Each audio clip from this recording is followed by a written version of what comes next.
joint, when we have joint meetings, there.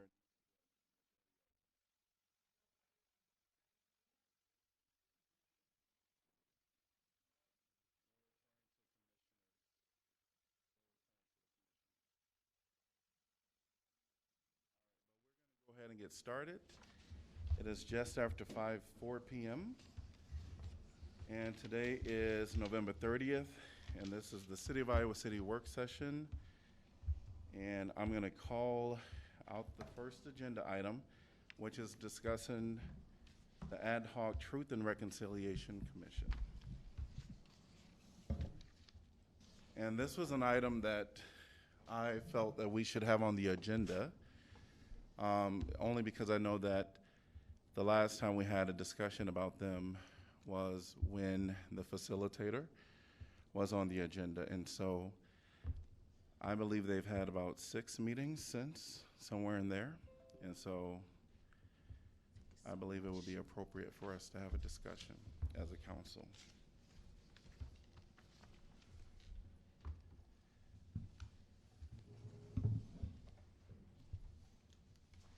And just jump right on in there.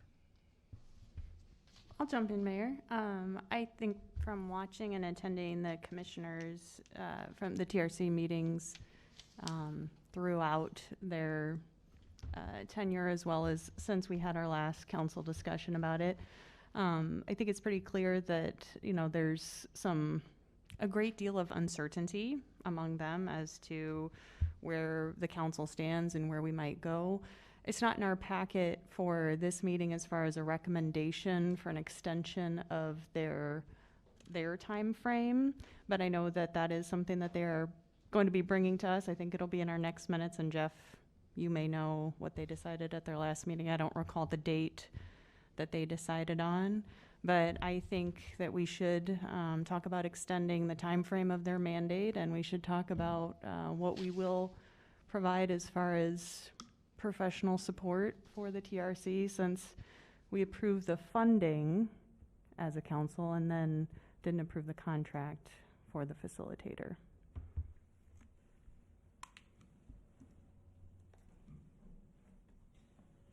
I would agree with Councilor Burgess, and just to kind of take a second to kind of recap if people aren't familiar.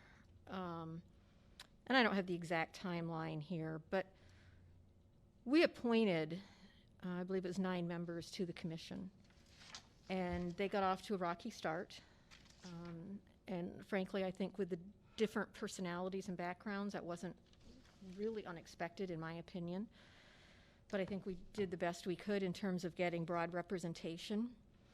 A few weeks in, there was a forced leadership change. After that, there were a number of voluntary resignations, including the facilitator that had been hired. As a council, we put them on basically a 1-month hiatus so that we could fill what was initially 4 vacancies, ended up ultimately with a 5th vacancy.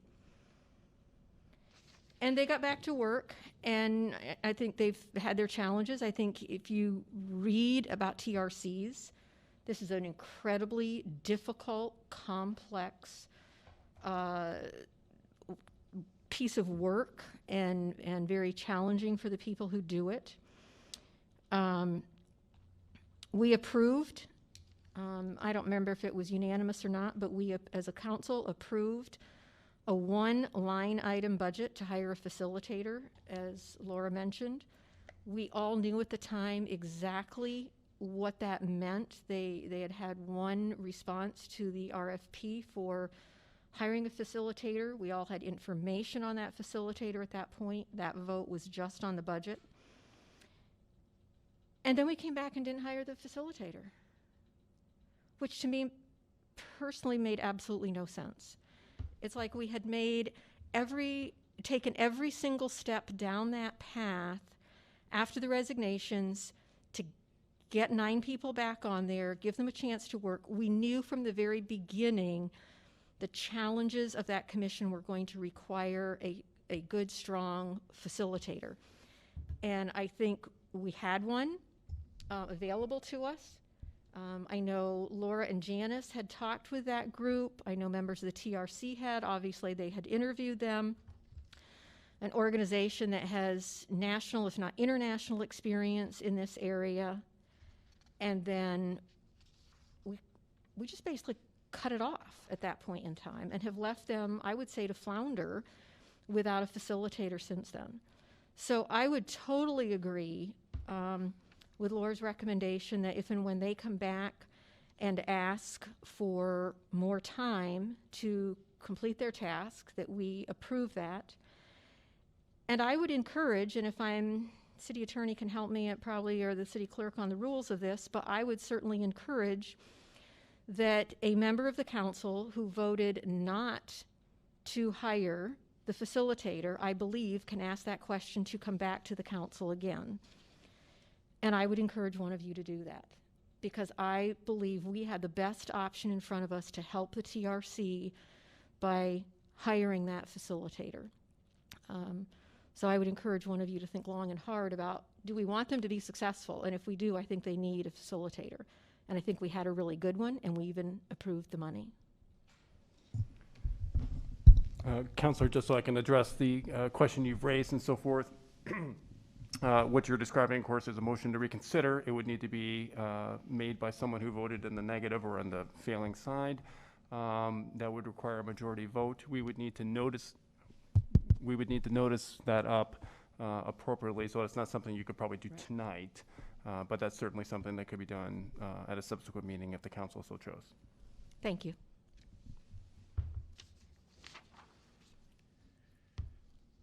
I did want to give some comments.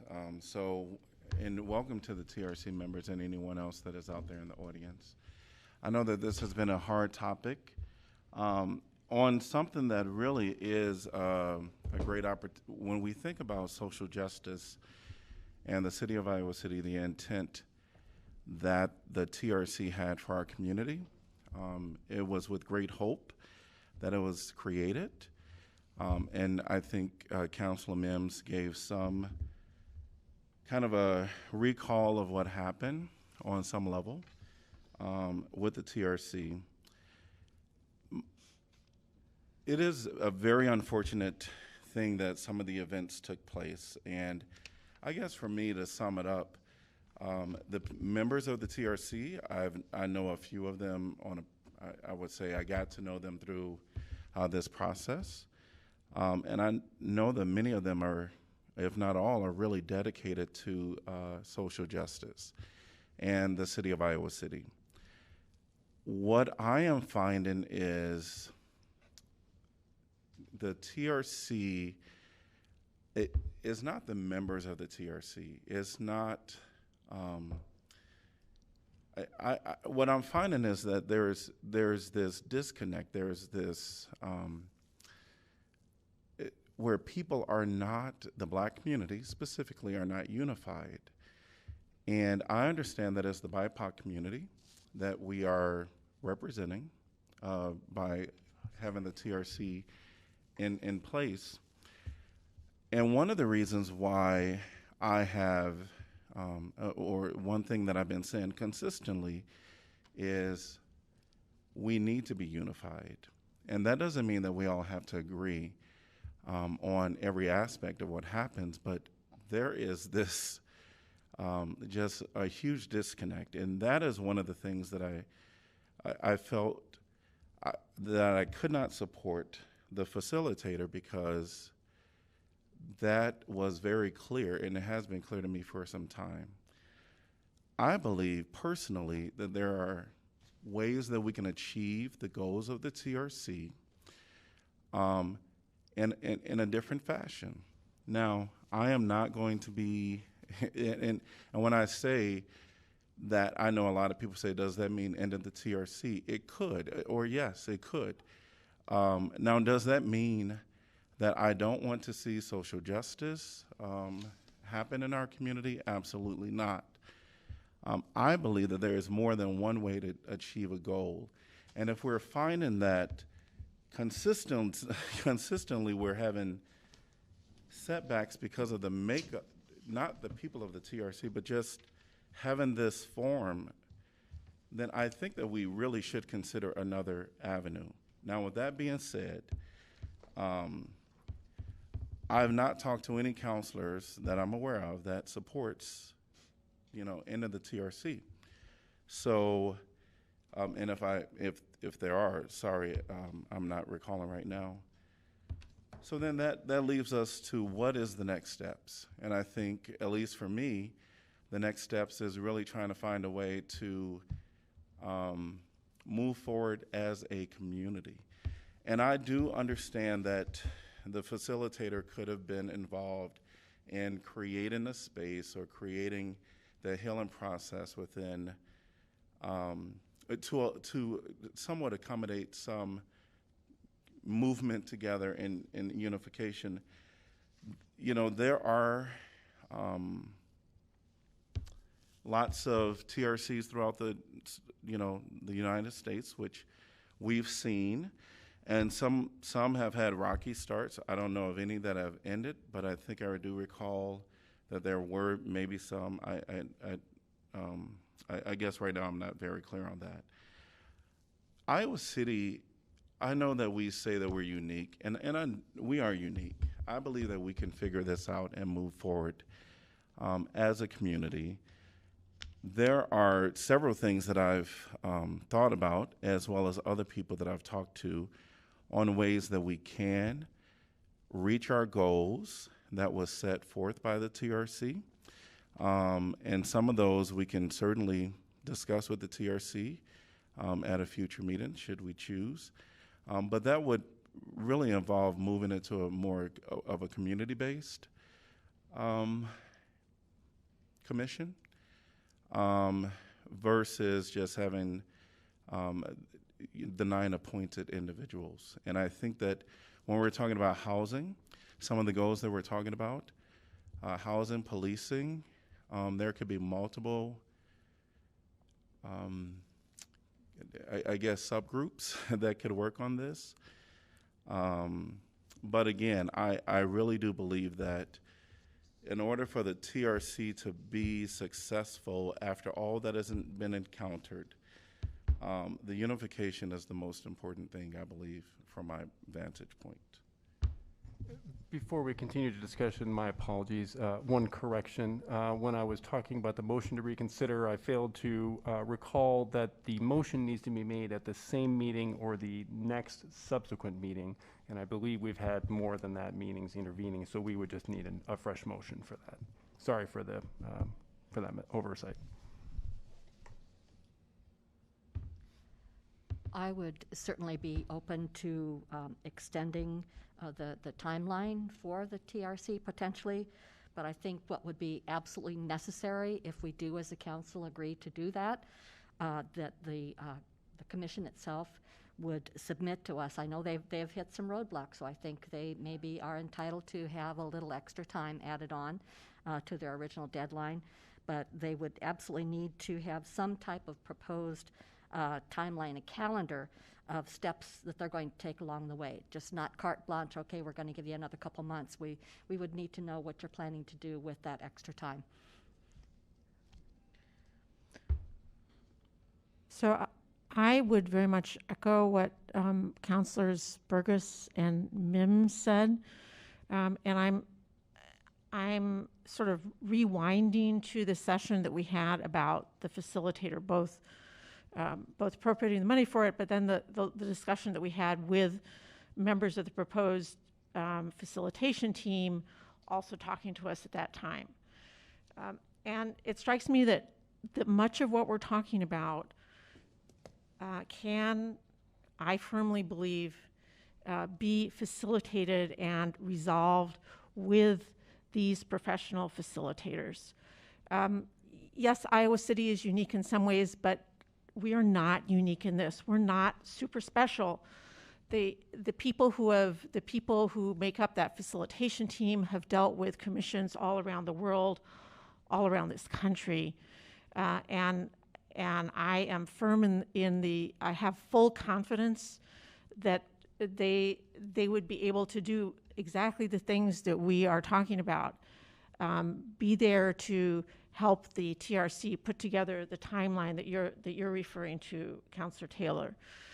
Make sure that they have an appropriate budget and goals to deal with, and Mr. Mayor, deal with the really important unification and internal community reconciliation issues that have been for better or for worse laid bare.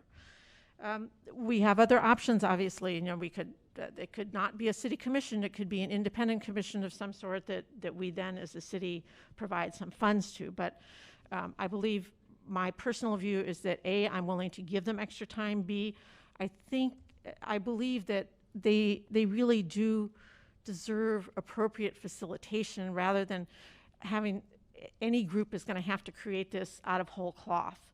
We don't need to reinvent the wheel. We have people who have that expertise. There are a couple of people, in particular Eduardo Gonzalez and Dave Ragland, who have offered to do some measure of that on a pro bono basis. But that's not really that's not the full scope of the work that needs to be done on to really make this the functioning commission that we all, I believe, originally envisioned. And I guess there's a letter from that was signed by numerous practitioners that I believe is in everybody's email today, although it's not in. I don't know if we can really discuss it because it's not in the extra packet. But I would quote it to you all, where they say, "Iowa City is not alone. It's part of a movement sweeping the nation today to vindicate the right to truth, reparations, and guarantees of non-recurrence as recognized by international human rights law." And they say, "Let us recognize Iowa City's Commission as an important opportunity that will allow community members to listen to one another, together identify structural obstacles, and launch programs of transformation that advance human rights for all. The ICTRC is a key piece in that process, and it deserves support, resources, and time to carry out its work."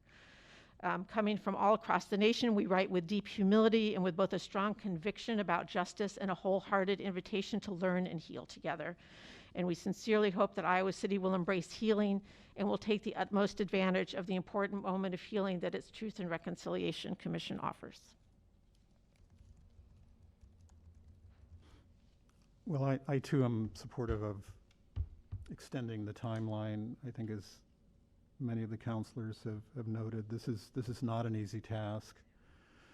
You know, I've been tracking the work of the TRC up in Minneapolis, which is basically ground zero with respect to the events of 2020. And, you know, it took a work group prior to the formation of the TRC close to a year just to sort of determine what the framework might be for the TRC itself. So I think clearly an extended time frame, given the circumstances and the complexity and difficulty of this commission work, is warranted. My hope is that and from what I understand, there are critical conversations already underway in the community regarding this work. And as Councillor Weiner mentioned, Eduardo Gonzalez, I believe, has offered his services to help. In my mind, I guess the way I would like to think of it is doing some of the work that was in the initial proposal, the first task of convening and understanding. So I'm hopeful that work will continue, and that we will see a proposal from the TRC. It may be a revised proposal, taking into account all the conversations that have been taking place, which may attempt to address better integrating with some of our existing initiatives regarding housing and policing and so forth. So I am hopeful that we'll be able to bridge and heal and form a connection. But I'm encouraged by what I'm hearing in terms of the work of the TRC and the work of the TRC within the community. with the assistance, which is now informal, from those facilitators and managers of this process, which I've always felt was critical from the beginning. I mean, it was one reason why I supported the hiatus, was we lost the facilitator at that time, and I was concerned with how the TRC would function without one. So I'm looking forward to hearing what that proposal will be, and that it will reflect the fact that there have been those critical conversations in the community to address the issues that the mayor has mentioned before we move forward. Yeah, I also what the mayor and Pauline Taylor said about, of course, extending the time. Everybody said that. So this is done deal. We agree for that. But really like reopening something we already voted down. No, I'm not gonna do that because nothing has been changed. My concern when I voted the outside facilitator, because I work with people of color, with immigrants who really the TRC going to work with them. So if we have somebody from outside, that's not gonna help because I know how those people like really need to work. They need to have somebody local. Still, you have the budget there, we approve it, you can go ahead and advertise this, let somebody apply for it or some other organization and bring your recommendation to us again. There is no problem on that. And extending the time, we can approve that, there is no problem too. The other thing that I want to request, I know that there is confusion. I've been hearing from some TRC member that the relationship between the TRC and the council, there is confusion. You know, what they think that they can approve it, what they think that the council have to do and all this. That's why I encourage you to have all your questions ready, and I encourage the council to have a joint meeting so the people can come and put their concern on the table. This is really my suggestion to the council. We need that to happen so we can clear the, the confusion, and if they have any question, they want to address it so we can address it to them. But extending the time, yes, encourage you to go ahead and just work in the community, try advertise the position for facilitator because you need that person so you can move forward on the job. And that's it.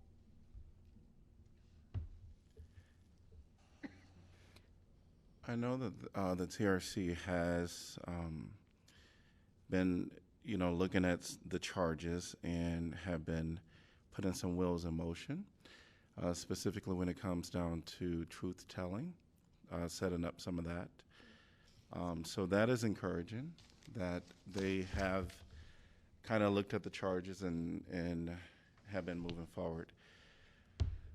I guess the last thing I will say is, it is true that the budget has been approved, and I would encourage the TRC to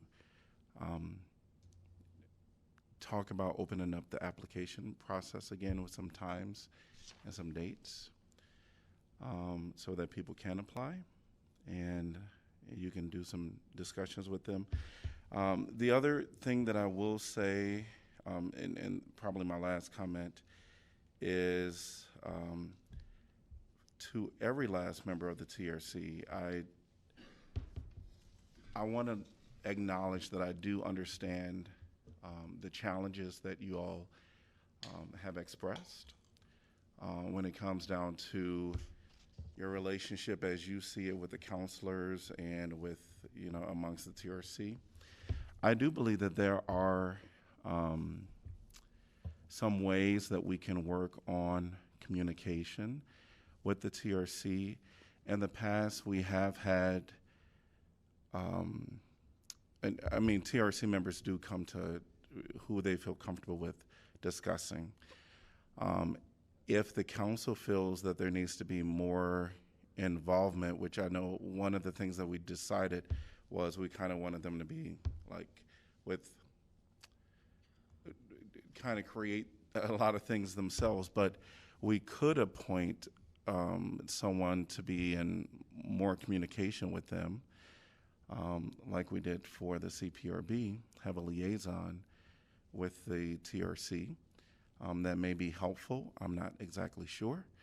But I think when it comes down to just the logistics of, like, is this something that needs to come to council? Is this, something that they can decide on and run with? Now, we do have Stephanie, the staff, which may be sufficient for that, but the support is the biggest thing that I think that we need to ensure that they have, as well as working on the relationship between the council and the TRC, so that they can feel that there is at least some workable relationships personally.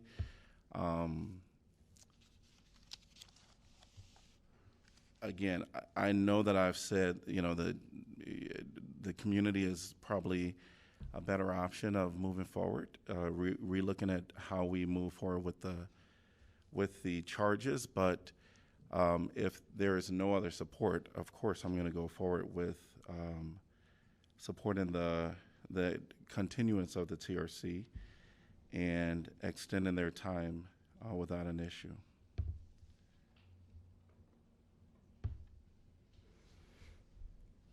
I think just a couple of things as I listen to the conversation among counselors to make sure that we're aware that the TRC is doing, which I think has been really helpful to address some of the concerns, Mayor, that you've raised over the last several months.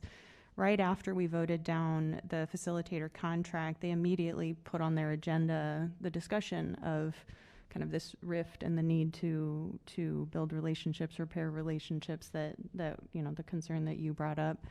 And I know that they've been participating. They were invited to participate, and some of the members who are here tonight spoke very well on how they had the opportunity to sit in a restorative justice circle. I think there were only 4 commissioners there. I don't think, it wasn't a meeting. They didn't have a majority of the commission there. But that process, which was also offered to members of the Black Voices Project at the same time, I think that's, again, we had commissioners speak very helpfully about how they were able to see that specific process would be something that could be helpful in carrying out their mandate, could be brought to bear in the reconciliation stage of their work.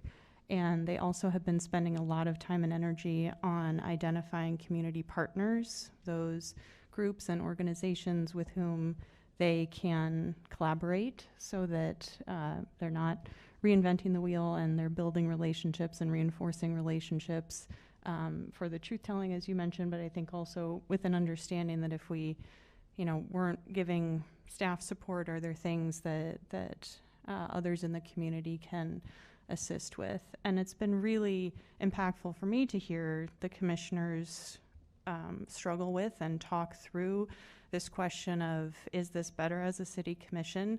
Should this be something that happens outside of that? And to hear them be committed to this process, to hear them be committed to sticking around, despite kind of what I say we put them through, is really inspiring and really speaks to hopefully the support that they feel from the wider community, including, as Janice said, the 36 individuals, representing a variety of groups around the world who are standing with them in solidarity in their process. So to your last point, Mayor, I really do think the logistics is tough. I hear a lot at the meetings of them kind of struggling, saying, hey, Stephanie, is this something that we can do? Is that something that has to happen in a meeting? Is this something that would have to go back before council? I don't know the best way to kind of overcome that or make that smoother, but I think that is a consistent issue. I think it's been helpful to have a member of the city manager's office present at their last few meetings. Thank you, Jeff and Redmond, for attending. But some way that those questions can be answered, just because it is a brand new commission and these processes haven't played out, and they have good reason to kind of question, whether something may or may not be allowed. So I like the liaison idea, or anything else that we could come up with to try and just, empower that sort of that part of the process, the mechanics of it.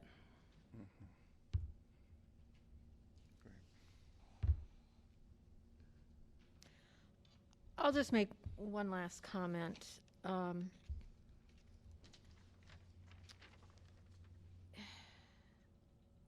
disappointed. You know, as I think back on the 12 years that I've spent on council, we've accomplished a lot, and at the moment there's two really, really big disappointments I have in my time on council. And one of them is this. Because I think we started, and I think the council,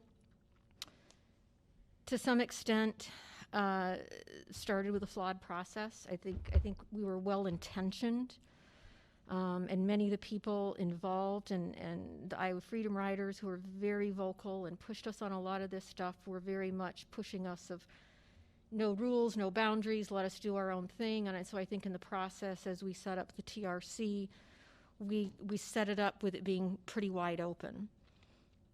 And in that process, I think we put the members of the TRC at a disadvantage because they didn't have structure. It was not an existing commission that had bylaws. A lot of the members didn't necessarily have experience working on a commission at all, maybe, and certainly not one as tough to do the work as this one. In spite of that, over the last year plus, we've managed to make a lot of progress. And a number of those people have stayed with us from the very beginning. And thank you to those who have. We had voluntary resignations. There was a forced change in leadership, but then there were voluntary resignations because of that, at least some of them, because of that forced leadership change.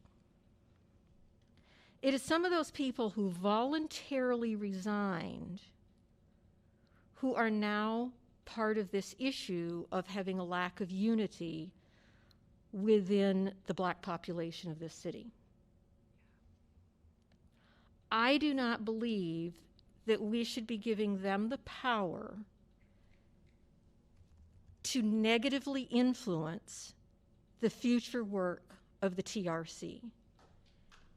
And by not approving the facilitator, I think that is exactly what we have done.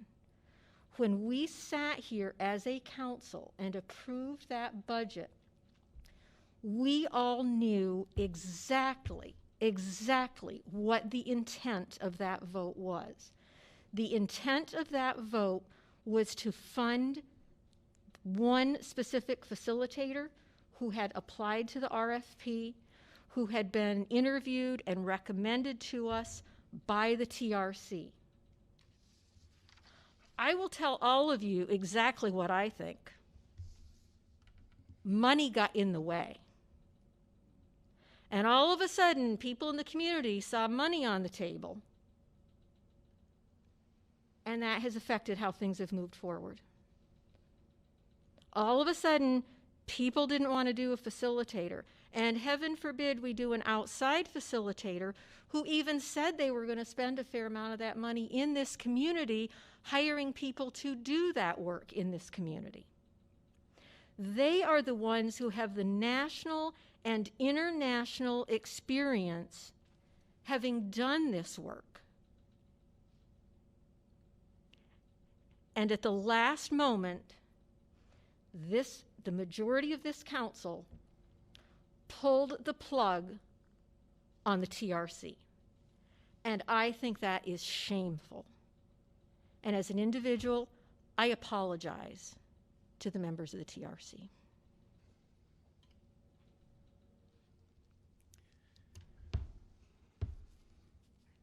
I personally wouldn't respond to that because I do think that your assumption of what happened, money being the gleaming reason why people from the community, not just past members of the TRC that resigned, came forth and shared their comments. I do not believe it was because of the money. They expressed themselves to this council why they had their positions. But at this point, I don't want to, personally, I don't want to debate it. I think it's more advantageous for us to talk about next steps with the TRC. And I think that's most important at this point, at least from my vantage point. And it sounds to- I think, go ahead. Go ahead, Maz. Start it first. I mean, it sounded to me as if there's unanimity in being willing to extend the mandate, the length of the mandate.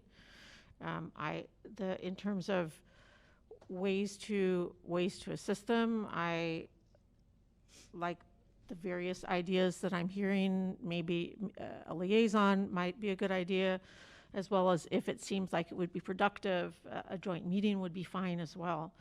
But the other thing that I'm hearing for the most part is we want to, and also they can do a new RFP.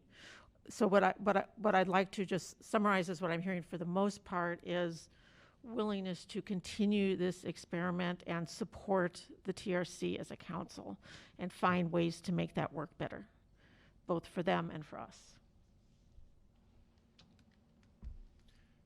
One thing I did say when we received the RFP from the facilitator, that was proposal, as we were going through the presentation, it seemed to me, and I made mention of this, that had the council received that type of presentation when we were first talking about it, the creation of the TRC, we probably would have went through a series of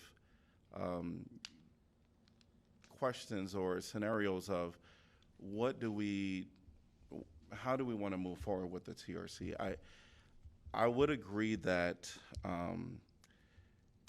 the TRC, if it is going to continue, it sounds like, but when it continues, have we really addressed any of the concerns?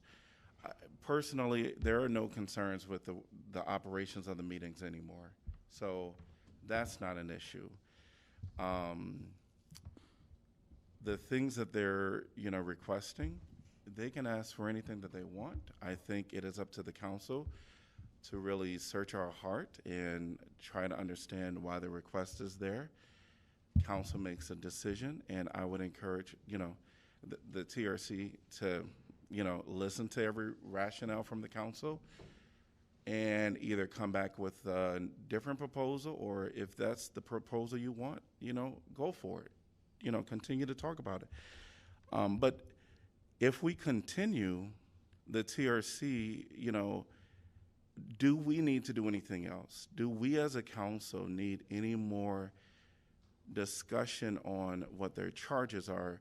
The interesting piece is, at one point I thought we weren't prescriptive enough to the TRC, and then I thought we need to be more prescriptive, and then Eduardo Gonzalez said that what we gave them was perfect, that we didn't need anything more in the charges, in the resolution to the TRC. So if that is enough, and then we're gonna not add anything or give any more direction, I guess the council just has to be comfortable, or has to at least understand that something might else come up, and that's fine. And again, I tell the TRC they can ask for whatever they want. At the end of the day, just know that it's make your point to the council, and the council has to make a decision. But that's the question that I will ask the council: is there anything else that we feel that we need to navigate? Otherwise, everything will be the same, except there potentially will be some additional facilitators, or however that looks. I think, Mayor, that question for the TRC, not even for the council. Because the TRC is the one who have concern, and we need to see what their concern is.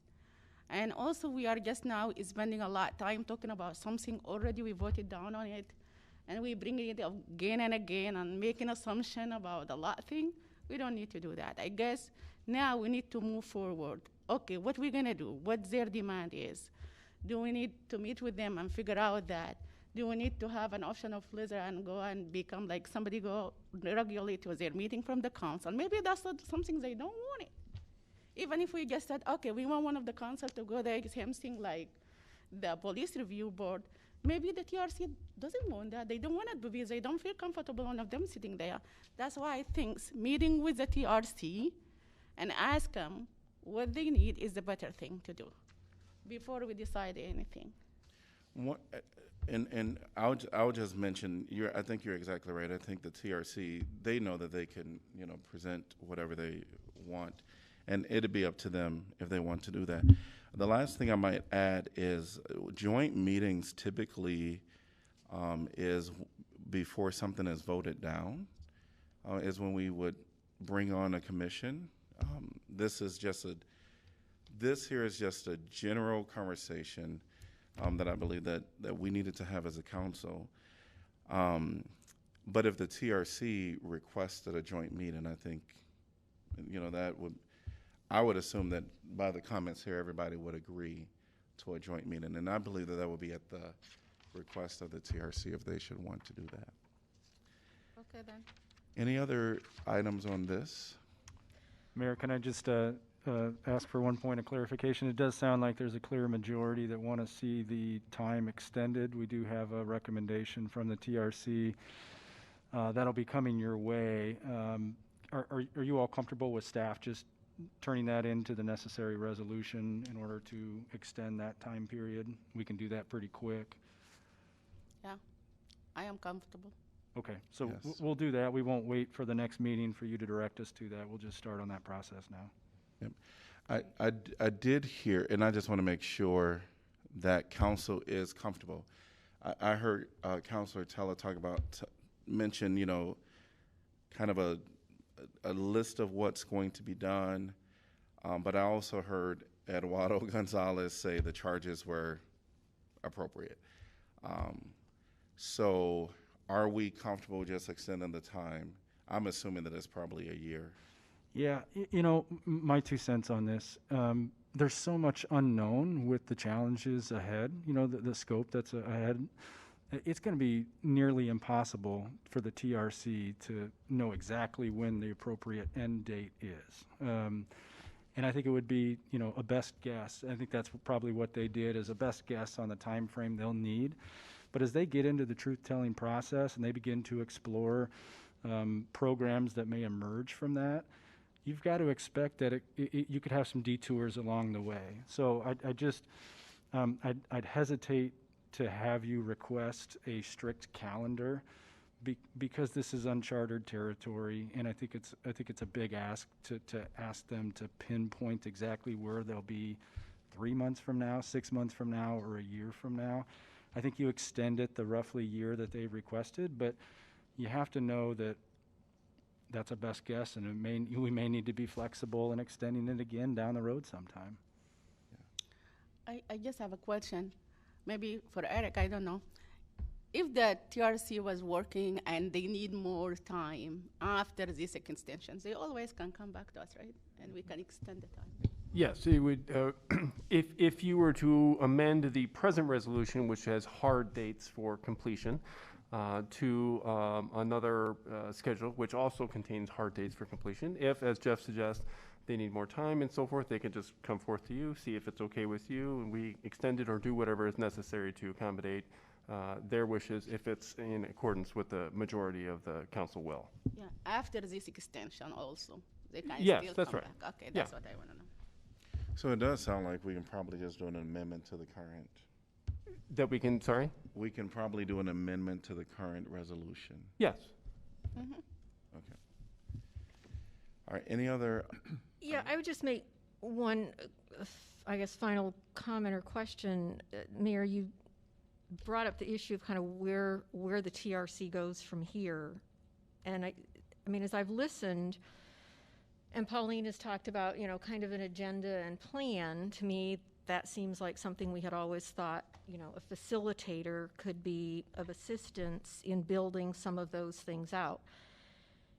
And in the conversation today, I think we still have heard various counselors at times talking about the benefit of and helpfulness of a facilitator. And the comment has been made about maybe the TRC doing a new RFP. And when I think about that, I just don't understand why. I mean, again, there was nothing, I don't recall anything negative being said about the facilitator that the TRC had selected. And so, to me, what you're asking them now to do is go back and potentially do a new RFP because they need a facilitator. And they already chose probably the best one there is. And we approved the money for it. I hear what So you're saying. again, I'm going to finish. Yeah, And so go right ahead. again, to me, it comes back to that money, of the issue of an out-of-town, out-of-state company who, when that question was brought up and that concern about the money all going out to them, said, we're going to spend a lot of that money here, hiring people here to do a lot of the work on the ground. My concern is the TRC is now left with no choice but to potentially hire a second-rate consultant, somebody who does not really have that kind of national and international experience in helping a TRC. And I think that's a real shame. Okay. They need a facilitator, and they need a facilitator, and they need a really good one if we want them to do the best work possible.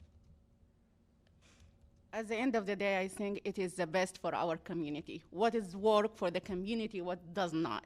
If the community and the people of color who this has been like created for them, they think that this is, the outsider is not going to work, then that's it. I really, don't really care if that one is outside or not, but when I found out the one that inside, like the local one, will be helpful for our people and make the work easy for them to participate and collecting that, I'm gonna go with that, definitely. And that's what we think. And I still think we are giving this a lot of time. We have to move on this. You have a time now has been extended. You still can come back to us if you need more time. So figure out and put the advertising there for another facilitator to apply and just get your facilitator. That's what I think. And I'm gonna say it again, I'm not changing my position about the outside facilitator. I'm not gonna be here, but that's what my position is. Even if they come back to us again with the same facilitator next month, my vote will be the same, because the concern is not being resolved. My concern, why should I change my mind on the same issue that I raised is not changed? So I really think we need to move on this. We don't have to talk a lot about this. Maybe later, if it come back, you guys can talk about it. Counselor. I just have a quick comment towards what Councillor Mims had said, and I am so hoping that your choice of words wasn't what you really meant when you referred to other facilitators as perhaps second-rate. Mm-hmm. I think that's very offensive. I'm sure that there are other facilitators out there, perhaps just didn't have a chance to apply, but I think that was a very poor choice of words. It was not meant to insult anybody, but I have not heard or seen of anybody in this community that has the national and international experience of Because the you group that don't know that. There is many as I people in this just said, community. as I just said, I have not heard of, and none of them chose to apply to that RFP. So, Still you don't know. yep. So I think that the charges to the TRC is there'll be extended time if they want to reach out for a joint meeting or any other questions. They can consult. They can request it of council. The last thing that I will say is that the TRC has been in the joint meeting before. They also was there the night when we had the vote. I would say listen to what counselors have said, and when you're in your deliberations, just keep that in mind. Any other thing on this? Just a point of clarification, Mayor, on the, maybe this is a question for staff. We went through this, kind of complicated procurement process with the RFP the first time around to get to this contract where it had to be, posted for a certain amount of time. There's restrictions on communication with people once they, put their application in. We don't have to go through that same process, correct? No, that's our typical staff process for professional services that we would normally follow. But, I'd have you recall that the first facilitator you approved was approved without any process at all. So as the elected leaders of the community, you can, approve a contract that comes to you from any variety of processes. So it could be a sole source, someone that has expertise in this manner. They could do an abbreviated RFP in which we shorten the time frame, maybe loosen up some of the requirements. I think we could work with the TRC as staff to craft a facilitator process if they want to go down that path again. Okay. I just wanted to clarify that because I don't want them to be left with the understanding that we're saying go figure it out and start from scratch on what is a several month process to, potentially get. Yeah, I think the biggest thing is if there are going to be hard requirements from the council on a facilitator, it's good to get that up front, whether that requires a joint meeting and a discussion or not. But the last thing I want to do is have staff help them through an abbreviated RFP process, only to come back to council and for the council to say, well, the process didn't follow the standard protocol.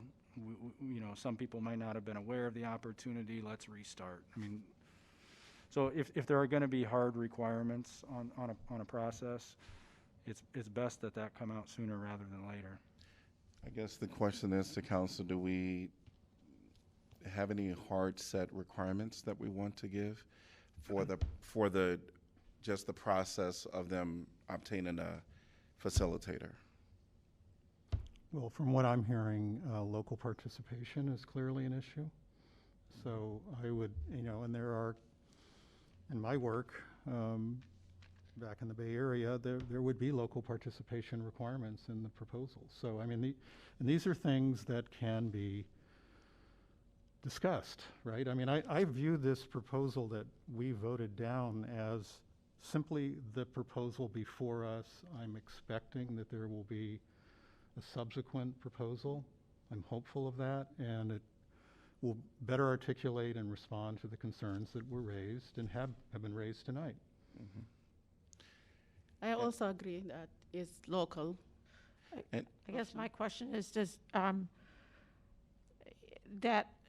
would it be acceptable to members to end up with sort of a hybrid version of like someone, a local people partnering with someone who's not local?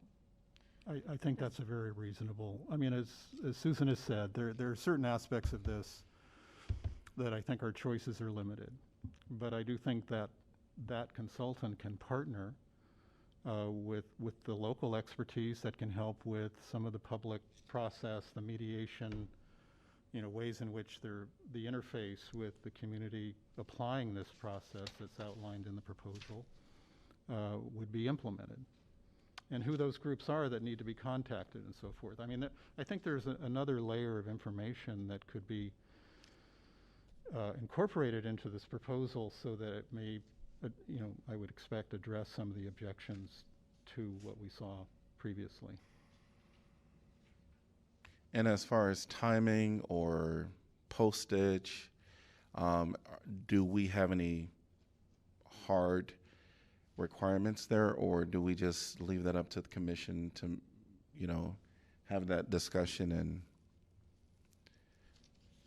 I think we leave it up to them. I think we voted favorably their first proposal, which had no process.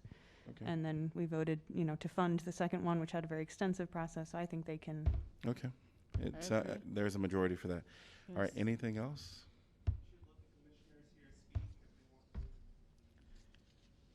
Okay. Anything else, counselors? Okay. No. Awesome. Great. We will move on to the next agenda item, which is clarification of agenda items. And thanks to all the commissioners that are here today from the TRC.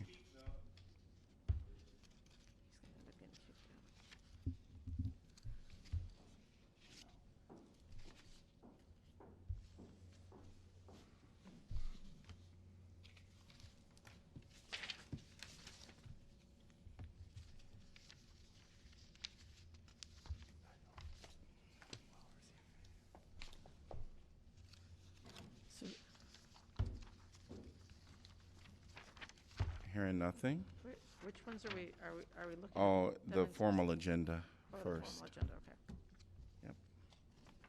Actually, Mayor, I think I had a question just on the re-precincting issue. I don't know, that's in our consent agenda, is that N- right? Yeah, Setting a public hearing.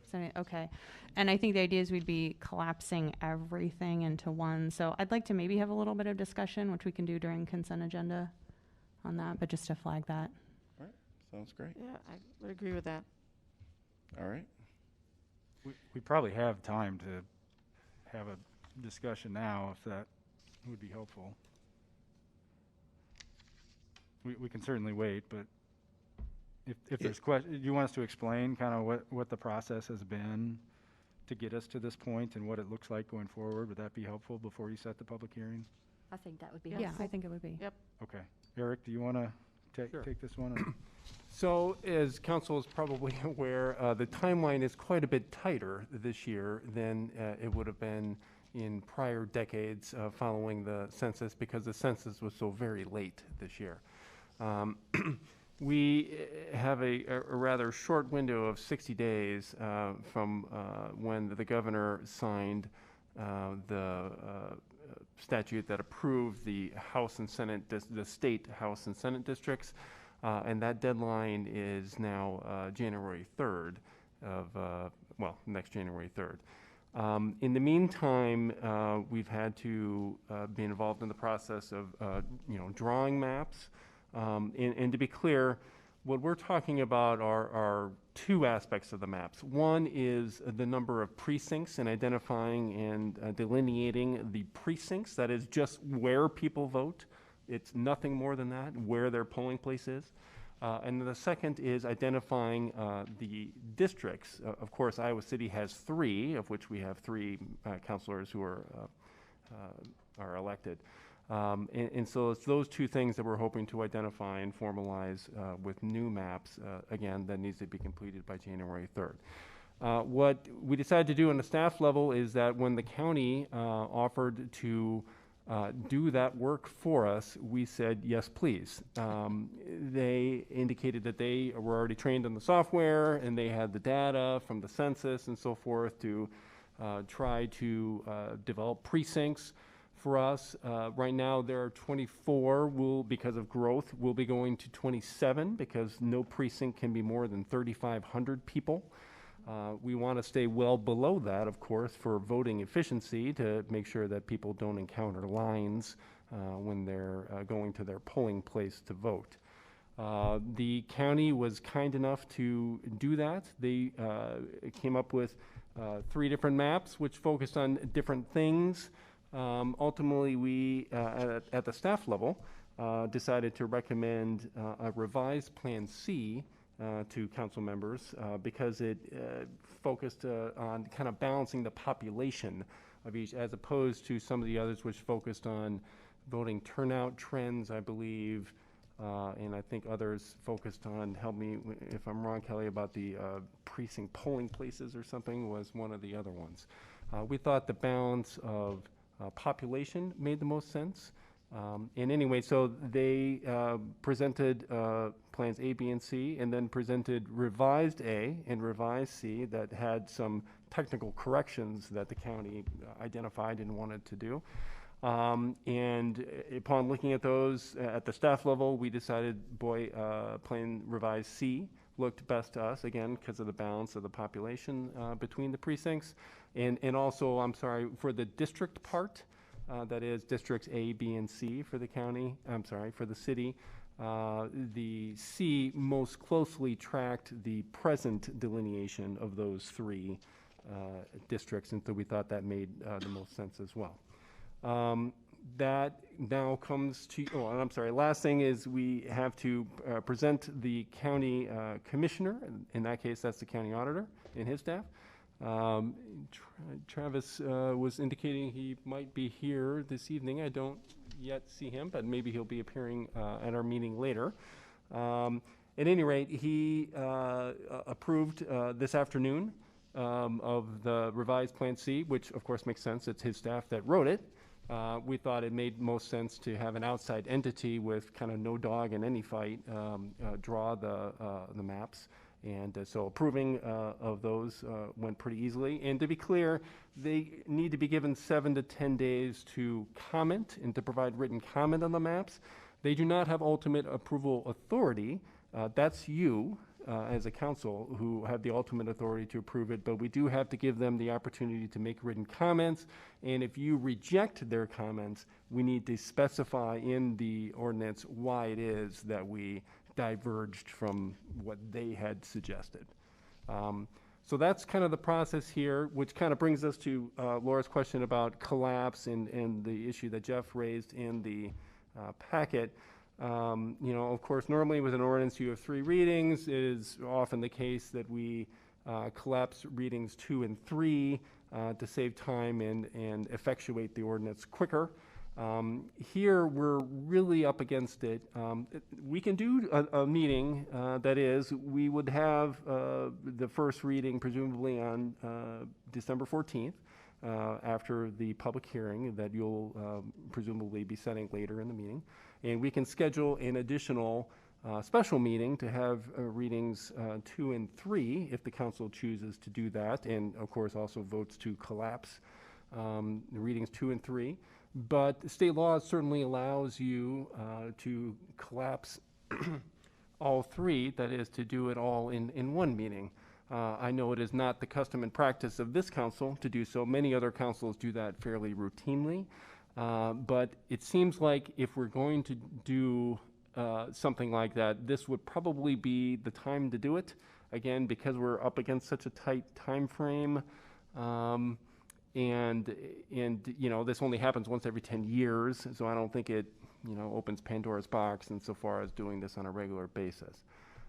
That's what those are the things that immediately spring to mind to let you know, but I'm happy to either have Jeff or Kelly pipe in and add or answer any questions council may have.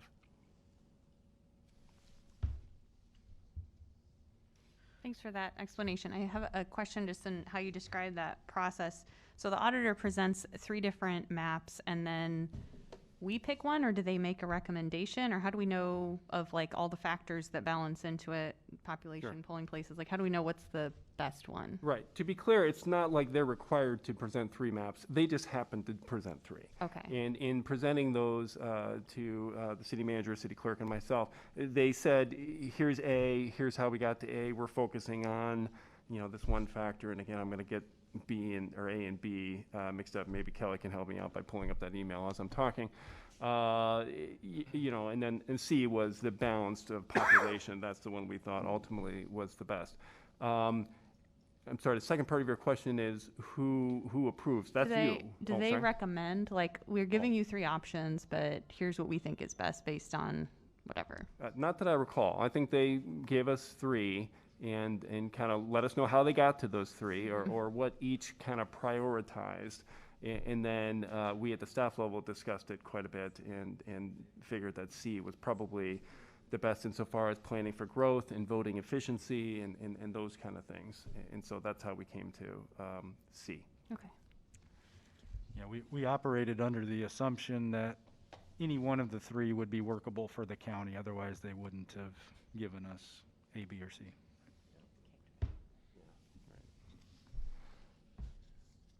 So, One other thing is that ultimately, you know, we approve, we, the council, approve the map, and then we send it to the Secretary of State. They have to sign off as well. In fact, 10 years ago, there were some mistakes made in the legal descriptions of, which are lengthy, for each of the soon-to-be 27 precincts that are drawn. They identified some errors, they sent it back to us, city council had to approve some corrections and so forth, but hopefully we'll avoid that step this time. So just to be clear to myself, so this means that we will receive the three alternatives. The revised Plan C will be presented as the recommended alternative. If that's what you'd like, yes. And Kelly's been kind enough to find the email. So here are the three plans that they presented to us. Plan A focuses on clear lines while taking into account election turnout and polling location proximity. Plan B was structured around existing polling places, and Plan C creates population balance between precincts and within House districts. So those were the kind of, again, they were all compliant plans. I mean, they're all, you know, we could accept any of them, but those were the priorities that they had utilized in formulating each of those three plans. So back to your question, I mean, yeah, that's entirely up to council. We could, at that meeting, choose another plan than the one recommended by staff. You could. I'm trying to think procedurally what would happen from there. I mean, each of them, you know, were drafted by the county auditor, so I would assume the county auditor's approval would come swiftly, but I'm trying to think if we would need to send it back to them to ensure, probably. And that would be a bit of a constraint on timing. We could do it. Would it but- also maybe be possible, I'm sorry for the interruption, would it also Sure. maybe be possible to confirm before the meeting if we would be getting 2 or 3 plans, that they would be in agreement with any of the, as long as we didn't like mess around with them, Right. that any of those 3 plans would be compliant and they would approve? We could probably seek that pre-approval if that's council's wish. I think it would be, not that I necessarily at this point want to have any extra meetings, and as we go into the holidays, I'm sure nobody does, but it would seem like it'd be nice for us to see those ASAP so that we could, you know, individually communicate back to the mayor or whatever, of whether we felt we needed to have a meeting an extra meeting to discuss those before we actually come in and vote, because as you said, this is pretty unheard of us to collapse all 3 votes into one. And so I just feel like, and like you said, this is a 10-year process. I mean, we set these lines for the next 10 years. So I feel like it's pretty important that we have a chance to take a look at them and discuss them with ample time. And I know there's not much, so ample isn't a whole lot here, but with the opportunity to really look at those. I mean, I would certainly hope that one of the 3 we would be comfortable with, but at least have some discussion of it before we come into a meeting with the idea that we're going to have to collapse all 3 votes into one. Sure. We can certainly do that. And what I would probably want to do is send it with a cover memo reminding council of the factors that they can and cannot consider in determining their maps. That would be very helpful. I'm glad you brought that up, Councilor Mims, because I was a little uncertain if at that meeting, we're just going to get presented the resolution that's approving Plan C, say, and maybe there won't be 2 separate resolutions, one approving Plan A, one approving Plan C, and then we as a group decide which one we wanted. It sounded more like it was just going to be this or nothing, so I think that's good to see. I think that would be really helpful. I would agree with Councilor Mims if everyone can, you know, send your thoughts. My question would be, what would trigger an extra meeting? Would it be? I think maybe, I don't know, this is my idea. If we, for example, chosen something not the staff, like for example, the staff is now saying C, for example, if we choose B or A, and we decide to modify it a little bit, does have to go back to the county, right? Yeah, if we modified it in any way, I think under the statute, we would need to send it back to the county. They would get 7 to 10 days to provide written comment. Yeah, that's which is going to take time. And to me personally, I look at another plan than the stuff, but I think it needs to be modified a little bit.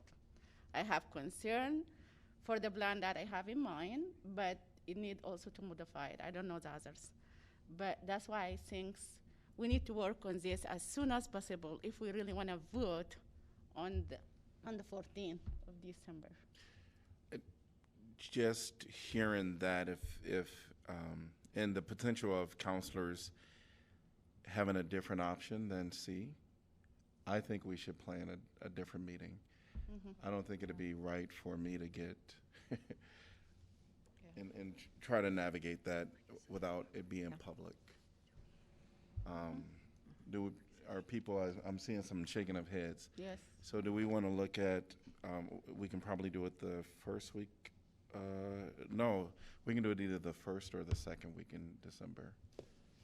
The first is the end of the first, kind of, maybe. Oh, next week. That's this week. That's next week. That's this week.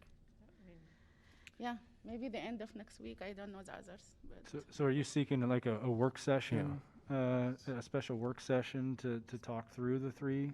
Yes. I think so. Yes. Yeah, and I think it would be really useful, at least from my perspective, if we could have representatives of the auditor's office there, as well as staff, to help us work through that.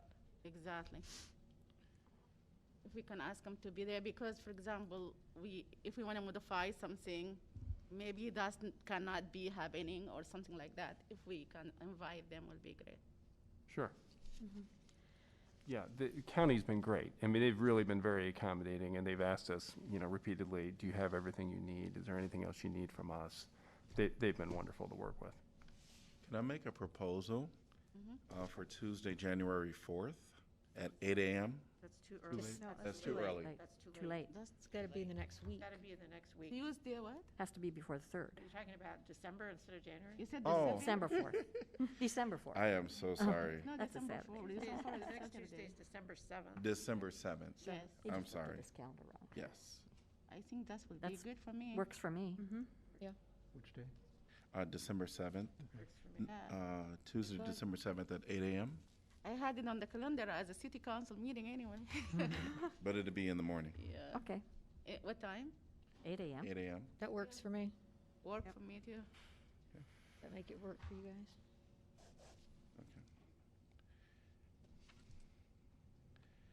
All right.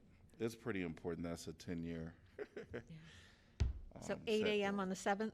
Yes. Okay. All right. Any other items for clarification?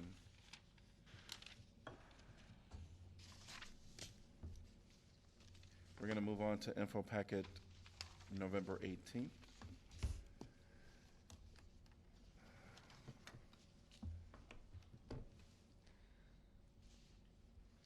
So I'm a little bit confused about what we need to be doing with respect to IP2,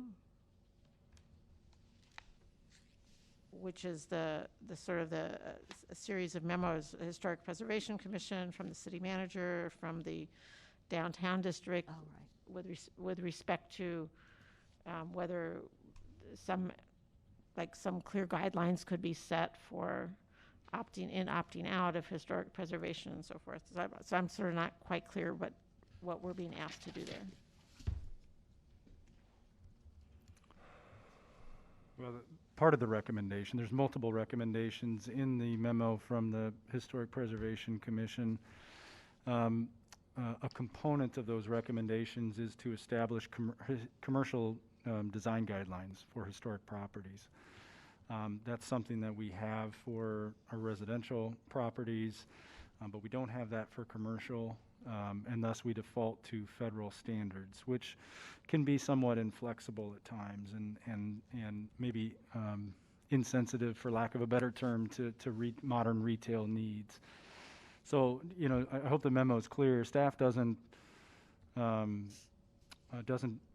dispute that would be very nice to have and would be beneficial to have that. I think if we could snap our fingers and have that done, that would be great. But the reality of it is That's a significant undertaking. That's a 18 to 24 month undertaking, major consultant work.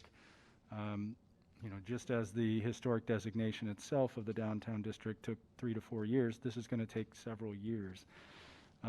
My concern is simply our capacity to do so in light of everything else that we have going on right now. And, this council's been pretty clear, as we've had some controversial developments, that you expect to see some updates to our comp plan, our district plan. We know that we have huge lift ahead of us with all the ARPA and the federal dollars coming, that we have to have staff to administer those programs. It all falls largely on that same department, Neighborhood and Development Services.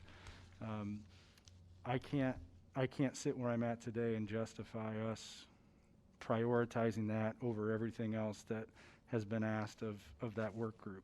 And that's my concern. What I tried to show in the memo is how we have, I think, successfully worked with property owners over the last decade to achieve local landmarks and to reinvest in commercial buildings through TIF, through zoning incentives, and through other programs. And I think the numbers speak for themselves in that memo. But it would be nice to have. But at some point, council, you're going to have to prioritize for us. You're going to have to look at all these requests that you've gotten in terms of planning work to be done and prioritize, because these aren't simple things. And you just passed both the fringe area agreement and the South District plan, the form-based code. Both of those are multiple year efforts. I think you have an idea of just how extensive the work is that goes into these types of matters.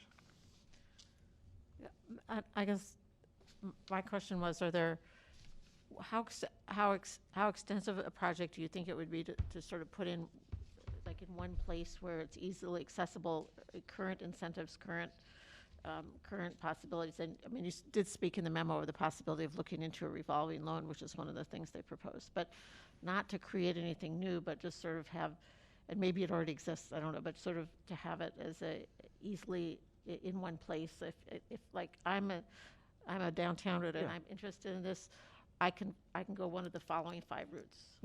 We can certainly aim to make that a little clearer. I mean, we have the zoning code, which has a lot of the incentives embedded in that. We have our TIF policy, which speaks very directly to historic properties. We could try to package that in a one-page type of offering to commercial property owners that may be eligible. That's certainly something we can do. I think, in conversations with the downtown district, I think we're going down that path with cafe regulations and maybe a couple other things too, in which it's just not super clear and accessible what all the regulations may be, even though they may be publicly available in some way, shape, or form. So, yes, we could do that with little effort.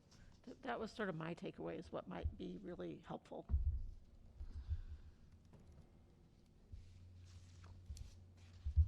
Well, just to be sort of reference the Historic Preservation Commission motion, if I have the correct document here, it was to ask the City Council, and this was approved by HBC, to direct staff to research the attached framework, explore other opt-in incentives that align with these proposals and goals, and turn them into policy proposals that appropriate city commissions and city council can later review.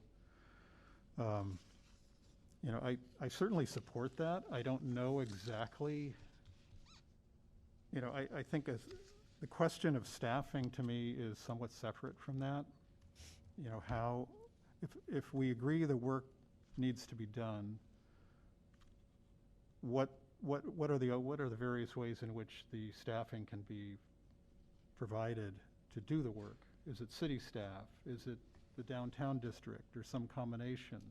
Is it an outside consultant working with the downtown district? There seem to be a number of different ways in which the work could be accomplished from a staffing standpoint, at least to me. And from what I understand, a lot of work went into getting to this point.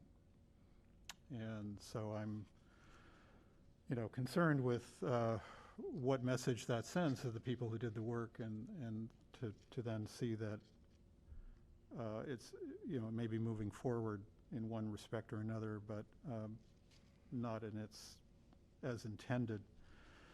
So I just don't want to, I would like to see further conversation on this in terms of how we can move this forward.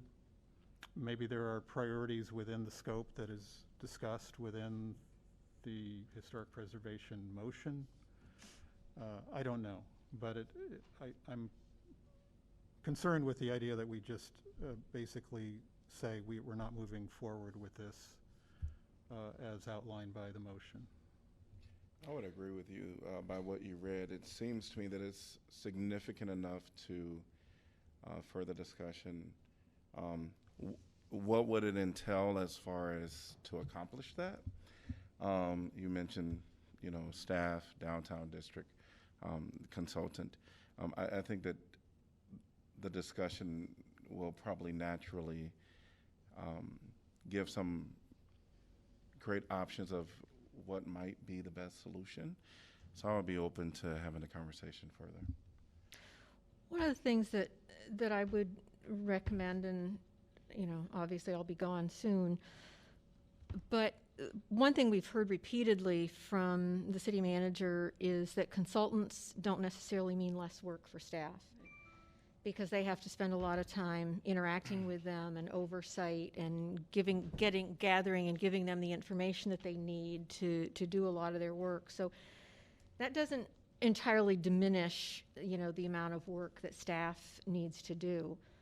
I missed Jeff getting his 10-year certificate the last meeting, but in the 10 years I've known Jeff, I have a great deal of respect for his judgment and his analysis of the staff load and the staff capabilities. And so when he says, that we don't really have the capacity to do this with our current staff and is not willing to push them further in terms of their load, I take that with a great deal of respect and belief. And lastly, we have a lot of commissions out there, and it is their job to look at and advocate for their particular area. So whether that's Parks and Rec, whether that's Human Resources, whether that's Historic Preservation, whether that's HCDC, I expect that every one of them will look at and analyze and push forward things that they believe are in the best interest of this community and should move forward. That does not mean that the city has the capacity to do all of those things or to do all of them at that time that they push them forward. And so I think it's important that we take that into account, and certainly if the decision is to either do only part of this or to do none of this at the moment, is to communicate back to them and say, we hear you, we believe in this, this is important, but when we fit it into, trying to do the form-based code in the next part of town, or form-based code downtown, or whatever it might be, we can't necessarily take every recommendation from every commission and move forward on it instantaneously. And I think we have to respect the judgment of the city manager of kind of how we put those things forward. And so when we look at our 7 priorities, our strategic priorities, from climate action to all the others, we've got our staff doing a lot. So I think you just have to take that into account as we move forward. Yeah, I think maybe if we can frame it for communicating with the commission as what we can do, right? I think it sounds like from what you're saying, Jeff, the lift of these historic preservation design standards for commercial properties downtown that's the really big one. Is that right? Like that's the kind of the scary one? Correct, yes. Okay. And so, really making sure we emphasize, but the smaller things, here's what we're intending to do. And I don't want them to hear this as a no, never, but right now, given capacity, here's what we can do. And I think what Janice said of, making sure we're really communicating clearly, because you said in the memo, and I know this is true, that, you are eager to work with individual property owners. Well, how does an individual property owner know what those incentives might be when there's not, if it's kind of buried in the code, you know, or they have to look at a few different places. So I think some marketing on this, and hopefully the downtown district, you know, could help package and sell that, so to speak, as well. Would be good.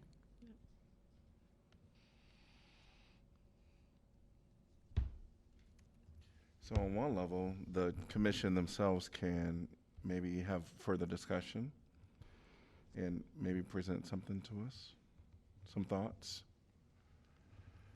Well, I think there's a couple options. I mean, if you want to schedule a work session and discuss it amongst yourself in greater detail, you certainly could.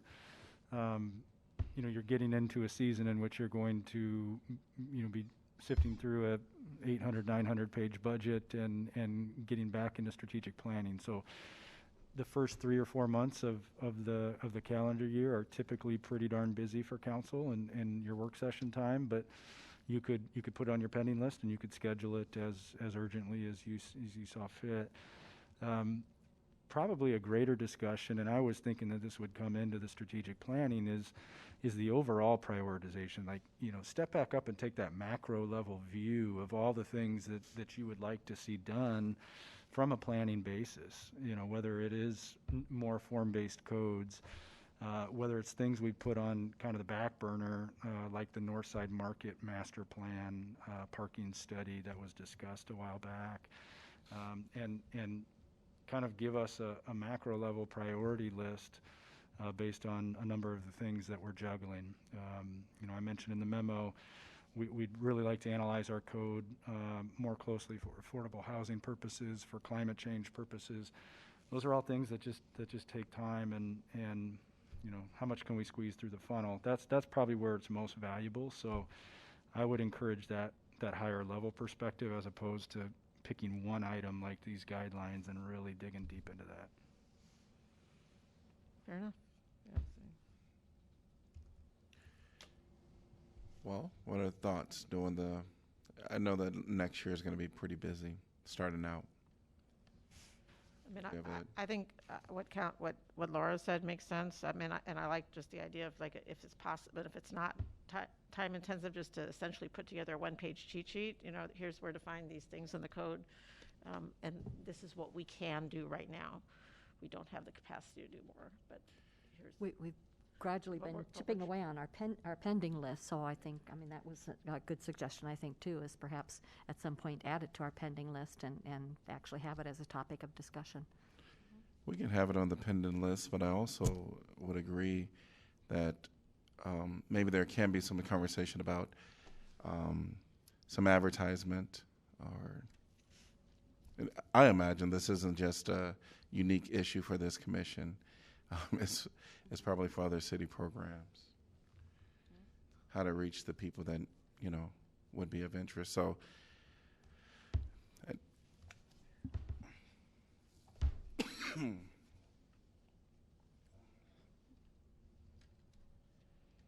so we'll put it on the pending list. You want just the historic preservation, basically this memo reposted on a future pending list? Okay. Could we, in the meantime, or I don't know, are we in agreement on directing staff to just try and package the existing stuff a little more concisely? So we don't have to wait for, Well, I personally would like the downtown district and staff and HBC, or a representative of HBC, to follow up on this and see what's the strategy here? How can we satisfy the concerns of what are our options in terms of satisfying the concerns and a sense of urgency that I was hearing from the downtown district? Short of, I mean, I just, you know, how can we move forward, acknowledge the staffing concerns with the city, but also acknowledge, you know, the effort that has been done by the downtown district and HBC to reach this point, and see what's the work plan for achieving the objectives or outlined it's just a framework, right? So there's a lot of flexibility in what that framework would entail. Kind of a schedule of which items should be prioritized, if possible. While I won't be here, again, Yeah. I would urge you to consider what Jeff just said. You're going into strategic planning. And, you've got to give staff direction for the next 2 years of as a council, what your priorities are. And so before starting forward on something like this, why not make that a part of your whole strategic plan and see where this fits into it? And yeah, maybe it rises to the top and maybe it doesn't, but to be pushing this forward now when in, say, 2 months, you're going to be in the middle of doing strategic plan and maybe this doesn't come to the top. To me, that doesn't make a lot of sense. You're kind of getting the cart before the horse. So I would encourage you to wait until you do your strategic plan before you move forward on this memo. That makes sense to me.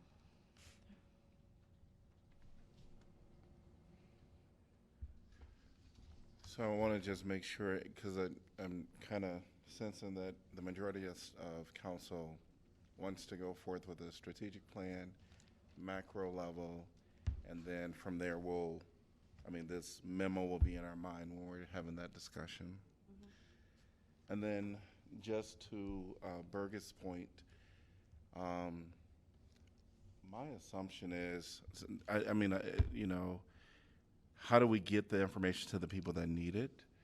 Maybe that is a question that staff just kind of grapple with, downtown district as well as with the commissioners. Yeah, I really don't think the council has to be involved in that piece. We've got a really good working relationship with Nancy and the staff in the downtown district. We can, facilitate the targeted communication piece. Like I said, I think we've got a history of doing that fairly well. And it's been brought to our attention that this is a gap, and we can address that. Sound like council is okay with that. All right. Anything else on November 18th? Yeah, I just wanted to make a very positive note about IP3, which is the Energy Grant Program expansion. I thought we got some good applications the first time. I'm really happy to see it being expanded. That's it. I'll make mention of IP4, which is City Receives Perfect Score for LGBTQ Inclusion from Human Rights campaign. And so this, I believe, is Stephanie's already gone, maybe our 6th or 7th year in a row. All right, moving on to November 24th. I guess I'm listening here for the city council tentative meeting is scheduled. Can you use your mic? Oh, it's not? Yeah, I'm just talking about the meeting is scheduled. Maybe this is a typo, not like next meeting is 5:30 p.m. I don't think so, right?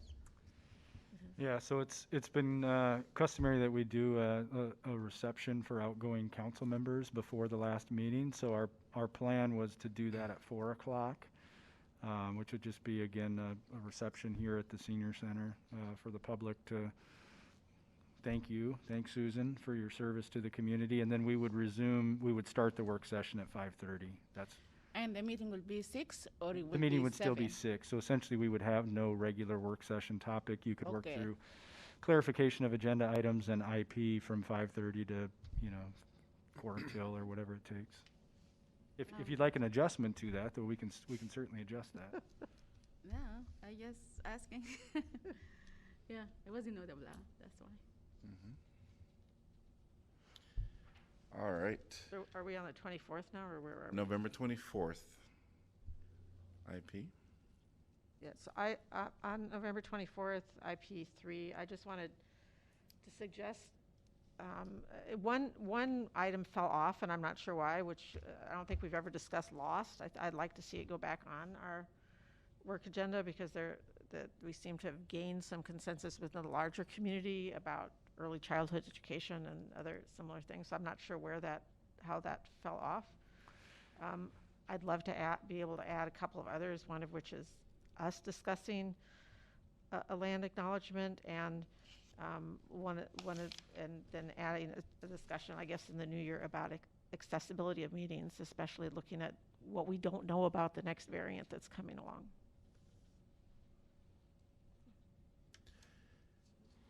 And just have to get about 2 other counselors. I would agree. I'm good with those. All right. So we'll put those on the pending list.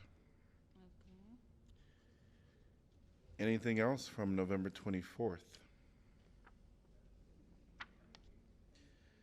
All right, council updates on assigned boards, commissions, and committees.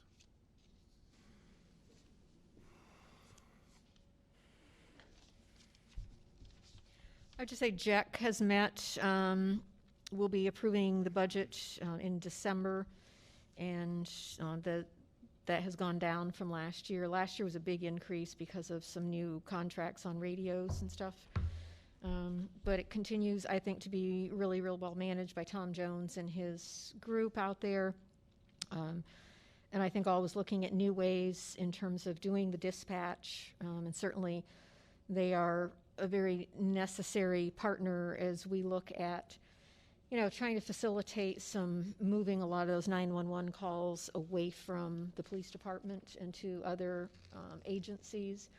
And just today, I was in the car and had NPR on, and they were talking about how a number of cities across the country, they were focusing on Atlanta, but mentioned a number of others who are doing the same thing. One thing that was interesting, and I don't know if, I'll just mention this to you, Jeff, what they were doing was they were using a 311 number. And the 311 call was for more like mental health, substance abuse, but the kinds of things where we would see like mobile crisis or that kind of organization going rather than the police dispatch. And so I'm not sure what mobile crisis uses for a number, but they were, using a 3-digit number that was just be really easy for people to learn and know for that, requesting that kind of a dispatch rather than police. So I thought that was interesting. Yeah, I heard a similar story about Austin, Texas, which has basically it's now trifurcated. They all use 911, but the dispatch has been trained to ask sort of a really quick series of questions to determine what should be dispatched. So, yeah, and I was participating in that, and also today for a chunk of the day, ECOG, the East Central Iowa Council of Governments, is working on its forward visioning process, much as Johnson County is doing it, and they've come up with a number of strategic pillars, and they're trying to flesh that out. And I'm not going to go into great detail, but there is a good group that's focused on how to essentially workable ways, as opposed to ones that have essentially failed in the past, to get various parts of this 6-county region to work together toward the future. At the MPO JC meeting on the 17th of November, we had a presentation from the rail director from the Iowa DOT and the, I forget her title, but someone who does rail aviation and transit. And they spoke really favorably about the idea of the commuter rail between North Liberty and Iowa City. And so I think our next MPO meeting, will probably be creating a kind of a subcommittee or a task force on from the different jurisdictions and communities to be talking about that. I've had a number of conversations with folks about that as well, and so it was great to kind of pull that into the MPO sphere.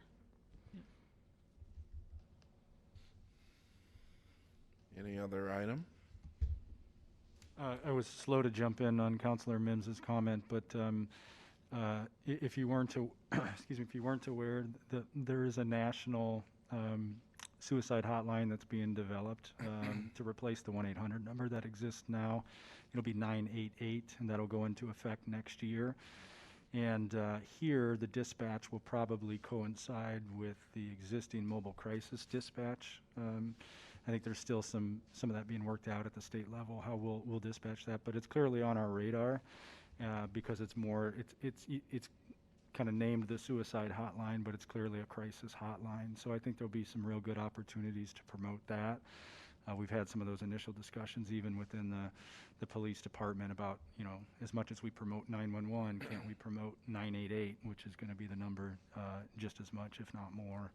And so that's on the way. And then also, we continue to have some great discussions with Mobile Crisis on expanding their capabilities and improving their response times. And we're pretty close to bringing you a proposal on that, using some of the ARPA funds that the cities receive. So you could probably expect that shortly after the first of the year.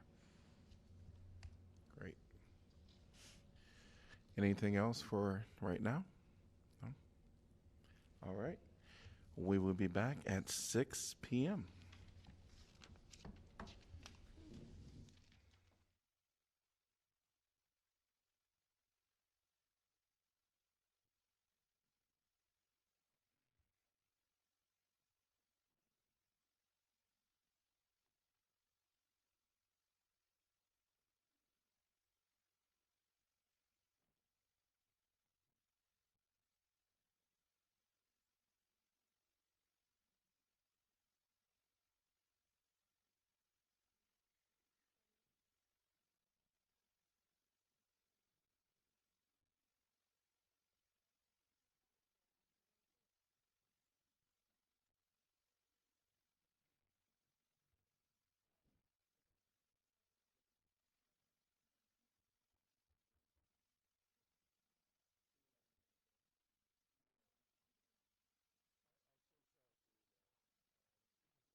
is 6 p.m.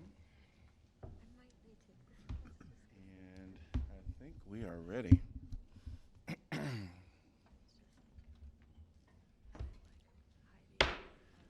going to call to order the Iowa City Council meeting on November 30th.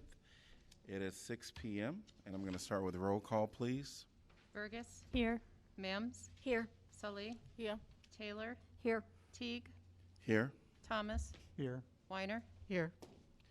All right, welcome everyone to the City of Iowa City formal meeting, to those that are in the audience and for those that are listening through social media.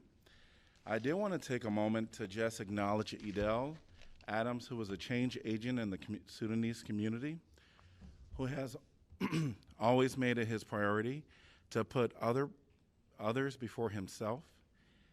He passed away on Friday, and just wanted to talk a little bit about him. He held an MBA from Mount Mercy, as well as a law degree from Khartoum, Sudan. He was born and raised in Sudan, but his unique perspective came from the fact that he had children who had been born in the United States as well as Sudan. Through mentorship and advocacy, Edel gave the Sudanese community a voice at the table, not only in Iowa City, but more broadly across the nation. For example, Edel was a critical piece of the Obama campaign in Iowa, as he advised the campaign on how to engage with the large Sudanese community in Iowa City. Outside of his work on the Human Rights Commission for the City of Iowa City, he spent time spearheading the Sudanese community's involvement with the Iowa City's taxi business. Edel was passionate about helping others, and his involvement in the Sudanese community and his 6 years on the Human Rights Commission showed just that. I ask that you join me in a moment of silence.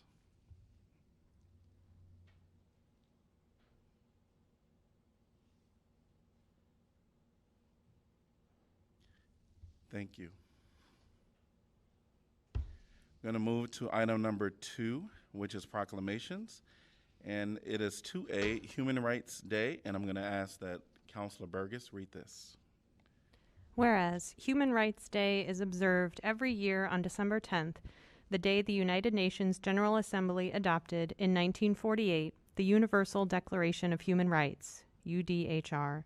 The UDHR is a milestone document which proclaims the inalienable rights that everyone is entitled to as a human being, regardless of race, color, religion, sex, language, political or other opinion, national or social origin, property, birth, or other status.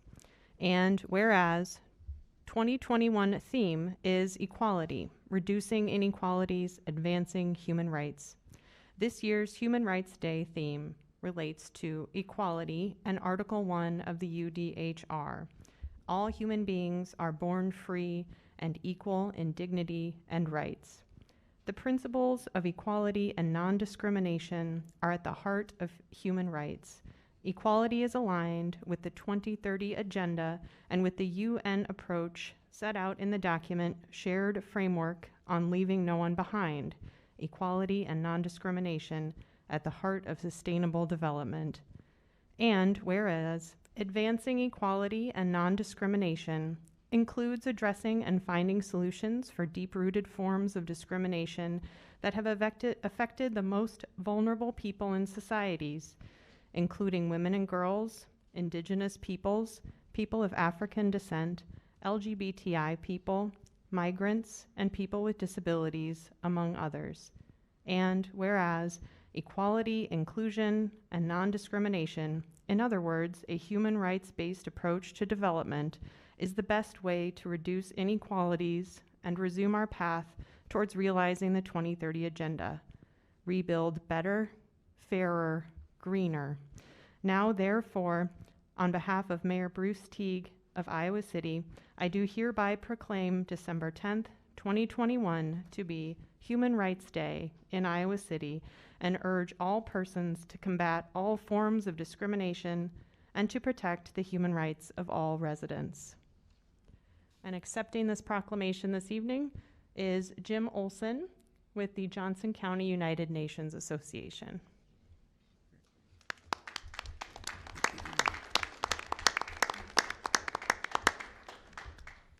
Thank you. My name is Jim Olson. I'm the president of the Johnson County chapter of the United Nations Association.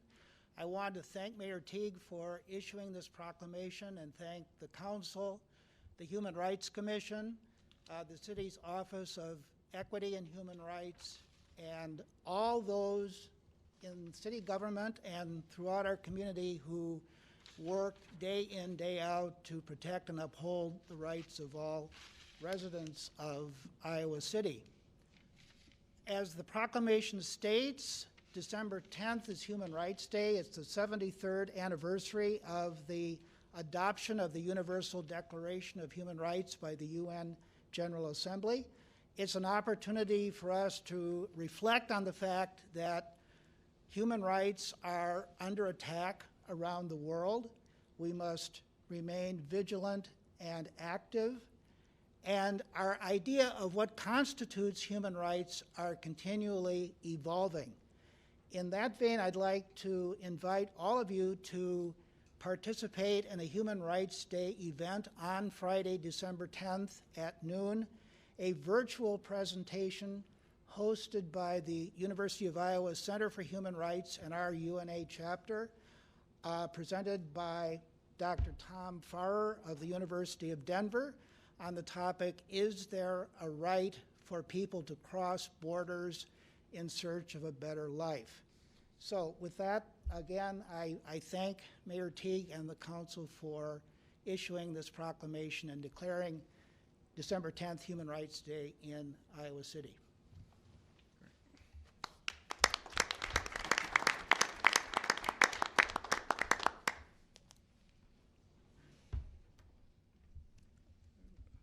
We are moving on to item number 3, which is special presentation.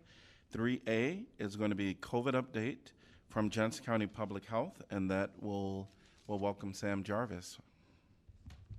Good evening to the City Council. Sam Jarvis, Johnson County Public Health. Certainly we'll cover probably what's on front of mind of most folks, and we've all seen and know that the public is aware of a new Greek letter, which is Omicron. And certainly it's predominated the news in the past several days, and well after the holidays. And so at this point in time, I do just want to reiterate, after we've spoken to our state and federal partners, that at this moment, there's very, very little known about this new variant. And so while yes, it's been listed as a very of concern by the World Health Organization, we are still waiting to learn more about it, whether it's more transmissible, whether or not we'll see more breakthrough cases with vaccine. So at the moment, certainly it is of note, it is a concern, but there is no need to cause panic or much alarm at the moment. And a good reminder that we do have the knowledge and the tools to be able to continue to lower transmission and make our daily life safer. So whether or not we learn more about this variant in the coming days or weeks, or whether it's identified in the U.S. or Iowa, we do want to remind everyone that, again, we can continue to physically distance as best as possible. We can continue wearing masks. Vaccination is one of the best tools against COVID-19, and certainly now in the past couple of days, we've seen the CDC strongly encourage everyone 18 years and older get their booster. So it's been a little bit more clearer messaging from our federal partners on what that means for everyone. So again, we are encouraging everyone 18 years and older to get their booster. So if you've received Moderna or Pfizer, it is 6 months after your second dose. If you've received Johnson & Johnson, it's 2 months after that. And so we'll continue to share information on availability with our partners across our community at our hospitals and pharmacies. So at the moment, we are still seeing an increase in trend. I believe the last time we reported out, near the end of October, we started to see that increase. We were hoping to see that trend downward mid-October, but sadly, we're not there yet. Roughly over the past several days, we've had an average of about 80 cases. We've seen some triple-digit days. So it is concerning, and we're continuing to see transmission in vaccinated and unvaccinated households. One area of concern that I know that our disease prevention team has noted that our younger age ranges who were not eligible to be vaccinated yet, or maybe waiting to be vaccinated, would become ill, and then certainly parents who are vaccinated were becoming ill after that. So the upside to that is those who are vaccinated certainly have less severe illness, which is good news. But again, a good reminder that we strongly encourage everyone to get vaccinated as soon as possible. On a lighter note, to date, we've allocated roughly over 12,000 pediatric vaccines for 5 to 11-year-olds, so well over what our population is locally. So at the moment, the limiting factor is getting appointments. We know that there's been some frustration across the community, but please be patient, and please know that our hospital and pharmacy partners are doing everything they can to get those appointments scheduled or to fill those appointments and to offer off-site clinics, which we've had several in the past weeks. We know that those clinics are now roughly approaching their second dose clinic starting this week. So we've got several others being planned for the end of this week and early next week as well too. So overall, the upside is that we are getting 5 to 11-year-olds vaccinated. So that is, I believe, most of our kind of updates and highlights. Happy to answer any questions. Any sense of when data is going to come in for the under fives? No clue. We have asked the state health department when that will be, and I believe they're still waiting on getting those improvements to the state's dashboard. But from what our partners report, we believe there's been roughly at least 3,000 5 to 11-year-olds vaccinated in our community. That was a report we received about a week and a half ago. We know that from our partners at UHC, Hy-Vee, and Towncrest, and the VNA that performed some off-site clinics about a week ago. So we're making good progress. I mean, there is a high demand in our area, so which we're happy to see. And your view on the current need for wearing a mask? We need to continue to do so. Certainly right now the CDC's guidance has not changed, so areas of substantial or high transmission need to continue to wear masks in indoor spaces. So we're hoping that folks continue to recognize that and remain vigilant. Right now, I think where we are seeing transmission occur is that lapse. You know, certainly we're all very tired of this, and it's been very difficult. So it's just a reminder to stay vigilant and keep up the good practices while we enter this upward trend of cases. And then certainly to recognize that we saw good results of flu season last year. We virtually saw very little cases of flu, so we know that this is helpful for other respiratory viruses as well. Great. Thank you. Thank you. Yes. All right, moving on to item number 3B, UCI Jingle Cross World Cup Cyclocross Race. Welcome, Josh Schaumburger. Thank you, Mayor. Thank you, Mayor, and I appreciate just a few minutes in front of the council here tonight. As I've been customary, I'd like to come and just give the council a little overview over the UCI World Cup event that's taken place now 5 times in Iowa City and been broadcast 5 times in Iowa City to between 14 and 16 million people across Europe and the country live from the Johnson County Fairgrounds. And this year was certainly our most challenging of the 5 years because we had worked so hard to book that international event on a bye weekend for Iowa football. And then they went and changed the schedule, and we were up against homecoming game. So very challenging with people and resources, but as always, the city of Iowa City continues to step up and support alongside Johnson County to put on and host this tremendous event. There's a couple individuals in particular that always step up, and that's Brock with your Streets Division and Darian Nagel-Gam, and of course Jeff and his entire team. So just want to thank all of them. This event attracted just short of about 300 people from Europe, and this was our most popular and most attracted event of all the 5 that we've had.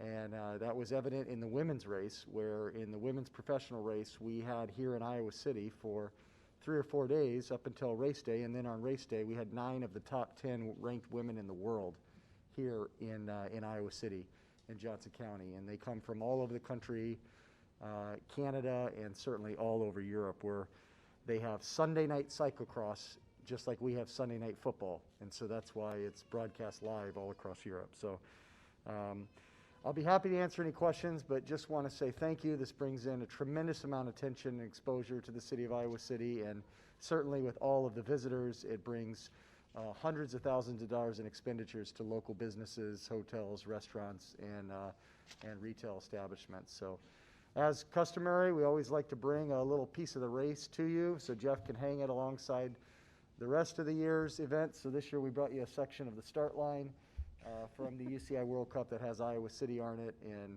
was shown all over the world. So thanks very much. Happy to answer any questions, but appreciate all the continued support of this significant event.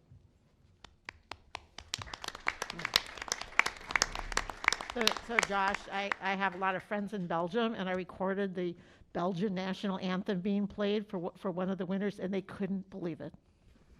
Yeah, you know, we have to always make sure that when we play the national anthem, we have the exact national anthem. So we have about 40 of them queued up.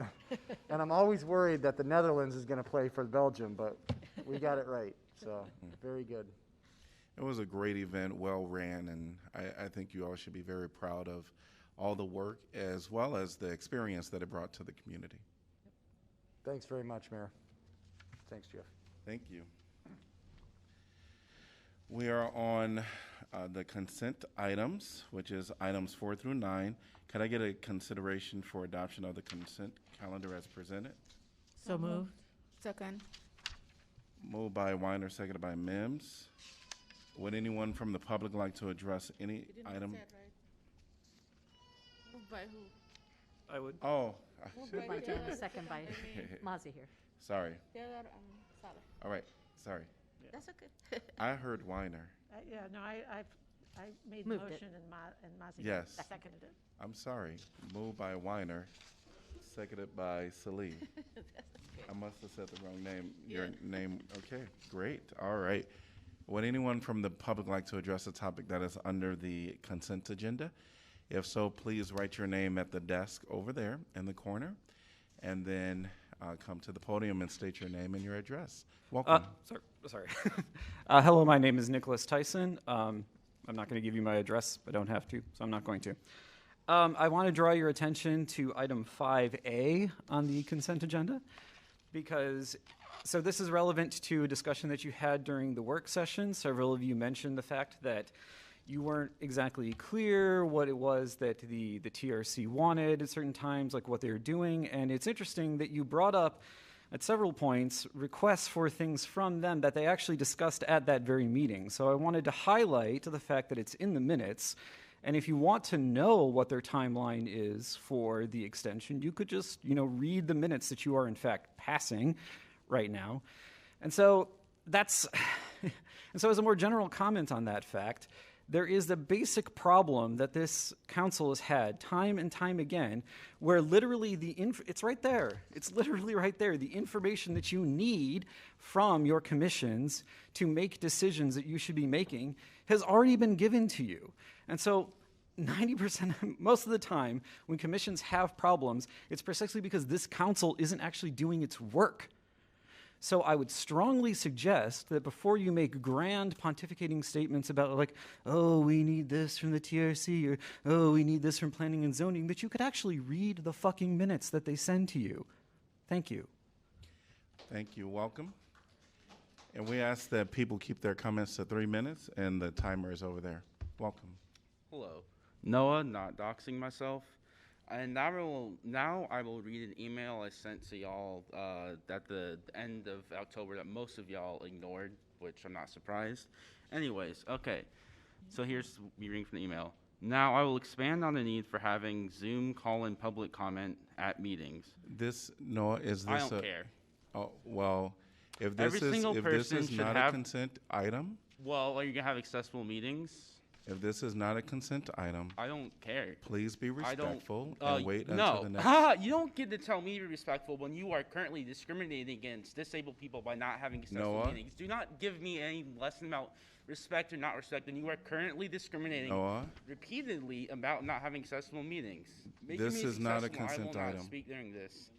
Make your meetings accessible then. It is not a consent item. I don't care. You are currently being extremely ableist by not having hybrid meetings. So I'm going to continue to speak. You are currently discriminating against my community that I'm Noah? part of. So I'm not just going to stand by and be silent. for that. Noah, No. this is not a It's consent. not acceptable that you are discriminating against disabled people. Not even just disabled people. That just makes it worse. You're just discriminating against everyone else who can't physically make it to these Noah, meetings. You this just had is an not- update about a pandemic. You're welcome to come back up. Oh, I will. this though. is- You know I will. All right. So I'm Well, gonna continue reading my email. No, Every single person should Noah, have the same opportunity for public this comment is as not everyone a consent else. item. Currently, that is not the case. Contacting y'all by email, Noah, phone, or in person out of meeting this is is not not the same a as giving consent public item. comment at public meeting. That is a fact. Noah, It is unacceptable that the very reasonable accommodation providing Zoom call-in options is Noah? not available for all public meetings. It is an accommodation that the Noah, you are Johnson County being Board of disrespectful Supervisors to is the providing. request by the mayor. Shut up. You are being disrespectful. You are no, being You are being disrespectful. incredibly ableist, so I don't really care. You are being I don't care if disrespectful. you're being disrespectful. You are Please discriminating. take your seat. You are committing discrimination against the community I am part of. Please take your seat. No, that's what I was saying. Oh yes, the Johnson County Board of Supervisors is providing. So I'm extremely acceptable as because of a lack of technical ability. And as Susan Min told me a few minutes ago, it's because you don't want too much from a comment. And you and Burgess have both told me you've already decided it, so you can't apparently reverse your decisions for some bizarre reason. Even if we weren't still in a pandemic, there are a number of reasons why people can't attend meetings, but would still like to. And the option, it would be able to, the Zoom call-in option was available. I am a disabled person. I want to be able to participate in public meetings, so my disability prevents me from being able to physically make it to said meetings. But currently, I cannot do that. It makes me feel discriminated against and that I matter less to this council than my able-bodied neighbors. Thank you. Change your damn mind and stop discriminating against me and everyone else in my community. Thank you. Are you going to do that? Next. I'm sorry you don't care about ableism rife in your community. That should be, you should be ashamed. What? All right, we're gonna move on to the next speaker that want to address the topic on the consent agenda. Yes, Travis Welcome. Weiber, Johnson County Auditor, Tiffin, Iowa. So not an Iowa City resident, so I can keep it brief. You have the re-precinct maps in front of you. I believe that's coming up later on. I would just like to thank the Iowa City staff for all the help that they've provided us and given us the leadway to draw the maps. It's great collaboration between both governments. We're happy if you don't vote on any of the maps that you like to draw some more, but I just wanted to share that everything that between Jeff and Eric, Kelly, the city staff, they've been amazing to work with as we do this process. So thank you guys. Any questions? Thank you. That's good. Thanks. Welcome. I would like, excuse me, I would like to talk about the consent agenda. Specifically, if someone was at home and disabled and they wanted to comment on the consent agenda and they would be unable to because this council lacks hybrid meetings. A hybrid meeting allows someone to call in from Zoom.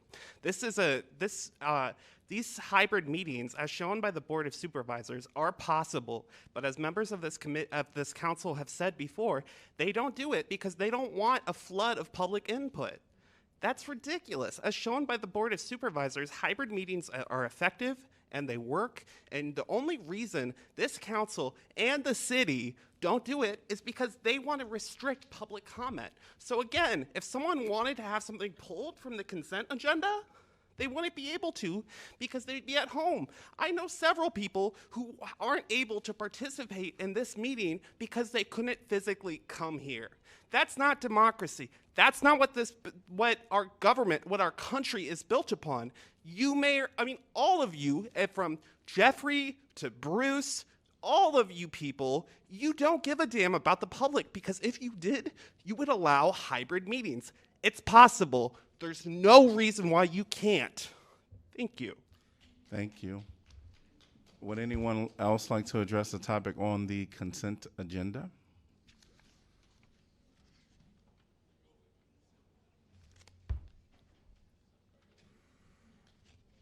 Are you coming for the consent agenda or for the open agenda?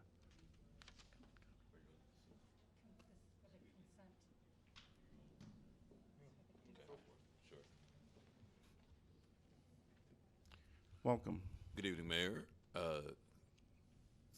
current City Council, Doyle, D-O-Y-L-E, Landry, L-A-N-D as in David, R-Y, Positive Vision Communications.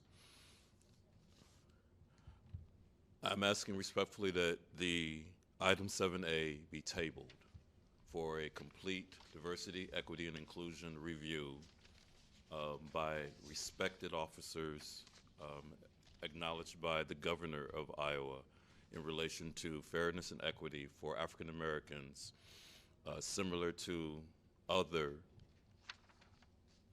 cities in Iowa that have done the same exact thing to ensure that the contributions of African Americans, i.e. construction, have been documented, have been awarded, because as of this contribution, me stating this, there's not a single African American construction company that has been even consulted in relation to building of anything in Iowa City during this fiscal year. So the appropriate NAACP, Urban League, National Association of Black Journalists, National Association of Construction Professionals, I can extend this past 3 minutes, but you'll get the point. Please respectfully consider tabling 7A for further review. Thank you. Thank you. Is there anyone else that would like to address a topic on the consent agenda?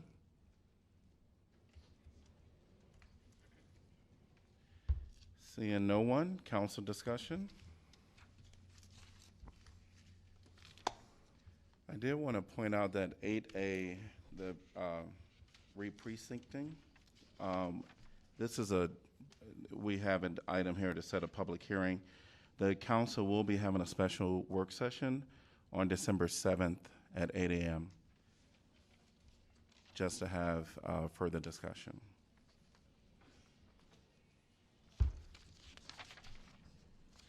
Hearing no other comments, roll call, please. Oh, yes. Roll call, please. Taylor? Yes. Teague? Yes. Thomas? Yes. Weiner? Yes. Burgess? Yes. Mims? Yes. Salee? Before I vote, I thought we're gonna do discussion Oh. before the voting, or when was the discussion? Yeah, that was, I opened up discussion, sorry. I had opened up discussion, sorry. I don't know, but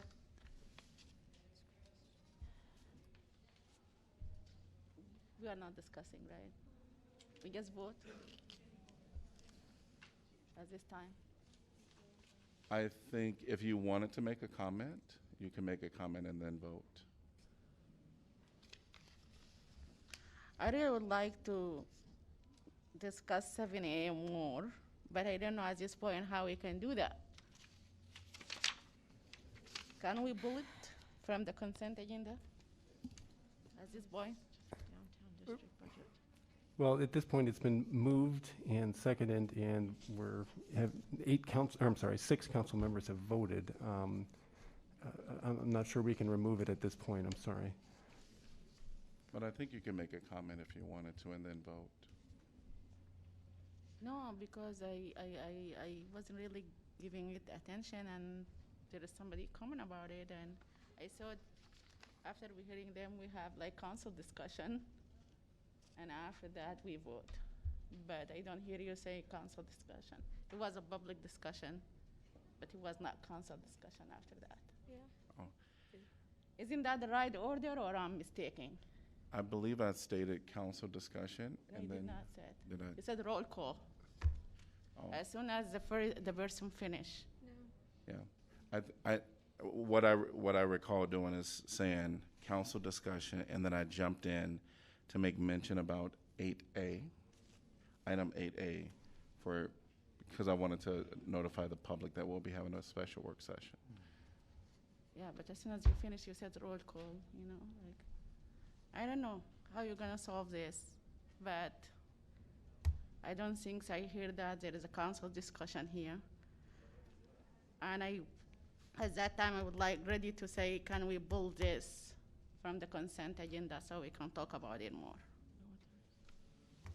I think at this point, you can give a comment and then make your vote.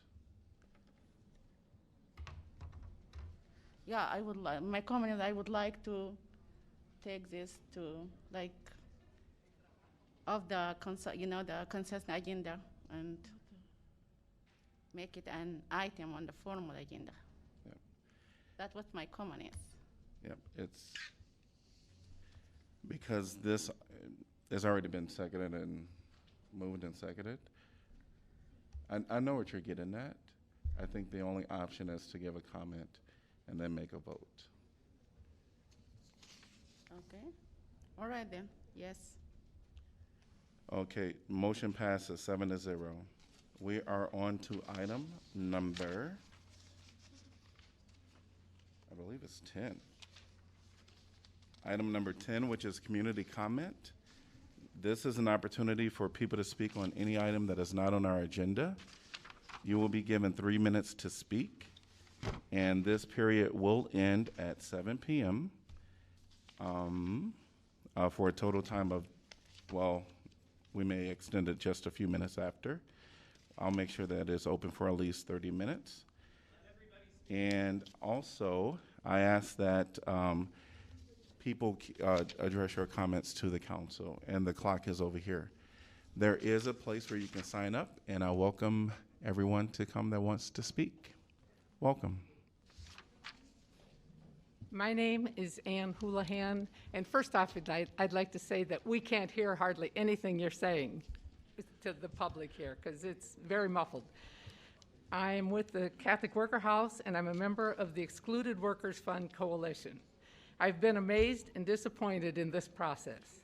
Iowa City and Johnson County, if I understand it correctly, received millions of ARPA dollars in April or May. Our coalition members have been attending Board of Supervisor meetings, City Council meetings, and public input sessions since April. The excluded essential workers have been speaking at these sessions. You have heard their stories, those of you who have attended, which have been very few elected officials. I thought this money was to be directed to people impacted by the pandemic, especially essential workers. I'm amazed how many hands came out needing pandemic relief, especially in the last few weeks. Few voices other than the excluded workers had been heard all year long at these sessions. The most egregious distributions, in my opinion, is the Sheriff's Office getting $1.2 million for GPS monitoring, which is likely to impact persons of color more than white citizens. Another distribution is $3.4 million going to Kemp Park to replace the shower house and alleviate pollution. Are these items which should be covered by pandemic relief? I think not. Kent Park gets nearly twice as much as essential workers. We have been discussing this need for most of a year. Finally, we got approval for $2 million from the county, but these still hold up possibly till March. Iowa City has proposed contributing $1.5 million to supplement the county money. That is great, a good start. The pandemic has been going on for nearly 2 years, and these essential workers have received little, if any, relief. The money is less than what they deserve, which is what we got without lifting a finger. It is not right that they are not getting the full amount of stimulus payments we received. But that distribution should not be delayed until March and should not have strings attached. This is the holiday season. Bills are continuing to come due, and the pandemic is still with us. The excluded workers need the money now. These are who I thought the money was intended for. Why are we so resistant to helping the least among us? Please approve the funds and distribute them with Johnson County with the least amount of red tape. That is, proof of identity, proof of residency, and stated need. Please stop the delaying tactics. We are not going away. Thank you for your time. Thank you.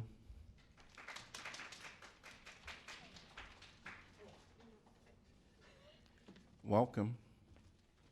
Good evening. My name is Pat Bowen, and I live in Iowa City. And I'm here tonight to ask you to finalize and complete your commitment for the Excluded Workers Fund as well. Don't drop the ball. Last September, Iowa City committed to contributing $1.5 million of the American Rescue Plan money to make sure that the excluded workers got at least a $2,000 stimulus check. A $1,400 check in March, which is what we're hearing it's going to be, March of 2022, that is 2 full years past the beginning of this pandemic, is not good enough. Excluded workers need $2,000 in checks before Christmas. And regarding the disbursement of monies, other excluded workers funds across the country are doing the same thing. And in New Jersey, they ran into problems because the paperwork requirements were so burdensome that the size of the checks were so small, people didn't even apply for them. If that happens here, the fund will be a failure. Our government, meaning all of you, will have failed the people that you are here to serve. As Ann said, there needs to be little to no paperwork. She already said them, but it's proof of residency, proof of who you are, and a self-certification of need. These people are needy. They can't wait. You promised them $1.5 million. Now it's a time to fulfill that. And I didn't realize when this meeting started, that first issue. But as a side note, no Zoom call or comments is wrong. We are going into winter. We are going into a new COVID variant. This doesn't seem like the right time to stop this and to shut down the Zoom meetings. Your mask order has been extended indefinitely. So do you expect people to come down here in the middle of winter to give comments? You are cutting us off. And so I would like to request that this be implemented again. Thank you. Thank you. Welcome.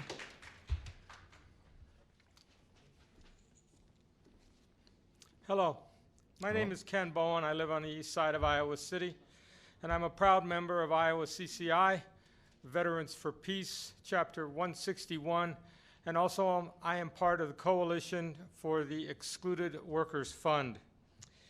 Last September, Iowa City contributing $1.5 million from the American Rescue Plan to make sure excluded workers got at least a $2,000 stimulus check.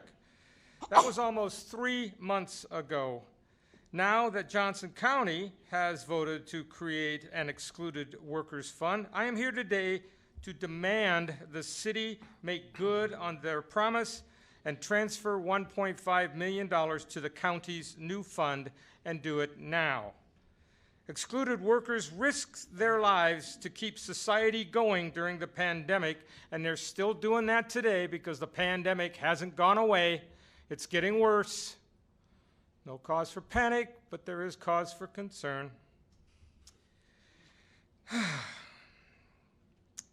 They haven't had any relief, none whatsoever. A $1,400 stimulus check in March isn't good enough. Excluded workers need $2,000 by Christmas. I ask every member of this council to walk a mile in their moccasins. Think about it.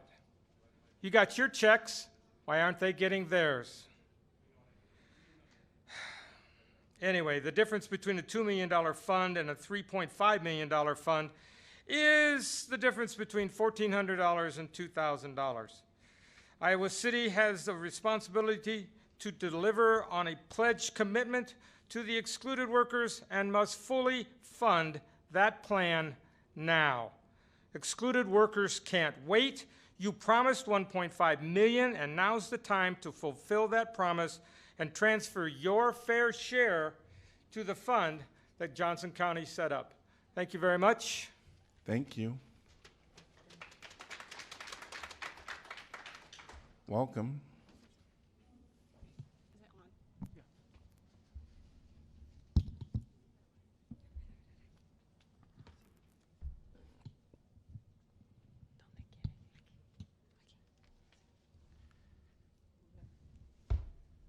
Hola. Yep, and we'll extend the time. Thank you. Te van a dar más tiempo. Hola, mi nombre es Rosa, yo soy de Guatemala. Hi, my name is Rosa. I'm from Guatemala. Estoy aquí porque nos han dado el dinero, I'm here because they've given us the money, pero el problema es que nos están alargando más el tiempo para darnos hasta el marzo. the problem is they're making it too long. The process is too long. We're not going to get it till March. Para nosotros es demasiado tiempo. For us, this is too much time to wait. Tenemos muchas necesidades y nuestra necesidad no espera hasta en marzo. We have a lot of needs, and our needs don't wait till March, can't wait till March. La renta no espera hasta el marzo. La luz no espera hasta el marzo. El hambre no espera hasta el marzo. Rent, light, that's not going to wait till March. Our hunger won't wait till March. Nosotros queremos ya el dinero ya pronto, We would like the money sooner, de este mes de diciembre. this month in December. Y 1,400 no es suficiente para nosotros. $1,400 is not enough. Por lo menos que nos den 2,000. We need at least $2,000. Nosotros hemos sufrido demasiado por el COVID. Llevamos meses para estar luchando por este dinero y no es justo que nos dan después hasta el marzo. We've suffered a lot because of COVID. We fought hard for this money and been waiting for a long time for it. And it's not just that you're going to wait till March to give it out. Las personas aquí ni siquiera tuvieron que hacer esto para que llegaron el dinero hacia ellos, pero nosotros los hispanos estamos luchando días, meses, hemos sufrido hambre, hasta el calor por estar en las reuniones y ahorita por el frío, y no es justo que no nos den el dinero de este mes. Other people here didn't have to do anything for the money. We as Hispanics have been doing so much. We've been to every meeting, waiting in the like when it was hot, and now we're starting to get into winter time and we're here in the cold. So March is not soon enough. Espero que comprenden eso. Por favor, que nos den ya pronto el dinero. Gracias. I hope you understand this and that you get the money sooner. Please, thank you. Thank you. Gracias. Welcome. Hola, buenas noches. Mi nombre es Ninosca Campos. Ya ustedes me conocen de la Coalición de Trabajadores Excluidos de Iowa. Hi, good evening. My name is Ninosca Campos. You all know me from the Excluded Workers Fund. Estamos aquí exigiendo el $1,500,000 que ustedes nos prometieron. We're here insisting that you give out the $1.5 million that you promised. Como ustedes saben, el condado del Johnson County ya nos proporcionó $2 millones. You know Johnson County approved $2 million. Pero con $2 millones la gente solo se viera beneficiada con un cheque pequeño de $1,400. But that's not enough with $2 million. It would only be a small check of maybe $1,400. $1,400 no son lo suficientemente justas para todas las personas que se vieron afectadas durante el coronavirus. $1,400 is not nearly enough for all the people that have suffered during this Ustedes COVID-19 saben- pandemic. Ustedes saben que las familias más vulnerables son las que sufrieron más. You know that these are some of the most vulnerable families and they suffered the most. Nosotros necesitamos que ustedes nos den el $1,500,000 de que nos prometieron. We need you to also give the $1.5 million to the fund that you promised. Para unir ese dinero con el dinero que tiene el Johnson County, el que nos proporcionó el condado. Unite the $1.5 million, she's referring to this money, to the $2 million that Johnson County has voted to hand out the money. Para que cada una de estas personas que ustedes miran ahora aquí y las han visto en todas las reuniones presentes obtengan un cheque de $2,000. So that all the people that you see here in front of you and all the other people that have come to the meetings receive a check of $2,000. Ustedes tienen que tener palabra de lo que nos prometieron. You have to keep your word of what you're promising. Nosotros no queremos esperar hasta el mes de marzo. We Ya don't- hemos esperado lo suficientemente bastante. We don't want to wait till March. We've waited enough. Todavía estamos en pandemia, aún no termina. We're still in this pandemic. It hasn't stopped. ¿Eso qué quiere decir? Que estemos vacunados no significa que no podemos infectarnos. It doesn't mean anymore that just because we're vaccinated doesn't that we can't get the virus. Entonces yo aquí como líder de la Coalición de Trabajadores Excluidos de Iowa vengo a exigir que nos den el $1,500,000 que nos van a proporcionar. So I'm here as one of the leaders of the Funded Excluded Worker Coalition that you give us this money. para que cada una de estas personas obtenga en el mes de diciembre su cheque. So each one of these people in the month of December gets their check. No queremos esperar más. Ustedes tienen el poder y el control de la ciudad. We don't want to wait anymore. You have the control and the power of the ¿Por qué city. Illinois va a proporcionar $1,000 a sus habitantes? ¿Ya vieron en las noticias? Did you see in Illinois they're giving out $1,000 to their ¿Y inhabitants? ustedes por qué teniendo el control de esta ciudad no pueden dar a la gente lo que han prometido? And why, with you guys having the power of this city, you are not completing what you promised? ¿Qué les cuesta dar el $1,500,000? Soy lo suficientemente clara y les digo las cosas como son. What does it kind of cost to you? I'm being clear that we want this money. Y si se molestan, lo siento. And if you're bothered by this, I'm Y sorry. me van a ver en todas las reuniones porque esta ha sido mi lucha desde el mes de abril. And you'll keep seeing me in the meetings. Y yo lucho por cada una de estas personas que vienen saliendo de trabajar para venir a pedir lo que les prometieron. Because I'm also fighting for each of these people you see in front of you who've left work to come here. Las cosas como son, señores. Las cosas se prometen, pero se cumplen. Keep your promises. Y nosotros no queremos esperar más. We don't want to wait longer. Necesitamos el dinero de ustedes para tener un cheque de $2,000 para cada persona y que no pongan tantas restricciones tampoco. We need this money from you guys to join the city so that we have a bigger check and Creo- not to put restrictions on it. Creo que es suficientemente que una persona tenga un ID con su dirección para que comprueben que viven en el estado de Iowa, It should be enough with an ID. The person can prove that they live in this city of Iowa City. que no anden usando tanta protocolo para dar un cheque a las personas. Not being proposed, not be proposing all kind of Porque protocols. porque cuando nosotros trabajamos haciendo los trabajos tan duros que hacemos en el estado de Iowa, Because we're doing all the hard work of Iowa. a nosotros no nos piden tanto protocolo, nosotros hacemos el trabajo tal y cual nos dicen, They're not asking for all these protocols. They tell us what to do and we do it. pero ya estamos cansados de venir a tantas reuniones y a veces no crean, a veces nos decepcionamos. We're tired of coming to all these meetings. O Why quieren, don't you que, believe us? o quieren que nos decepcionemos, pero no estamos hechos para eso. We're not here to be deceived. Si sacamos la economía de este país a diario con el trabajo forzoso que hacemos, We lift up or even sort of carry this economy with all the hard work that we aquí nos do. van a tener en todas las reuniones. Aquí nos van a tener en todas las reuniones. Aquí nos van a tener Oh. presente en todas las reuniones. Then you're going to see us here at all the meetings. Ahorita no nos quisieron dar ni intérprete, And you don't want to give us an interpreter, pensando que nos iban a callar nuestra voz. thinking that maybe that would shut our voice. Y nosotros vamos a alzar nuestra voz, But we'll keep using our voice porque nosotros tenemos derechos. because we have rights. Así como de mi cheque yo pago mis impuestos, Just like from my check, I pay taxes. así como yo hago mis taxas, Just how I do my taxes, así yo tengo los mismos derechos que cualquiera de uno de ustedes puede tener. I have the same rights as just like each and every one of you. Y yo lucho por todas estas personas vulnerables. And I'm fighting for all of these Y vulnerable solo people. exigimos que nos den el $1,500,000 que nos prometieron. And we're asking for you to give the Porque 1.5 queremos million that you promised. Queremos estos cheques para el mes de diciembre. We want these checks for the month of December. Y agradeciendo de antemano, ¿verdad? Que pues siempre nos atienden en las reuniones. I thank you for Gracias. attending us to us. Thank you.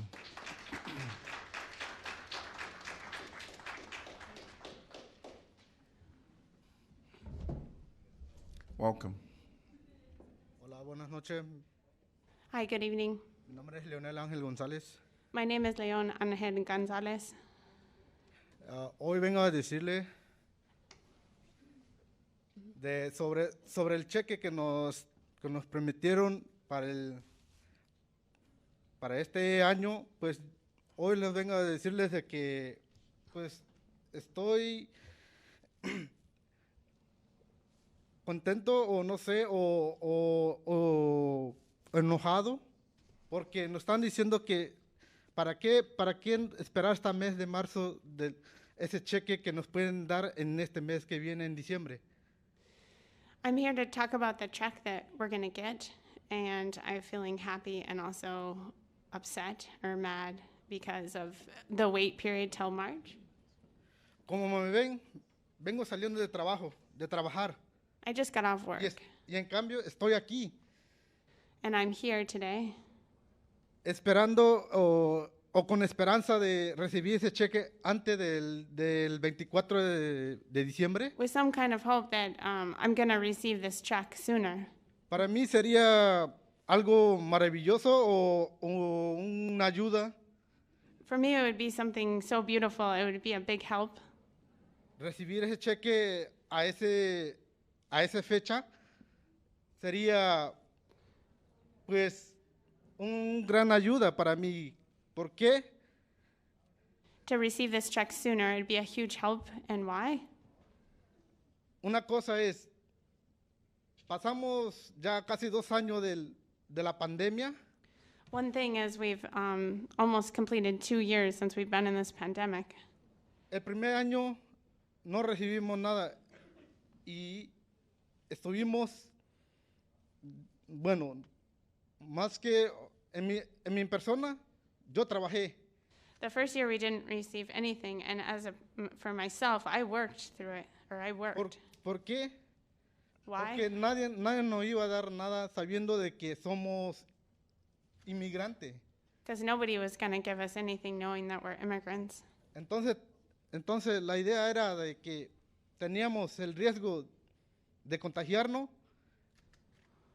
y la otra es de pagar los biles, la renta y todo lo demás. So we carried this risk that we could get infected so we could continue to pay our bills. Y en cambio, pero ahí estuvimos buscando la manera de cómo conseguir para pagar todo eso durante la pandemia. But Eso, during the pandemic, we were out looking for ways that we could make payments. pero eso fue el año que cuando comenzó la pandemia. Y otra cosa, buscando eso, digamos, esa manera de cómo pagar la renta, llegó el mes de marzo, febrero, pagar sobre los taxes de cada año. And then, so this is what happened the first year. And then another thing on top of that came the months of March and February, finding ways to pay these taxes. Para mí fue duro, It was hard for me porque tenía que pagar el taxe, el bill, la renta, I had to pay taxes, the bills, and rent, y no teniendo apoyo de nadie ni del gobierno. with support from nobody, not even the government. Entonces, el segundo año, que fue de enero a esta fecha, And then talking about the second year, January to where we're at now, igual, the same. buscamos la manera de cómo pagar la renta y pagar de cada año los taxes. Looking for a way to make rent and to pay Y taxes, sin ningún apoyo. and without any support. En cambio, ahí estuvimos y en mi persona, yo pagué mis taxes. I paid my taxes. Para mí, el primer año del pandemia, yo tuve que pagar mis taxes la cantidad de $1,500.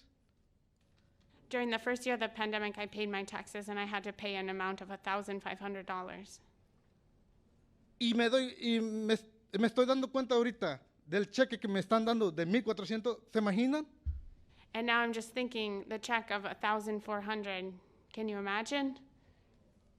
Dime, ¿en qué me puede ayudar en esa 1,400? Si ustedes nos pueden dar los 2,000, sería para mí es un gran ayuda, pero es una ayuda. Tell me, what will this do? If you guys can give out the $2,000, this would be a huge help. Lo único que pido hoy, esta noche, como todas las veces que hemos estado aquí durante esos meses que hemos estado luchando por esto, cheque que nos pueden dar, y estoy con esperanza que nos den ya en esta fecha que viene. The only thing that I'm asking tonight, throughout all these meetings that we've been in, is that you can give us this check this month that's coming. Para mí sería un gran ayuda. This would be a huge help for me. Y otra cosa es de que esperemos y que ustedes, todo lo que dijeron durante ese tiempo que estuvimos aquí, que nos den su palabra de que nos den el cheque este diciembre. And the other thing is that you keep your word that you're going to give out the money and that you give the check out in December. Antemano, muchas gracias. Thank you. Thank you.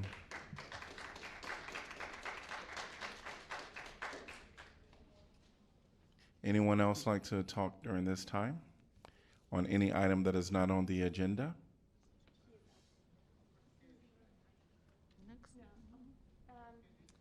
I'm just following the list, and I'm looking. Is it Doyle? He's next. Oh, I'm so sorry. You're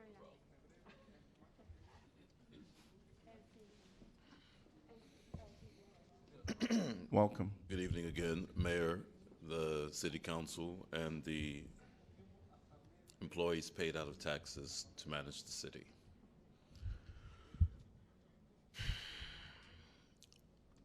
On November 30th, 1955, the residents of Montgomery had a meeting and decided the next day we act. We're not going to discuss about what to do with our money, but when we remove our money, the world will notice. December 1st, 1955, the start of the Montgomery bus boycott. 381 days of African American residents deciding, no thanks, we'll walk. When you remove your money, everyone notices. I state that because of what I asked as a United States Marine Corps veteran during public, the consent about tabling, because sometimes when you sit with someone who you currently disagree with, doesn't mean that you don't like the person, it just means you disagree with the person on an issue. I state that because this cup of coffee came from the Java House. I specifically purchased it because of one person on the council who, when she did not know who I was and thought, I'll take the meeting at the Java House, where I found out that Councilor's birthday. And she made a simple request. Just don't publicize my birthday. I, as a United States Marine Corps veteran, I may not like what someone has to say, but I will respect it because of the oath that I took to defend this life, to use my life to defend this country and what it stands for. So I may not like being called a certain name that starts with an N and ends with an R. I may not like being treated like one, but there's a difference between that word and a W-I-N-N-E-R. Tonight, there are residents here in Iowa City who are white, who are considering the same actions as the Montgomery residents from 1955 on November 30th. They are the majority in Iowa City and understand that African American residents and taxpayers continue to be ignored. So, businesses can't earn a profit if residents don't spend their money. Consider yourself advised. Thank you. Thank you. Thank you. We have the next person come in, please. Thank you. Oh, I wasn't going to say anything else. I just need to do something on the record.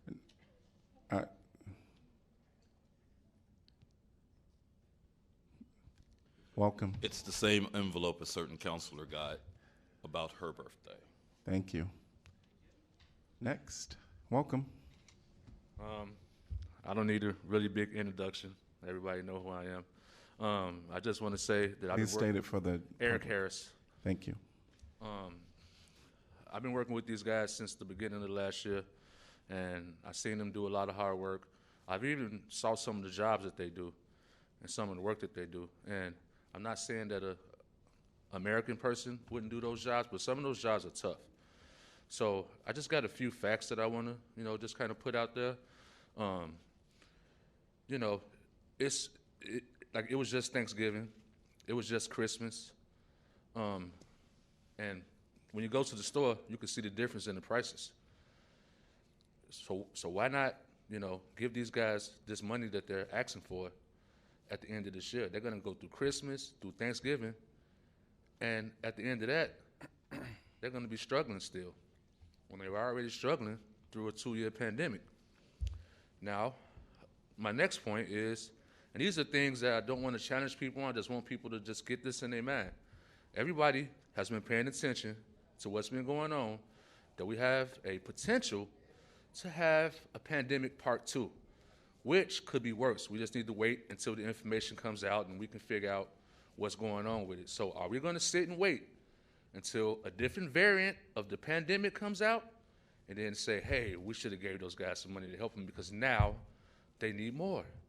Because we don't know about this new variant, but if you pay attention to the alarm that the government gives and the things that happen, we may not know about how bad it is at first, but eventually we will figure out how bad it is.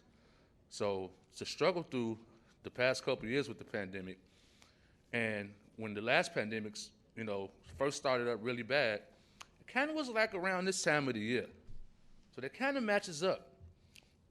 All of these people in this room, I have something in common with them. I struggled through the pandemic. I was kicked off unemployment when my family had COVID. And I'm not afraid to say that I'm also a formerly incarcerated person. So I struggled during the pandemic. My wife had COVID. 3 of my children had COVID. We struggled during the pandemic. And I worked an essential job as well, similar to one of these jobs that all these people in this room probably worked. Making people beds, making sure people eat, making sure people get their food that they order out. Those people were in those kitchens. Just like they say, they pay taxes just like every other person. And I'm an American, an American citizen. So it means a lot to me that we help these people out. Well, I wouldn't be standing up here saying it because I have every right to get all the help in the world, but it's just my personal cause to help all these people out in this room. Thank you. I'm going to automatically give 10 more minutes, but I wanted to just see a hand of those that was wanting to speak. Yep.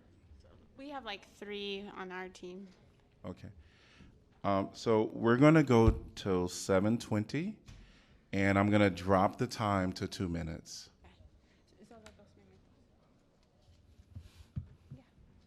Buenas noches, honorables autoridades del Condado de Johnson. Good evening, honorable city council members.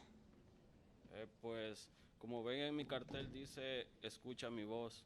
Y no solamente mi voz, sino que la de estas familias que están aquí hoy presentes en esta reunión. What you can see in the paper that I'm holding says, listen to my voice, and not just mine, but all the people that you see standing before you. Pues como ven, nosotros somos habitantes más de esta ciudad y nos sentimos prácticamente ciudadanos de esta ciudad. We are residents or inhabitants of this city, and we feel like we're citizens of this city. Queremos ser siempre incluidos en esta sociedad de esta ciudad. We want to be included in this city. Por lo tanto, vivimos confinados durante la pandemia y pues hemos luchado contra todo en este tiempo que hemos estado con esta severa enfermedad, con este severo virus. All the things that we've lived through during this pandemic, all the things that we've fought for. Y como habitante de esta ciudad, quisiera de antemano pedirles que sean solidarios para con nosotros, porque nos sentimos ciudadanos, el cual nosotros pagamos nuestros impuestos. And as people of this city, we're asking you to stand in solidarity with us. Y contribuimos con trabajo, con impuestos, día a día luchamos y no pararemos de luchar. We pay taxes and we contribute every day to this city through our work. Contribuyendo a este gran país y contribuyendo a esta ciudad para desarrollarla y que cada día sea mejor. We contribute to this grand country and to this city so that it's better. Queremos que sean ustedes los que tomen la decisión. Pues yo siento en mi corazón de que ustedes son personas nobles y de que esta noche ustedes van a ayudarnos, de que esta noche ustedes van a tomar la mejor decisión para We'll see poder what kind of decision that you make, but I feel in my heart that you are noble. y van a podernos ayudar con esta petición que nosotros tenemos. And you're going to make the right decision and help us with this petition that we're asking. El tiempo que nos están dando es demasiado largo. The time that you're making us wait is too long. Las familias, nuestras familias necesitan, nosotros necesitamos, y quién más que ustedes para poder ayudarnos. The need is there. Families need this. We need this. And what better way than you guys to help? Quisiéramos que ustedes, pues, como personas honorables, como personas de palabra, como personas correctas, We would like to ask you, as honorable people, as people who keep their word, nos ayuden con esta petición y podernos anticipar el plazo. Creo que no es algo que no esté en sus manos. Claro que ustedes pueden hacerlo. to help us with this ask. I believe it is something that you can do, is something in your control, in your hands. Por mi parte es todo. Muy buenas noches y confío de que ustedes van a poder ayudarnos. That's all for my part, and I am confident that you guys will help us. Thank you. Thank you. Welcome. I'm not making public comment right now. I'm just going to say that I think 2 minutes for people who need translations unfair. It should be at least 4. Furthermore, I think you should let everybody who needs to speak, regardless of whether that goes beyond 7:20. So that's what's going to happen. Thank you. State your name, just for public record. Santa Claus? No, I'm Dan. Welcome. Hi, my name is Rosemary Andino, and I live in Iowa City in the east side. And $1.5 million is not enough for this community, for Iowa City alone. Are you serious? I'm with these guys. I support them, okay? I help them in every way that I can possibly can. $1.5 million is not gonna be enough. I have car travel, and $1,400 ain't gonna cover it, but just labor, okay? All these individuals here, they don't have benefits like all of you, all of us in this room. Consider the medicine that they gotta go through, the rent, the bills, and every little detail that they gotta do. Half of these people don't get food stamps. Like half of these people that do in Iowa City. It's 1.5 enough to support your community? Absolutely not. No, not even close. Are you guys gonna hear us? Absolutely not. Why? Because you guys think we're gonna give up? No, we're not gonna give up. We're gonna get stronger. This is just the beginning. Half of them couldn't even come. Why? Because the limit of seats that are in this room. Half of them can't speak English. That's why they're afraid to stand behind the doors, because you guys don't want to hear him out. If you was to give an interpreter, absolutely, you'll hear him. But why are you being so shy about 1.5 when we're the ones that provide for half of you when you order out, put a roof on your house, or a door, or whatever the case be? Who do you call? Somebody that is behind these doors. I'm sure half of you guys have problems in your house. Do you guys call a plumber? Do you guys consider how much he gets paid? Thank you. Thank you. Welcome. Bienvenido. Buenas noches, mi nombre es Ken Padilla. Good evening, my name is Ken Padillo. Les agradezco por este espacio, por esta oportunidad de citarnos a que viniéramos a este lugar. Thanking you for this space, for having us here.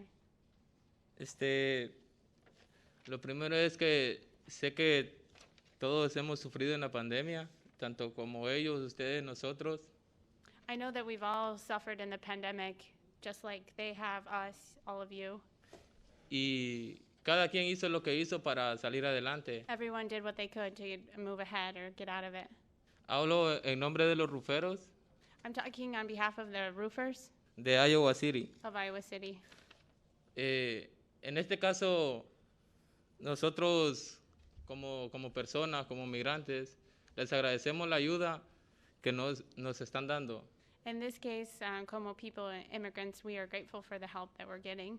Y si ustedes creen que es considerable $1,400, And if you've considered that $1,400 está bien para ustedes is, darnos esto. is okay for you guys to give to us, Pero ven, nosotros ya viene invierno but look, winter is coming, y $1,400 solo cubren 4 meses de renta. $1,400 is only going to cover Para 4 los months que, of rent. para los que pagamos menos que otros, And that's depending on how much you pay. Some pay more, some pay less. pero cubre nuestra comida. Will it cover our food? Y si lo ven de esta manera, no fue tanto la pandemia, es tanto lo menos que los miran. It's not only the pandemic, it's how they see us. Y esto los afecta más a nosotros psicológicamente que físicamente. This affects us more mentally than physically. Es peor el afecto psicológicamente, que físicamente. The mental effect is a lot worse than the physical effect. $1,400 para esta etapa que estamos no los ajusta. $1,400 for this stage that we're in is not enough. Pudimos pasar la pandemia porque era verano, había trabajo. Ahorita ya no hay trabajo. We could get through the summer during the pandemic because of the work, but now comes winter and we're not going to make it. Y aunque no lo miren de esta manera algunas personas, pero somos una parte del desarrollo de Iowa City. And some people might not see it like this, but we're a part of the development of Iowa City. Entonces,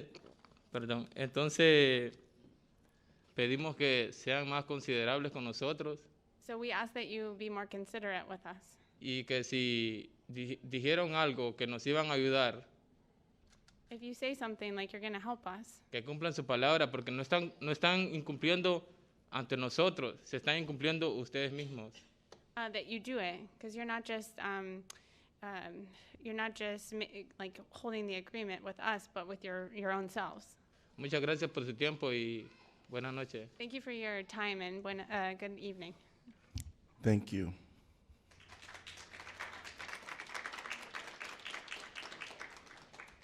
Welcome. Thank you. Fix My Arise with Astig Planning, and not actually sure which one of these is ours. I just want to say thank you to everybody who's here, and I know how hard it is to speak your truth in front of power, and I just really commend everybody from the Excluded Workers Fund for speaking your voice. So I am here actually to talk about a grant that our company received. It's from the Human Rights Commission, the Social Justice and Racial Equity Grant. I've been before you before to talk about some updates, and my team is here actually along with one of the residents who attended the training for the Housing Advocacy Initiative. Sorry about that. What happened? Okay, there we go. So I'm just going to give you a really quick general overview of the project, and just wanted to say that a huge thank you to Councilor Weiner and Mayor Bruce Teague, also Jessica Andino and Maria Padron for attending our event, where we had, our attendees for the training were able to ask questions, be listened to, and to hear some of the experiences that councilors and the mayor have had. Because when we're talking about affordable housing and the impacts of that, particularly in COVID, as you can imagine, there's a lot of emotion, and really what we're trying to do, though, is to create a space for residents and to become advocates for themselves. So instead of having nonprofits and organizations come and say, this is what the need is for residents, much like the Excluded Workers Fund, to be able to organize and advocate for themselves. So I'm here with my staff today to kind of just give you a quick dose of that, and then also to hear Magali, who will share her story as well. Thank you. Thank you. Welcome. Hello, my name is Heki Jamili, and I'll be talking about the first phase of the project that V just mentioned. The first phase of our project was community outreach, and it consisted of a community survey and one affordable housing resources event, which spanned across 2 days, and we met with the residents and heard their concerns and pointed them out towards resources that they could use with regards to affordable housing for the short and long term. And during that event, we also conducted a survey in order to gauge the barriers towards accessing affordable housing in Iowa City and in the county. And one of the questions that we asked during the survey was, do you want to participate in a housing advocacy training? And 34 out of 48 participants said yes to that. And that was the second part or phase of our project. We conducted a 3-hour long training session followed by a 45 minutes discussion with city officials, including the city council members, members from the Iowa City Human Rights Commission, Planning and Zoning Commission, etc. And there, the residents had a chance to not only get familiarized with the faces, but also feel comfortable sharing their concerns. Another thing that we did during this training was that we took some of the concerns that the residents had pointed out during the survey and walked them through a step-by-step process for advocacy for those things. I'm talking about teaching them to how to write emails and letters to officials, to how to make phone calls, how to appear before the city council, and how to even create neighborhood unions of their own so that they could magnify their voices, and many more. But in order to talk about the next part of the project, I'd like to hand it over to my colleague. Thank you so much. Thank you. Welcome. Thank you, Heki. Good evening, everyone. I'm Asmita Paudel from west side of Iowa City. I'm with Estate Planning as well. So with all of the resources we collected and materials we prepared for the 2 phases, the survey and training for the advocacy initiative, we collected all of those and created an affordable housing advocacy initiative toolkit. And the main purpose of this toolkit is for it to be replicable throughout the Iowa City and Johnson County area for future similar events for housing advocacy. And the toolkit is around 30 pages of document, and it will be made available online soon for public view. So talking about the materials that are present in the toolkit, we have presented different action items that can be used to have a successful community survey and affordable housing advocacy training conducted in a neighborhood. And also we have also included sample survey questionnaire and sample flyers, sample banner signages, like training materials and pamphlet and everything that we already created during the initiative. And so we are really hopeful that the community will find this toolkit beneficial and will be used in future events. Lastly, I would like to say that on behalf of Estate Planning, thank you to the city for providing us this opportunity and being supportive throughout the initiative. Also, wrapping up the project, we followed up with the community, the training participants again, and to see if they would like to accompany us to city council meeting to talk during a community comment section. So one of them is here, and she will tell her story. Thank you. Thank you. Welcome. Good evening. My name is Magali Yengo. I just moved in Iowa City like 3 months ago. I moved with my 5-year-old. So for some personal reason, I had to move here so we can have a better life and hope to get a new beginning. So the first thing I was confronted, the struggle I have, the first one was housing. So I noticed something, there's no public housing in the city. So which make my move very difficult here. So when I landed in Iowa City, I was living with some friends in a family, but I couldn't stay longer than 2 months. I had to move and find my way. So I looked around, checked online, there was no affordable housing. I'm a single mom. I'm a hard worker. And I'm not a lazy woman. But where I came from, we used to have, I used to benefit the public income-based program for housing. And here, there's none. So it didn't help me to get a chance to move. So I felt alone with this 5-year-old, I put him in a school close to the place when I moved in that family. So I was looking, checking the rent, very, very expensive. So to be able to have an affordable or something comfortable, it starts from $800. That's the cheapest, I think, $800, $850, $900. So when I get here, it was pretty difficult to get something that will help me and my son to call Iowa City a home. So that was the first. The second thing was the credit score. I never had any issue to pay my rent. I never been late. I never had any issue.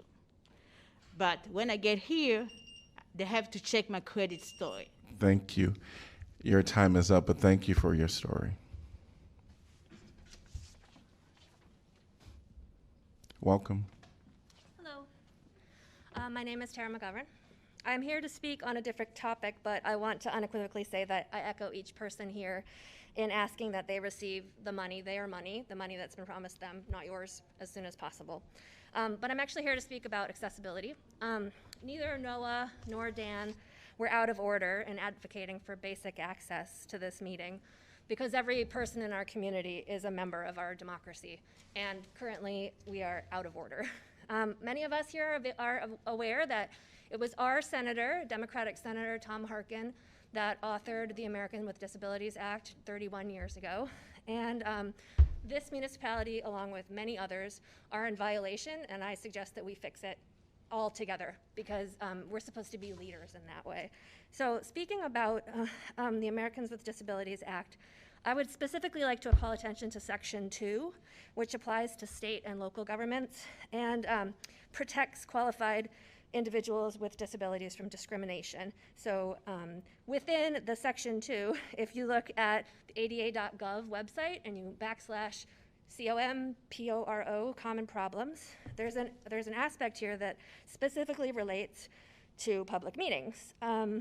In terms of program accessibility, Title II requires city governments to ensure that all of their programs, services, and activities, when viewed in their entirety, are accessible to people with disabilities. And when choosing between possible methods of program accessibility, city governments must give priority to the choices that offer services, programs, and activities in the most integrated setting possible.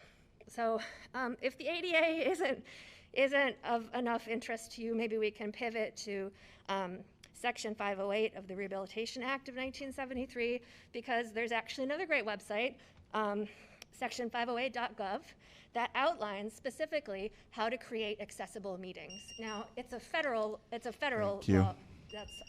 Thank you. Okay, I have actually more to say, so I'll write it up and I'll get it to all of you. Thank you. And I recommend that you listen to people with disabilities, because we're Thank not being you. represented here. Thank you.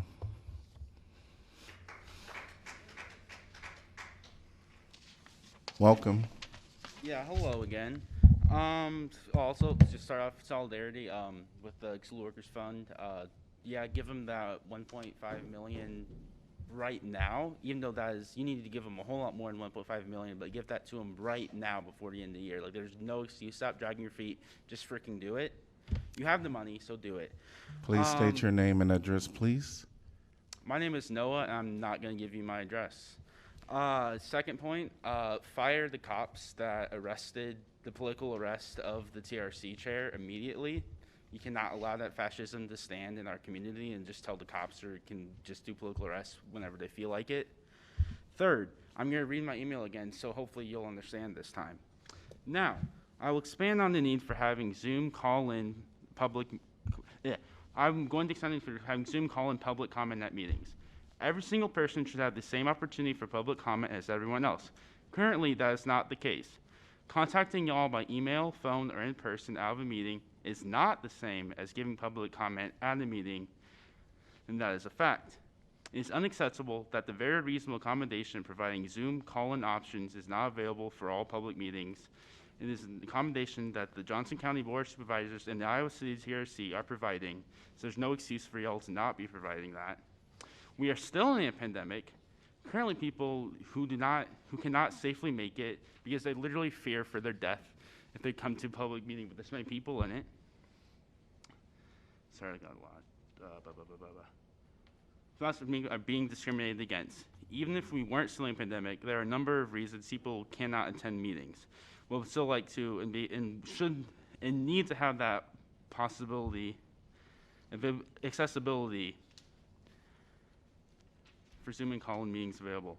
I'm a disabled person. I want to be able to participate in public meetings when my disability prevents me from being able to physically make it to the meetings. But currently, I can't do that. It makes me feel discriminated. I am being discriminated against, and I feel like I matter less to my local government than my able-bodied neighbors. Thank you. Make your meetings accessible then. And don't give a human rights proclamation if you're going to continue discrimination at your meetings. Don't call them public meetings. Noah, thank you. Bruce. Thank you. You're welcome. Welcome. Good evening. My name is Dan Cobble. I would like to comment about several different things. Firstly, why the hell doesn't the city provide translation services to folks at these meetings? In an email to Excluded Workers Fund leader David Goodner, Jeffrey Fruin said, hey, the city won't provide translators to public commenters at public meetings. What the hell is that? That continues the trend of the city not being accessible and the city government refusing to be acceptable to folks. Also, I can't believe the cognitive dissonance presented by the mayor and other city officials during the work session earlier this evening. Many of the setbacks and difficulties experienced by the TRC have stemmed directly from the antagonism of you, Bruce, and the city government as a whole. Nothing exemplifies that more than the arrest of the TRC chair, Mo Traore, by ICPD, who were emboldened by your terrible rhetoric. None of you mentioned that during the work session. None of you mentioned his arrest, which I think is one of the most disconcerting things that's happened to the TRC during its existence. Mr. Mayor, you need to stop kissing Roy Sandporter's ring and let this commission, which she has made it her personal mission to destroy because commissioners resisted her abuses, you need to let the commission do its work. Mayor Teague and Councilor Salih, the fact that you are refusing to approve the facilitator wanted by the TRC is clear evidence that you are putting politics and the greed of Iowa City's nonprofit complex above the welfare of the community. Also, and this is coming directly from TRC Commissioner Amel Ali, who is an Iowa City treasurer, very few of you have paid attention to their work or meetings. Speaking of Amel, I would like to talk about the accessibility of these meetings. She wanted to comment here tonight during public comment, but couldn't because the council does not allow hybrid meetings featuring Zoom. Such hybrid meetings are possible and work as shown by the county Board of Supervisors meetings. So, I mean, y'all need to do better. Just thank you. Come on. Thank you. All right. We appreciate everyone that has come up during public comment, so thank you for sharing yourself. Thank you for sharing during public comment. Public comment is closed at this time, though. Are you not going to let her speak? Public comment is closed at this time. Bruce, she's a commissioner. You didn't let her speak during your work session. We are moving on to item number 11, planning and zoning matters. If a majority of the council is, we're going to move on to 11A, which is comprehensive plan amendment, Southwest District. Resolution 2. I'm going to wait until you're. I will keep going if you're going to wait. I think the city government is Dan. The TRC is awful. You said you were going to wait. Dan, I'm moving on to 11A. Not letting a commissioner of the TRC comment. We are at comprehensive plan 11A amendment. Southwest District. This is a resolution to amend the Southwest District Plan and Iowa City 2030 Comprehensive Plan to allow on intensive commercial and open space land uses for the property southwest of IVW Road Southwest and west of Slother Road. And I'm going to open up the public hearing. And we're going to start with comments from staff at this time. Welcome. Good evening, Mayor, Council. Danielle Sisman, Neighborhood and Development Services. Let me get my pockets empty here, sorry. The agenda items on your agenda tonight, there are 3 of them that are related to each other, so I'm going to give one presentation on all 3. There will be motions at the end individually. So as the Mayor introduced, the first agenda item, 11A, is the comprehensive plan amendment for IWV Road Southwest. There is a following application regarding an annexation of that land into the city of Iowa City, as well as a rezoning of that land to a city zoning district. So as I said, I'll give one presentation for all 3. This is land generally located at the west of the intersection of IWV Road Southwest and Slathauer Road.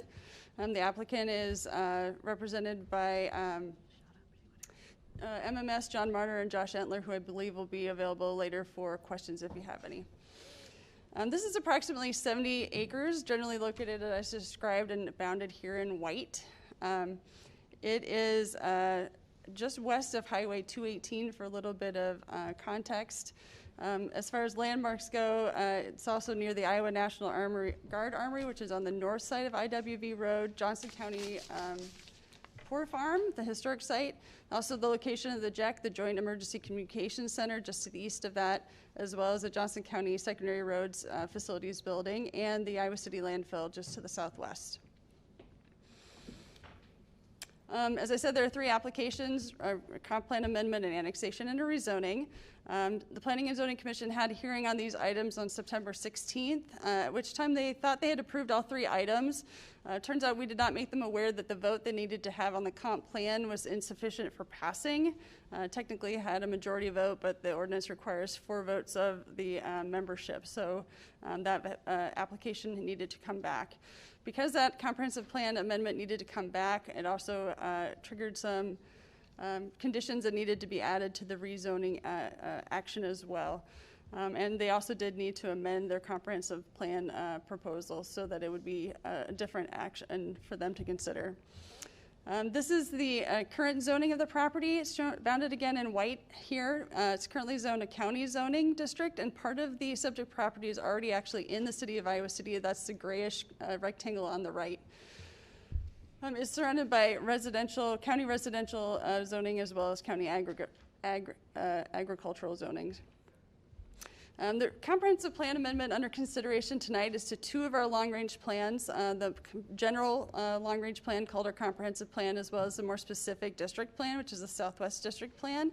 The amendments are to the maps that are included in those plans, as well as some of the text and description of the general area.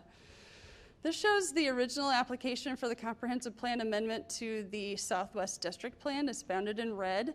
The area was previously designated in this plan as future and urban development, which was a bit of a placeholder for future consideration in the future.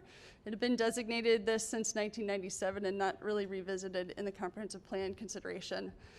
This is, again, the initial application to the comprehensive plan amendment as well. I'm sorry, the initial application to the Southwest Plan submittal map. This is the revised and currently proposed comprehensive plan amendment. You'll see 2 different colors in that same area. The lighter color oriented east to west is a vegetative and noise and site buffer strip that was added to the proposal, formally proposing a buffer between the proposed area to be considered for the rezoning in the future and properties to the south. This is the applicant's revised, comprehensive plan map, so a different map in another plan, but basically showing the same concept, where part of the land would be rezoned eventually to an intensive commercial use, and there'd be a vegetative buffer. The comprehensive plans, these long-range district maps have different keys and different legends to them, so they're color-coded slightly differently and identified in different ways, but they're meant to represent the same thing. With comprehensive plan amendments, we have 2 criteria that staff considers. One is changed circumstances, and the other one is compatibility with the other goals and objectives of the comprehensive plan. Regarding changed circumstances, as I mentioned, this has been a bit of a placeholder since 1997. In considering this application, staff did look back towards how those comprehensive plans were formulated and what was considered at the time that they were developed. Also looked back at the patterns of development that have occurred in this area over time. As far back as the 90s, there had been really very little development in this side of town. Raritt Road was really just beginning to be developed. Certainly Camp Cardinal had not seen the residential development that we've seen since then. There'd been more of a focus on commercial development along Highway 1 and 218 as a preferred location. Also, it wasn't anticipated that infrastructure would be available. Many of those things have changed over time, as well as the fact that looking forward, staff analyzed population growth to 2040, which is the boundary of the long-range planning that the city does in various ways, including the MPO, anticipating significant population growth, and the center of that growth kind of shifting around in its emphasis, and definitely coming to land closer to this intersection and closer to these parts of town. So really indicating that conditions have changed, and it is time to reconsider this particular part of town.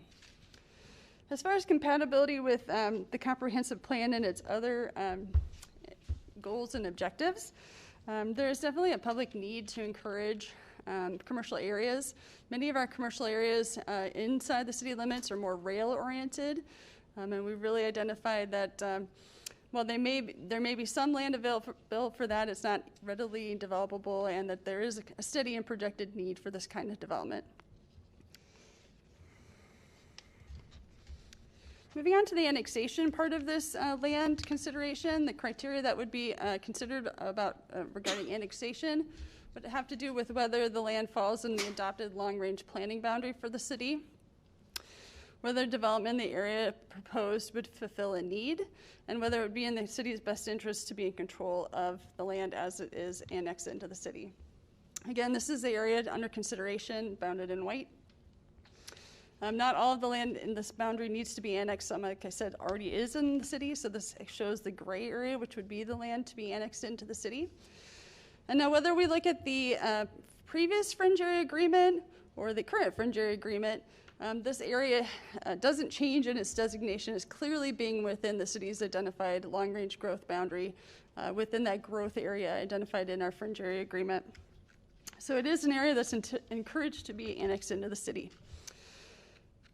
As far as identified need, I mentioned previously that there are opportunities for highway adjacent development in the city, but they are largely rail-oriented rather than highway-oriented, so this would be an identified need. And as far as control and being in the city's best interest, again, going back to that growth area that's identified in the fringe area, it's best that it develop under city development standards and be provided with city services and to be developed to its highest and best use as possible. Moving on to the rezoning, the third case tonight, rezoning criteria. This is not an OPD rezoning, so it just has the two basic general criteria. Again, compliance with the comprehensive plan and compatibility with the existing neighborhood. As I mentioned, there was a vote previously successfully for the annexation case and this rezoning. However, due to that failed vote on the comprehensive plan, it did need to come back. The revised rezoning as it is proposed tonight does include a couple conditions to ensure that the goals and objectives as expressed in the comprehensive plan amendment showing that buffer can be truly fulfilled. This is the exhibit showing the rezoning. The two eastern blocks here, the yellowish and the greenish color, are the two that would be requested to be zoned intensive commercial or CI1.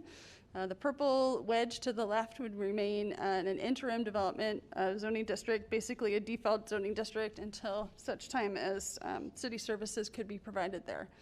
So the rezoning is to two zoning districts, the intensive commercial to the east where city services can be provided, and then the interim zoning district to the west. The intensive commercial or CI1 zone is intended to provide areas for those for sales and service functions and businesses whose operations are typically characterized by outdoor display and storage of merchandise, by repair and sales of larger equipment or motor vehicles, by outdoor commercial amusement and recreational activities, or by activities or operations conducted in buildings or structures and maybe not completely enclosed. There's a fuller list of what all is allowed here. Again, this is at the top, the things that are permitted by right. So if there's zoning were established, these are things that could be permitted on day one. But moving down the chart, there are things that are also allowed as provisional uses. They would be allowed uses, but they'd have additional conditions in the code that would be required for them to satisfy. And then finally, the lower category are things that are permitted by special exception with an additional review by the Board of Adjustment. Again, the types of retail trade in this zone are limited in order to provide opportunities for more land-intensive commercial operations. This does show again the location on the Southwest District Plan of the proposed comp plan change. If that comp plan change is enacted, this would of course be in compliance with that at the time of rezoning. The Southwest District Plan calls for future urban development. Like I said, that was kind of a placeholder. This is definitely intensive commercial development and attractive to it because of its location adjacent to the street network with a major arterial road access. The future expansion of Highway 965 actually is bordered along the west edge of the property here as well. It's also, like I said, adjacent or near to 218, Highway 218. This shows those future arterials there as described. As far as compatibility with the existing neighborhood character that is analyzed as part of a rezoning, the subject properties are adjacent to undeveloped farmland to the north, south, and west. A mixture of farmland, streams, and woodlands can be found throughout these properties. The properties to the south and west contain county agricultural zoning, while the properties to the north contain a split of county residential and city rural residential zoning. Pre-existing lighter industrial uses can be found along the north side of IWV, as I mentioned, with the County Public Works Facility and the Iowa National Guard Armory. Additional screening and standards are intended to conceal parking, loading areas, and drives from adjacent residential areas are required by our code. However, staff is also recommending a condition that parking between the principal structure and the IWV Road Southwest and Slothauer Road right-of-way is screened to a higher screening standard. In addition, the loading areas and outdoor storage areas may not be located between the front facades of the principal structure and the front yard right-of-way line for both frontages, the IWV and Slothauer frontages. As I mentioned, the Johnson County Poor Farm historic site is immediately east of the subject property. The Poor Farm currently contains farmland for the entire stretch of adjacent property across Slothauer Road from this property. And the county has expressed a desire and has explored various development potential for their property for even potentially future residential dwellings. It's not believed that this portion of the property will be directly across from the subject property, but still to soften the transition between an intensive commercial future land use to an agricultural one or potentially a residential one to the east on the county property, staff is again proposing a condition that the developer provide a landscape screening buffer. As I mentioned, in the vicinity is the landfill and Highway 965 future alignments.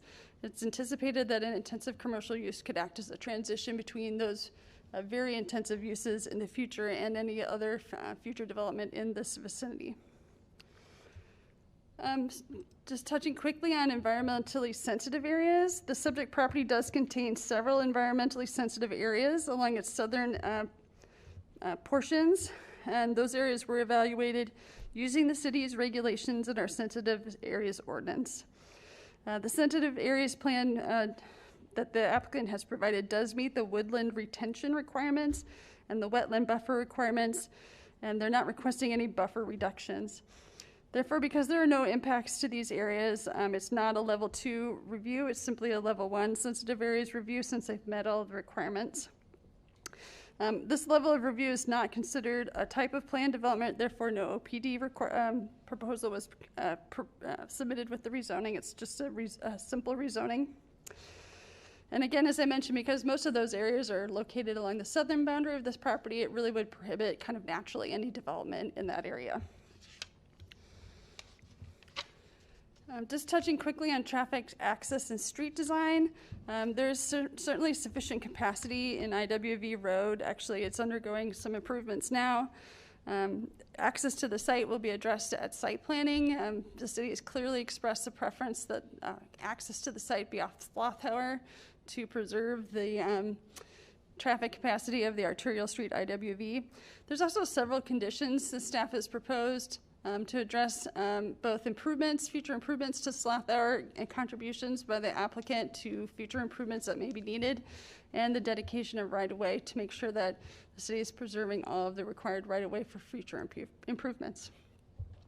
So to wrap up, for the three applications, they're highlighted here in the orangish color, the comprehensive plan amendment, the annexation, and the rezoning.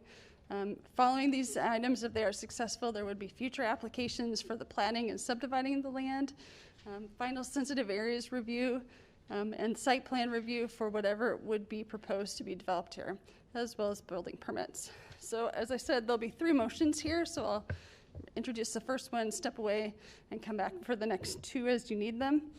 The first one is the comprehensive plan amendment. Based on the review of relevant criteria, staff did recommend approval of the amendments at its October 21st meeting. By a vote of 5-0, the Planning and Zoning Commission concurred with staff's opinion and also recommended approval. They did indeed follow the good neighbor policy for all 3 of these applications. So with that, I'd be happy to answer questions and or come back. Any questions? Danielle, did you mention the width of that buffer zone? I don't recall. Yeah, I'm not sure that I did. It's 350 feet. It would be the buffer area along the southern portion. Uh-huh. And I know that it's, you don't probably have any clear data or analysis of the land to the south, but the natural, some of the sensitive areas that we find north of the property line occur on the southern side as well, do they not? So this is the parcel or the subject property. The sensitive areas are what would be included primarily in that 350-foot wide buffer. So areas that would normally be protected from development anyway by the requirement of a buffer around the wetlands or a buffer around the stream or preservation of woodlands, which I don't believe is as much of a control as the streams and wetland controls. Those would all probably not have been conducive for development in the first place, but they've definitely been reserved through the comprehensive plan designation. Right. I mean, I was thinking of the land to the south of the adjacent property, you know, the northern side of the adjacent. Yeah, they didn't have to study that since it's obviously not part of the application. But, I mean, do you have a sense of? I mean, it seems to me the sensitive areas extend into that area. They probably do because of the drainage system. Yeah. Include if the property to the south were to develop, they'd have to study their sensitive areas as well, but likely it would prohibit development, at least in part, on their northern property as well. Danielle, do you know in that area, that 350-foot buffer are there a lot of trees in there, and or will there be additional tree planting required?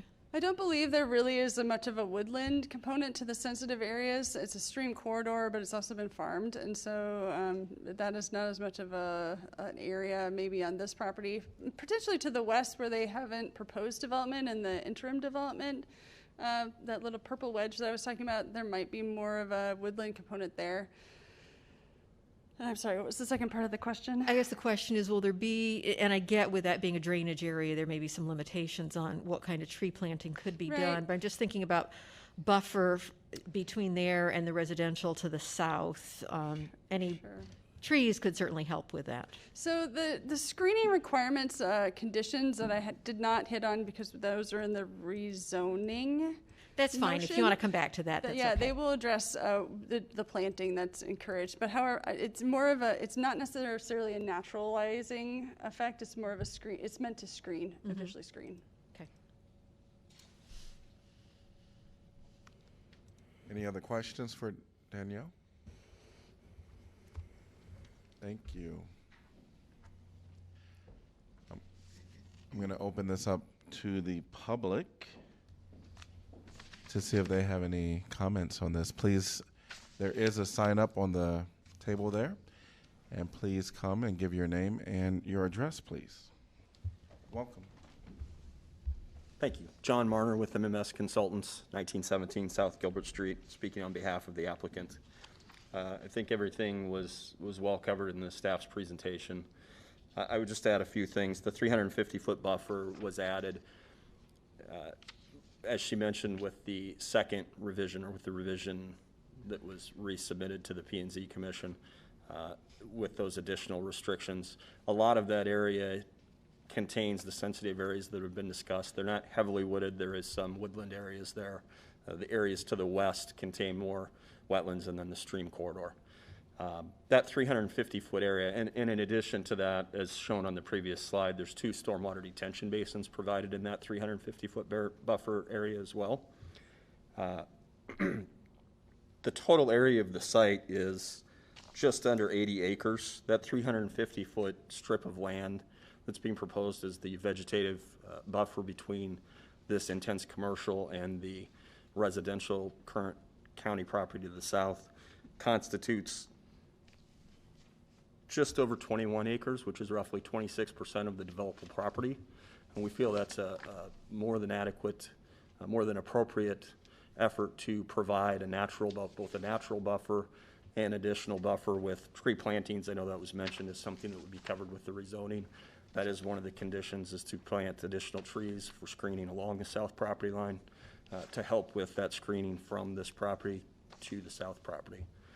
And additionally, it was mentioned during the report that most of the existing commercial, intense commercial properties lie along railroad access. There is some highway access as well.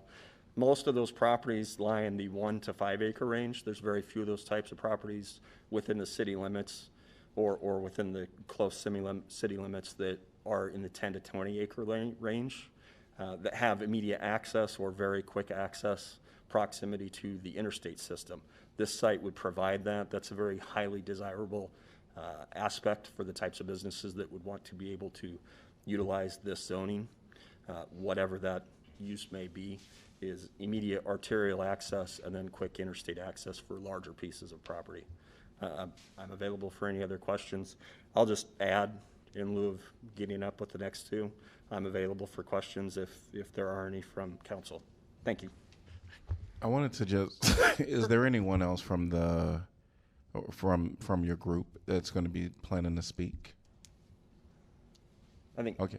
Josh Antler will. Yeah, what I might do is just have public commenters maybe just rest a minute so that we can have them come up before the public comment actually start. Thank you. So you can come up.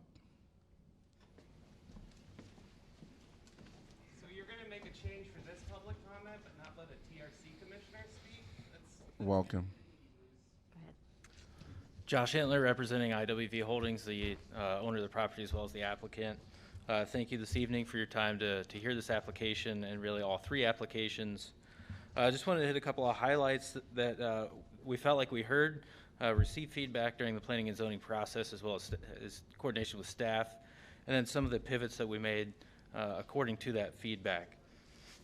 Like what was mentioned, the buffer, I think we need to really step back for a moment and realize 350 feet is longer than the width of a football field, and it spans the entire width or the entire breadth of the property. So we've got a substantial amount of buffer. So that really that was based on a comment that we heard not only in the neighborhood meeting but also in the Planning and Zoning Commission meeting, that they didn't want any buffer from any required buffer from commercial to potential residential to be on the neighboring property. We added that on our property and then solidified it with a change in the boundaries for the rezoning as well as the comp plan amendment to make sure that that was solidified and locked in to really ensure our intent and express our intent to preserve any future developability of the property to the south.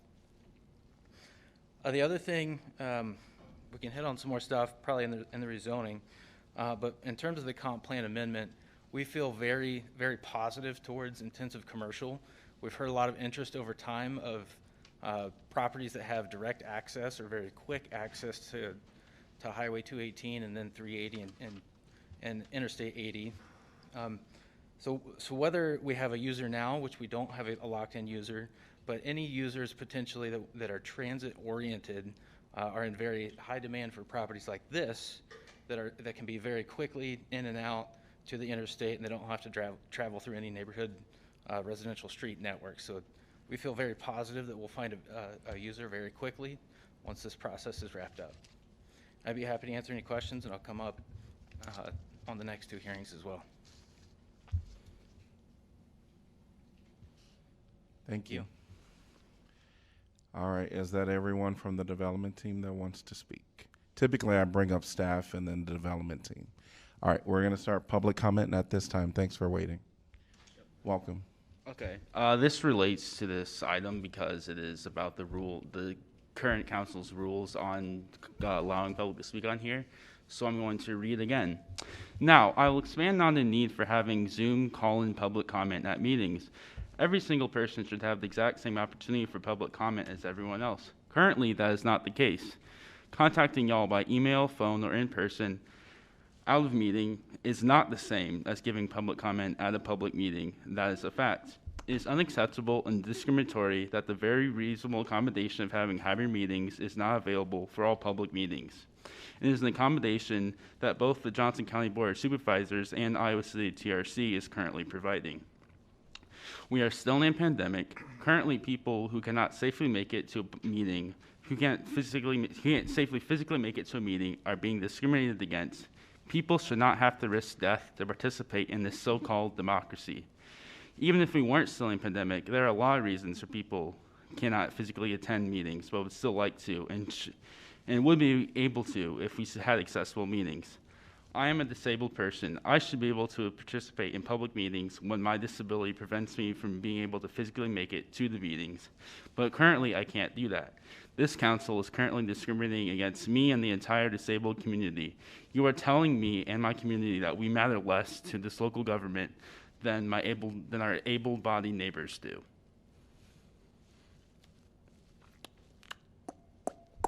I got another minute and 23 seconds.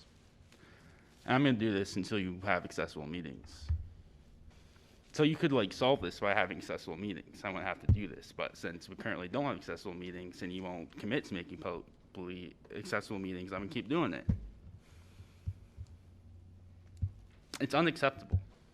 It is wrong, morally, completely.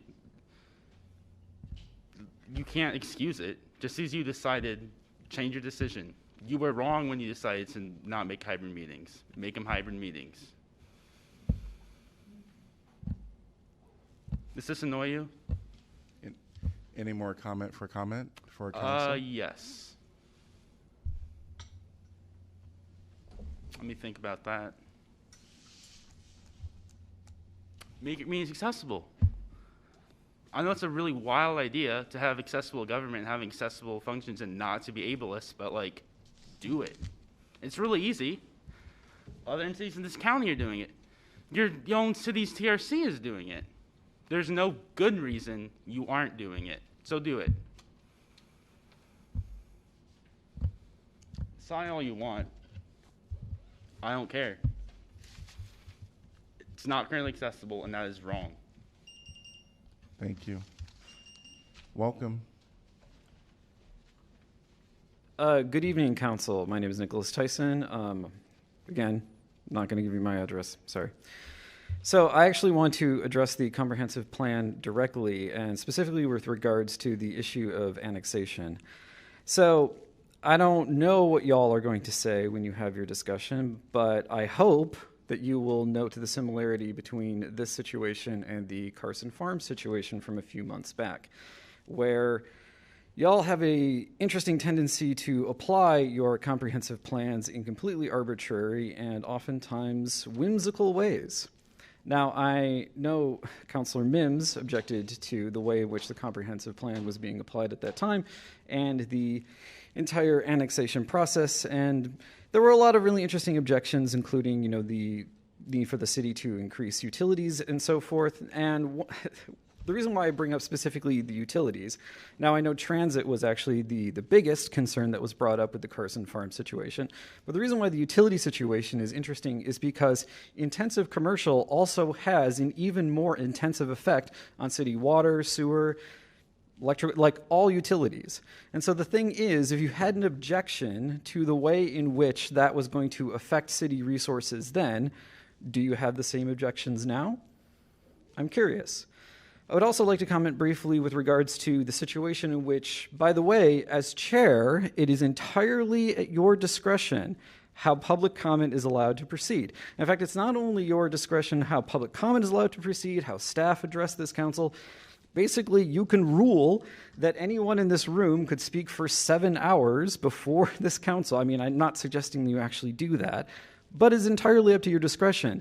So the thing is, if you're going to, I noticed, I stood right over there as you told us to back off while the developers got to have their say. Clock didn't run when they were talking. Clock doesn't run when staff talk. And yet when it comes to the people who actually have to vote for you, which, by the way, I have to admit is not exactly the most delightful thing to have to do, those people, namely us, we get the little ticking time bomb in front of us. And so the thing is, if you want to actually have equity in this city, equity doesn't just mean having the same 100 or so people who always make all the decisions in this city stand up at this podium and say the same things that they always say. I'm sorry, but when planning comes up here and talks to you about, the need for, this particular rezoning or this particular change to the comprehensive plan, they're not saying anything they haven't said a million times before. And you are all going to vote for it the same way you always do, except with the strange exception of the Carson Farms situation. So I am genuinely curious, and after I hear your remarks, I will be back up here to comment on those as well. Thank you. Thank you. Welcome. Hi, good evening, Council. My name is Dan Cobble, and I promise I'm not here to annoy you about things that I should be annoying you about, but I'm going to annoy you about something else. So first off, my family is one of the stakeholders in this situation. My family owns a little piece of property out just bordering this zone that they're going to be rezoning. A major concern of residents, I was only able to attend one of the neighborhood meetings, but my vibe from that was a major concern of the residents has been the lack of transparency throughout this rezoning process. Although my family's land is tiny and only used for our business, many of the other lands are farmland that owners were hoping to turn into development. The impacts of this rezoning and what commercial businesses plan to move into this area is a major concern for them, as the property values will be impacted by this decision. I forget who it was, but during one of the neighborhood meetings held by the city, someone mentioned that for all that we were being told, the developers could be building an adult bookstore. Not that there's anything wrong with that. But my request for the city is this. I think that they should place less emphasis on the needs of developers, as exemplified by the fact that you basically gave them an unlimited amount of time to speak while you're giving the residents a small window of time to speak. My request is that you prioritize the needs of stakeholders above the needs of the developers. Because, how many people here, raise your hand if you're a neighbor or you're here specifically for this issue? All right, how many of you have been, keep them raised, how many of you are happy with the way that this issue has been handled by the city? See? The city has not been doing a very good job with this issue. And it's not only this issue, I imagine it's all other issues regarding development. You're not prioritizing the needs of these folks, you're prioritizing the needs of the developers. That needs to change. And it's just ridiculous that this is what it's come down to, that it's about money. I could go on and on about this, but I'd also like to back up Noah's point about accessibility. Thank you. Thank you. Would anyone else like to address this topic at this time?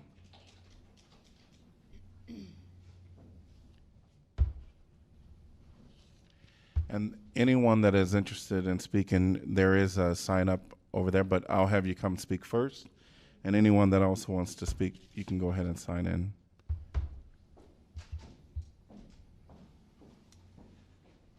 Welcome. Thank you. My name, excuse me, it's hard to talk in this thing. My name is John Bergstrom, and I think many of you received an email from me stating our position on what's before you tonight. I'm representing the Slothour Farms, Slothour family, that owns the 100+ acres that abuts the subject property. And, you know, I guess I simply state that we're here to object to the change in the comprehensive plan and the rezoning that goes along with it. And it's for a number of reasons, but you know, I think we're kind of dancing around what's the use is going to be on this land. Somebody can correct me if I'm wrong, but it's going to be a Mid-America Energy Service Center. It's going to be on 40 acres. It's intense commercial, and it should not be the cornerstone of an intersection that's going to long-term be residential, all the land to the south. If all the other land's not going to be residential, let's address it in the comprehensive plan rather than a spot zone. I mean, this is ridiculous. The land to the east, the county farm, it's under, you know, it's being planned out. All the plans and concepts seem to show agricultural, residential, oh, that's better. Residential, educational, and public space. That is not compatible with what's being proposed directly adjacent to it. So the city, you know, in Ann's presentation, yeah, it showed kind of the character of the area, but it was very limited. It did not show the hundreds of homes that are already in place just to the south of the county farm. So what's been happening here is when we met with staff in the spring, we were told that, because we had an inquiry about a sale, we were said no commercial, there's no commercial market out there in that area, which was fine with us. And we're not against commercial, but we want compatible commercial, and a Mid-America Energy is not that. Thank you. Yeah, this Thank is you. spot zoning. Thank you. Let's find something else. Thank you. All right, thank you. Welcome. Hi, thank you for hearing me. I'm Sherry Slothour Bergstrom, and my family owns the 100+ acres right to the south of this plot. And just to tell you a little bit about the character of the land in that area, the landowners all around that whole area are 50+ year owners. And the land is zoned, contrary to what you were told in the presentation tonight by the city, the land is zoned agricultural and residential.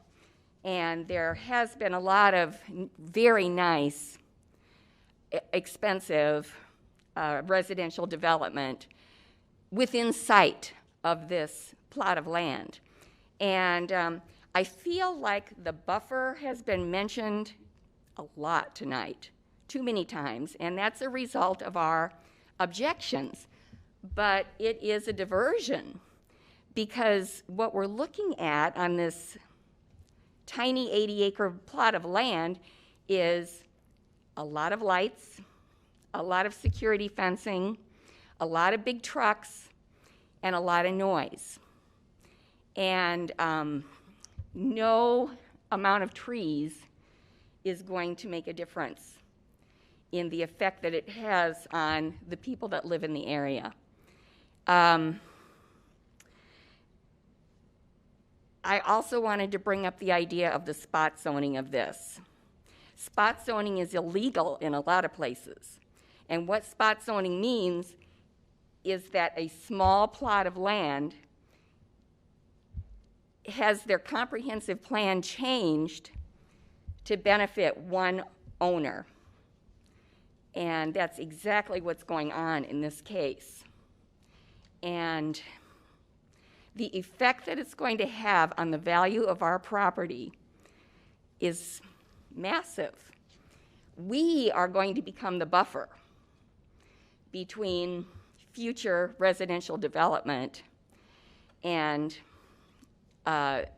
this intensive commercial.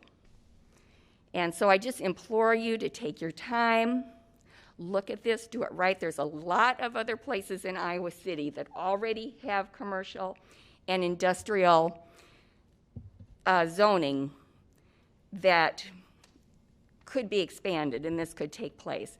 This is an area that you need to visit and look at and see who lives there and see if it's the right thing to be next to the county home with all the plans they have for the future and all the people that live in this area. Thank you very much for listening, and we hope that you really look at this. I felt like the Planning and Zoning Commission Thank you. didn't go out and Thank see you. it. Welcome.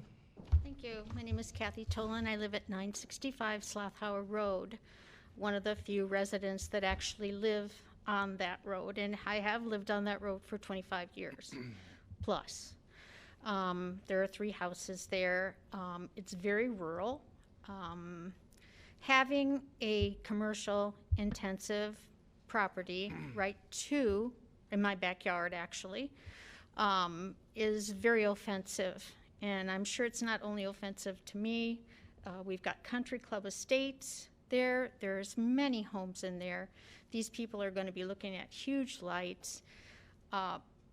My opinion, if these big trucks are coming in out on Slothauer Road, even though they develop it, they're going to be going right up and down next to the Johnson County Poor Farm, where all of those people are farming and they have their children there.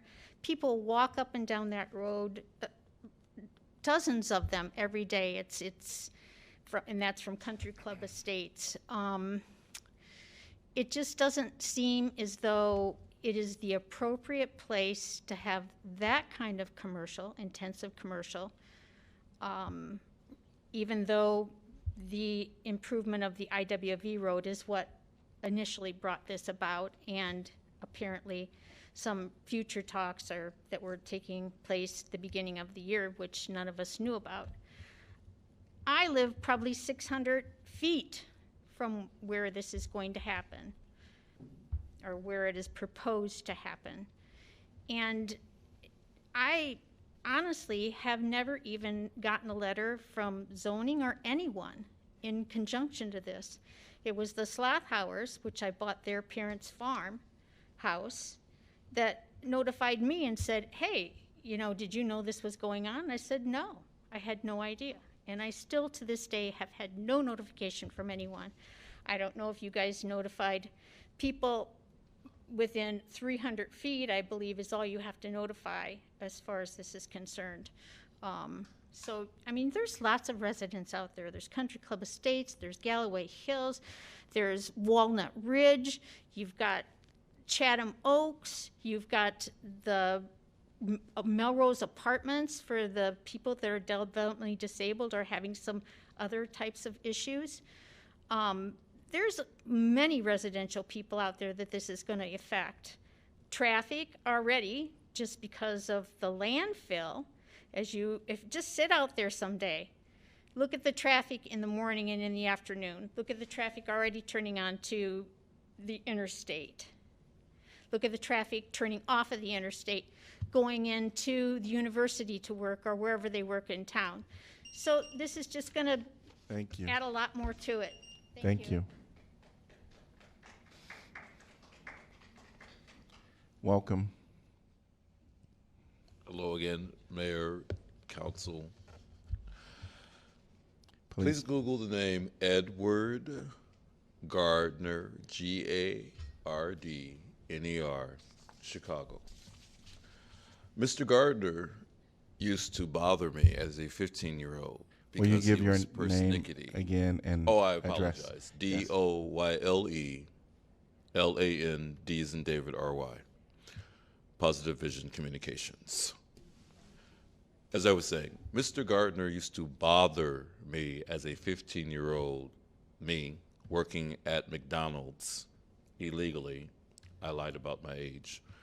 And he used to talk about character. 3 years later, Mr. Gardner handed me a check. It was for 5,000. No application needed because he sent me to college. Mr. Gardner is the founder and former owner of Soft Sheen Products, an African-American business owner. Fast forward to 2012 in Evergreen Park, Illinois. Mr. Gardner, by himself, got up, traveled to Evergreen Park, and stood in the path of construction and said, "I dare you," by himself. No media, no entourage, by himself. And that embarrassed Chicago because Evergreen Park, which sits on the border of Chicago, had decided we're going to extract profit from Chicago by clearing off land for profit gained by African Americans. What does that have to do with Iowa City? The very thing that I brought up earlier. Where are the African American construction firm, planning, design? You get the point. Because we keep talking about what matters, but what matters most is equity as it relates to dollars. Think about it. Thank you.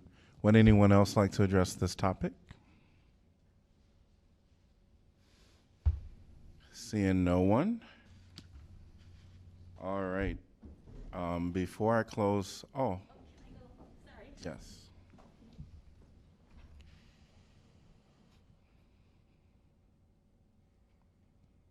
Welcome. Hi. Well, thank you.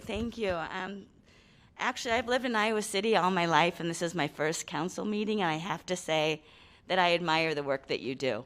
It's long and hard listening to all these comments, but I want to comment on the Slothauer rezoning. I am a Slothauer also, now in Anderson. I grew up in that area, and if you think about it, and if you drive out there, it just does not make sense for that area. It is very flat out there, and if you drive like into the Country Club Estates development and drive to the back of it and look over to that area, it's just a straight shot as far as what you would see over there in that corner. So no matter what kind of buffer zone you put in, it's still going to affect the value of those properties and the properties that we own, the 180 acres that we own. So you really have to really think about what the whole future of that area is. Because if you do this spot zoning that you're talking about for this development, and then you keep our 180 acres that's to the south, residential agricultural, what does that do to our property, which is actually even closer to that Country Club Estates? So it's really important that you look at the big picture and not just what is important for that corner. And there is also a lot of traffic that goes through there, through the university and things like that. So I just don't want you to make a hasty decision. I want you to think about it. I want you to drive out there. There's a lot, that county home, there's a lot of beautiful plans for out there where potentially people go out there, visit there, and then right across the road would be this Mid-America site. It just doesn't seem to fit. So just thank you for listening, and please take it into consideration, and we appreciate it. Thank you. Thank you. All right. I'm going to close the public hearing, but before I do that, I just want to make sure from council if the majority are inclined to vote in favor of this. Yeah, actually, the second two, that's required, but not for this first item because not it's a for the- comp plan okay, amendment. Thank right. you, Mayor. Okay. I'm going to close the public hearing. Could I get a motion to approve, please? So moved, Thomas. Moved by Thomas, seconded by Burgess. Council discussion? I have a couple of questions of staff, if I could. Is that right?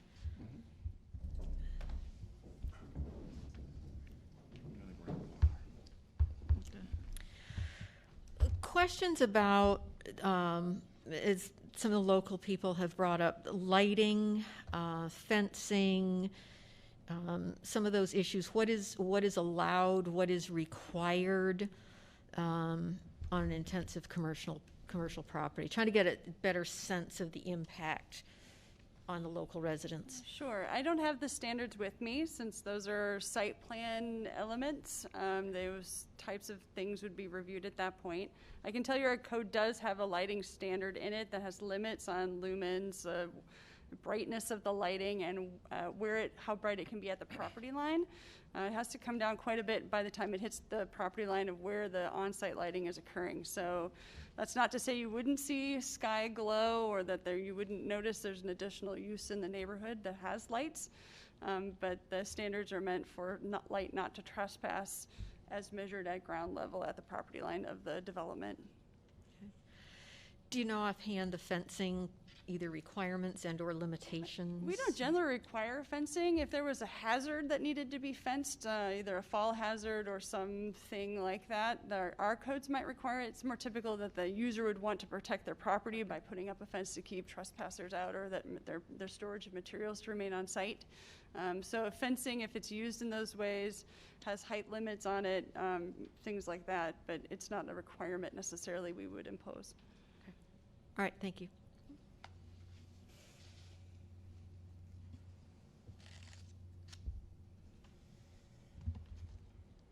Okay, thanks. All right, council discussion.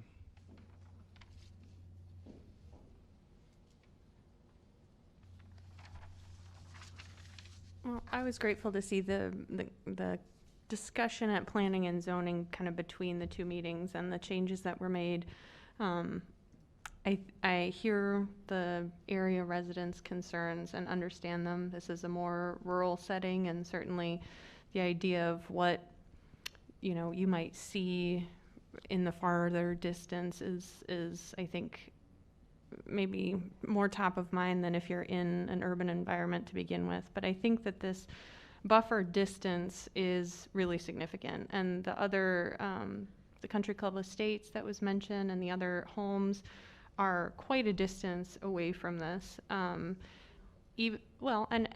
my home is about a 60-foot wide lot, and so 600 feet away would be 10 lots away. And if I stand in the street, I think I'd have a hard time kind of understanding what might be going on that far away.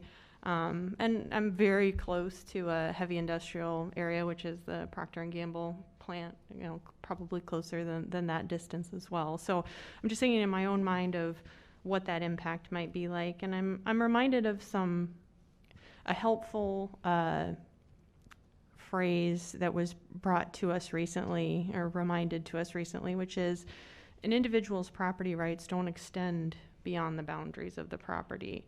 And it's hard when something that may be near you is not something that you would desire to be there. But we really do have to balance other property owners as well. And so I'm favorable to this comprehensive plan amendment based on the changes that have been made in what's been presented in this version. Yeah, I appreciate the comments by the residents, and as I've looked through and read through it, the other comparison in some ways when we look at these is the number of houses that are built amazingly close to the interstate, when I look at Interstate 80. And I mean, I hear that all the time from where I live. I think a lot of the traffic here that has been mentioned is going to be headed east on Melrose. When people talk about the university and things like that, anything coming off from 218, for the universities going east is not going to be impacting this out there. I do think that 350-foot buffer is significant.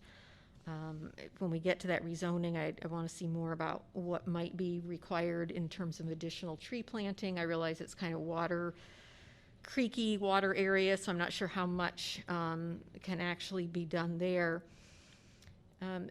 I'm concerned, as I looked at this and looked at the staff report and it was mentioned tonight by developers in terms of the limited amount of sites in the city for this kind of development and the small size of those lots.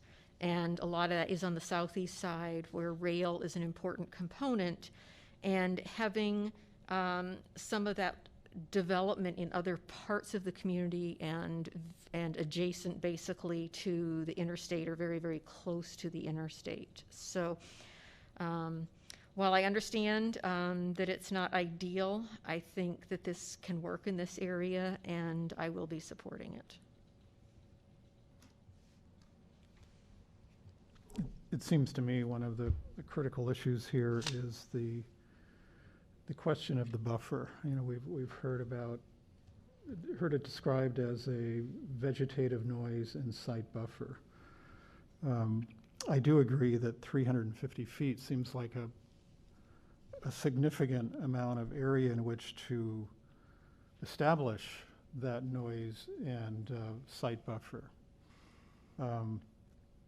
But the screening specifications that we have in our zoning code, in my view, and we've been talking about form-based code at council, are standards which are really, in my mind, more developed for urban situations rather than rural situations, which I think that's kind of the character and context of this project. And with that in mind, it seems to me the buffer needs to have the robustness that one would find with a rural buffer, as opposed to perhaps what you might see, just off the top of my head, along the edge of a Hy-Vee supermarket. But it's hard to understand what exactly needs to be done in my mind, because we're talking about at this point, the comprehensive plan change and then annexation and rezoning. What exactly it is we're trying to buffer, we just don't know. So my concern would be having the assurance that when a project actually is being proposed under any change in rezoning, that we would be able to meet the noise and site buffer intention that we are discussing tonight. I do think if there is a robust enough and substantial enough buffer, I do think the impacts of whatever is done there should be able to be mitigated. But I just want to pose that concern and how we might be able to address it as we move forward.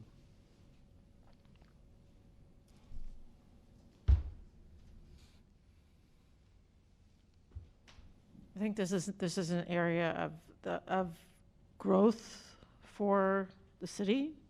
Ultimately, a majority of council voted down the annexation of Carson Farms. I voted to annex Carson Farms. I think that area is probably directly adjacent to this. When we talk about development, there's going to be a sewer trunk going underneath 218 in the near future to facilitate development of the city on the other side of 218. I think that I live not all that far from there. Someone mentioned Galway Hills. I live in Galway Hills. I hear the interstate all the time. I smell the landfill quite often. And it's part of what I bought into, for better or for worse. I think we have that realistically, there's the talk about the buffer, but also realistically, when we look at some of the other intensive uses that haven't really been mentioned very much, such as the National Guard Armory and so forth, already out in the area that this would be adjacent to, that there can be enough mitigation. I also talked to supervisors, asked if the county had specific concerns because of the Kapoor farm, and they said no. So I will be supporting it.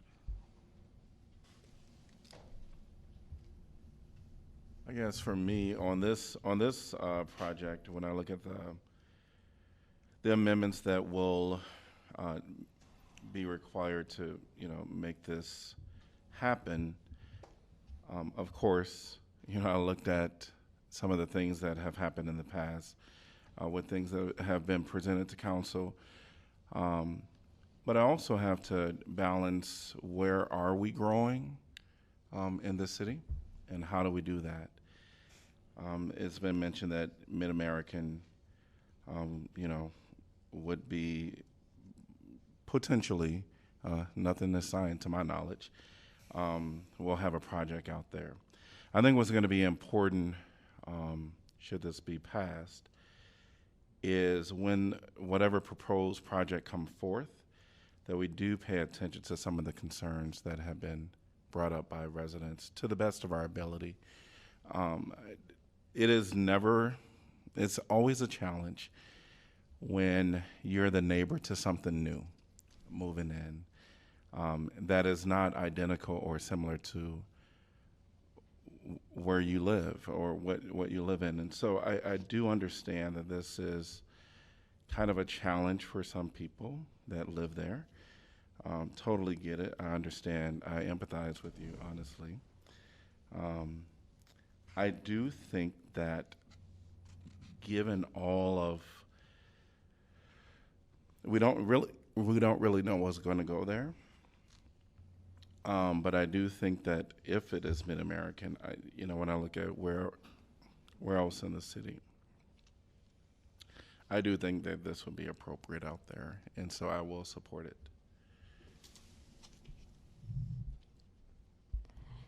This has been kind of a difficult decision for me because I've wavered both ways here. Listening to the residents, I really do appreciate hearing from you all and can understand what you'd anticipated and have been used to in that area. But I think, as the mayor pointed out, we are kind of growing small on where we can develop, and especially develop these kinds of areas in Iowa City. And from what I've heard, there is a need. If it is potentially going to be Mid-American, there is a need for that. And it already does exist on the eastern edge of town there, just off of Muscatine Road. We haven't ever heard any complaints. I don't know, Jeff can maybe help me out with this, from residents around that area as far as noise or light or the traffic. So I'm hoping that those kinds of concerns maybe would be resolved. There wouldn't be such an issue with that.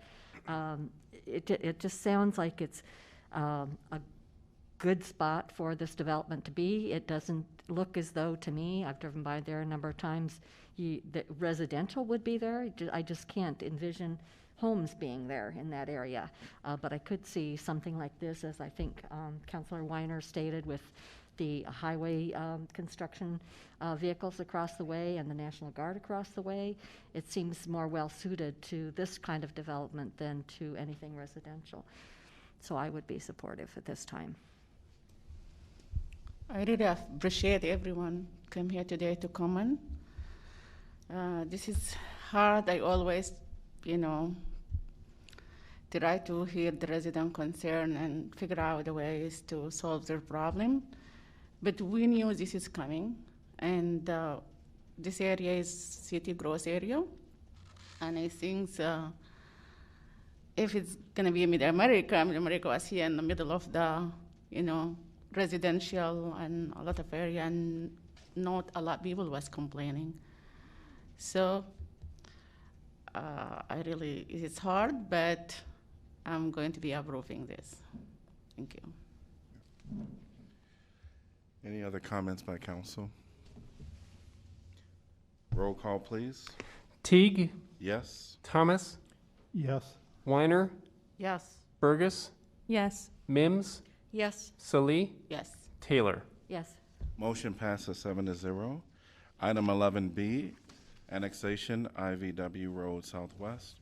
Resolution to annex approximately 70.39 acres of land located west of the intersection of IWV Road Southwest and Sloth Hour Road. I'm going to open the public hearing. And welcome again. Thank you, Mayor. As I said, I presented earlier on this, so I'll just move to the motion and the recommendation. Based again on a review of the relevant criteria, staff did recommend approval of the proposed annexation. At September 16th, 2021 meeting by a vote of 5-0, the Planning and Zoning Commission concurred with staff's opinion and also recommended approval of annexation. That is it. I'm happy to answer questions about the annexation if you have any more at this point. Any questions? So annexation is voluntary, correct? This is a voluntary annexation. Yeah.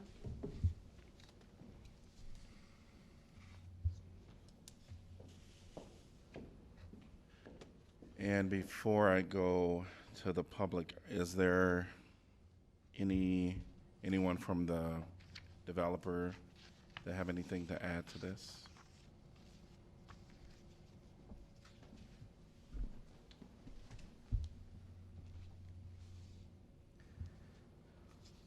Thank you. Not a lot to add for the annexation. I'll maybe come back and add a couple things with the rezoning. Again, this is a voluntary annexation. Some of the concerns that have been addressed, I think, in your discussion answered some of the things that I was going to come up and mention as well. The traffic that already existed with the Armory and with the Joint Communications Center on that property. It's a natural expansion area. One other item I will add, the sanitary sewer that would be necessary to provide service to this property would be extended from its current location to the east. It's about 600, I believe 600 to 700 feet to the east of the property of Sloth Hour Road.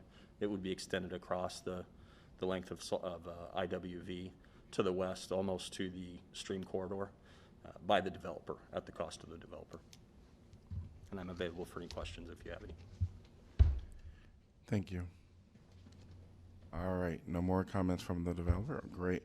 I'm going to open up the public hearing at this point, and I'll ask you to sign in and give your name and your address. Welcome. All right. Hello, it's me, Noah, again. This relates to this item because it's about the your rules about not allowing public comment, accessibility. Okay, so I'm going to read this once again. Now, I will expand on the need for having Zoom call-in public comment at all meetings. Every single person should have the exact same opportunity for public comment as everyone else. Currently, that is not the case. Contacting y'all by email, phone, or in person is not the same as giving public comment at a so-called public meeting. That is a fact. It is unacceptable and discriminatory that the very reasonable accommodation of having hybrid meetings is not currently available for all so-called public meetings of this council. It is an accommodation that the Johnson County Board of Supervisors and Iowa City TRC is currently providing. We are still in a pandemic. Currently, people who cannot safely make it to a meeting are being discriminated against. People should not have to risk death to participate in this so-called democracy. Even if we weren't still in a pandemic, there are a lot of reasons people cannot physically attend meetings, but would still like to and would be able to if meetings were truly accessible. I am a disabled person.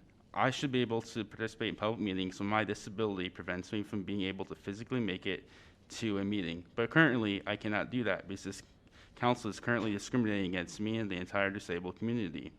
You are telling me and the disabled community that we matter less than our able-bodied neighbors. So, Bruce, you gonna, change the rules and have accessible meetings, or no? Any other comment? Yes. Have accessible meetings. It's very easy.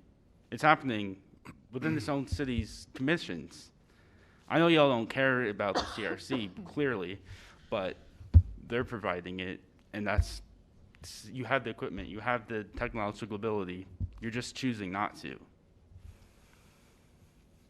You'll make rules for developers, like he has said. Make sexual accommodations for those, but you can't make accommodations for disabled people? How is that okay? Where's the social justice in that? One of your 7 strategic priorities is to encourage community engagement. You know how you could encourage community engagement? Have hybrid meetings. Yep. Very easy. Thank you.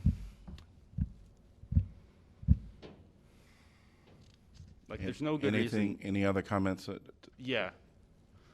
Make your meetings accessible. Please make meetings accessible. Make your meetings accessible. I'll sing a song. That was a little ditty for y'all. Make your meetings accessible. Make them accessible. That's all. Thank you. You're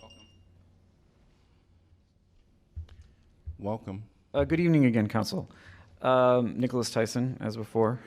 Same sitch, not going to give you my address. So, first of all, Councilor Taylor, the Mid-American facility is off of Lower Muscatine Road, not Muscatine Road, but it's easy oversight. But it's worth noting that that facility is actually sandwiched in a bunch of other commercial and light industrial. It's not just plopped down in the middle of nowhere. To the south of it is Sycamore Mall. To the east of it is, to the sort of east-ish of it is Kirkwood, and also directly to the east of it is a P&G facility. And then on the other side of First Avenue, which is then you have Tate High School, and then you have First Avenue, and then you have more commercial. So the thing is, that entire zone is actually already commercial. And regardless of buffer sizes and all of that NIMBY crap, frankly, I don't care. But the real serious question here, and the reason why I say this specifically for the annexation, is because when annexations have come up in the past, this council has always, at least until tonight, addressed the issue of, well, we need to seriously talk about what we're doing with annexations and specifically how it relates to housing. As several people who came up here noted, this land is currently zoned agricultural residential. And in the past, you have had plans come before you that have included residential. So then the question is, do you actually have a long-term vision of how you're going to integrate residential into this area? You've said that this is a growth area for the city. Yeah, I mean, it's in the buffer zone. Obviously it is. Sorry, not the buffer zone. It's in the, I forget what it's called, the agreement zone between the county and, anyway. The point is, because you've always failed to have that ultimate conversation about what you're doing with annexation, how it relates to housing, and what you refer to as affordable housing, whatever that means, you keep doing things like this, where a developer comes to you with any old proposal, and then you think of it solely in terms of itself. You say, this thing seems fine as it is by itself. The problem is you're talking about a part of the city that hasn't really been fleshed out yet. When you talk about the Mid-American facility on the east side of town off Lower Muscatine, that is a part of the town that has already been fleshed out. Where its residential is located is already been located. Where its commercial is located has already been located. Where the schools are already been located. But when you're talking about that part of town, you actually have to have a broader vision of what you're going to be doing with the entire area. And so that, in that context, the spot zoning is a very serious issue because you're making these haphazard decisions based upon, well, frankly, arbitrary justifications that you come up with in the moment. Thank you. Thank you. Anyone else like to address this topic?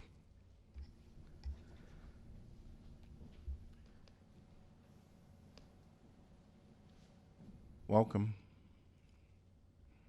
Thank you again.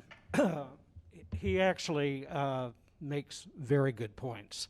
If you're going to change a document, a ruling document that affects a large area, you don't do it for an 80-acre piece. And, as far as our land, we just want to know what we're going to be able to do with it. And you're restricting us now by placing, and yes, it is Mid-America Energy. By placing them there, it's going to have a large effect on us, but a lot of other people. So if you're going to change the comprehensive plan, look at a much wider area. Include us, include other landowners. We want to know. So I asked the city, in the city planner, you know, okay, if you're going to do this, what are you going to do with the land surrounding it? And the answer was, we're not looking at any other parcel. That's crazy. It's not responsible. And if you're going to put a commercial use on that corner, make it compatible with what else is planned for out there. A 40-acre,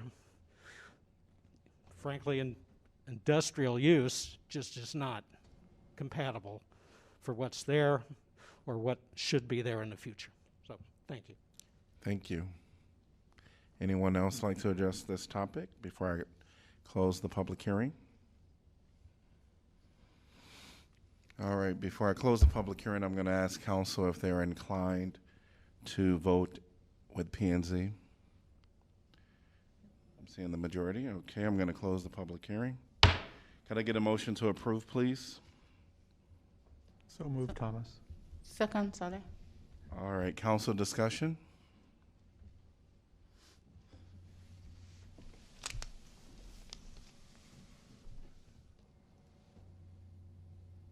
Roll call, please.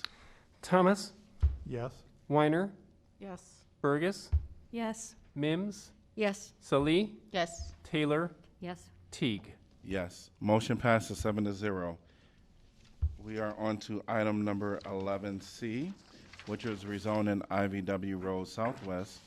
Ordinance conditionally rezoning approximately 53.36 acres from county agricultural to intensive commercial, approximately 17.03 acres from county agriculture to interim development commercial, and approximately 9 acres from rural residential to intensive commercial for land located west of the intersection of IVW Road Southwest Slough Hour Road.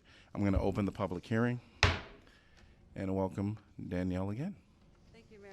Again, I'll just move to the recommendation from the Planning and Zoning Commission on this one. Based on a review of the relevant criteria, staff did recommend approval of the proposed rezoning with conditions, which I'll walk you through here in a moment.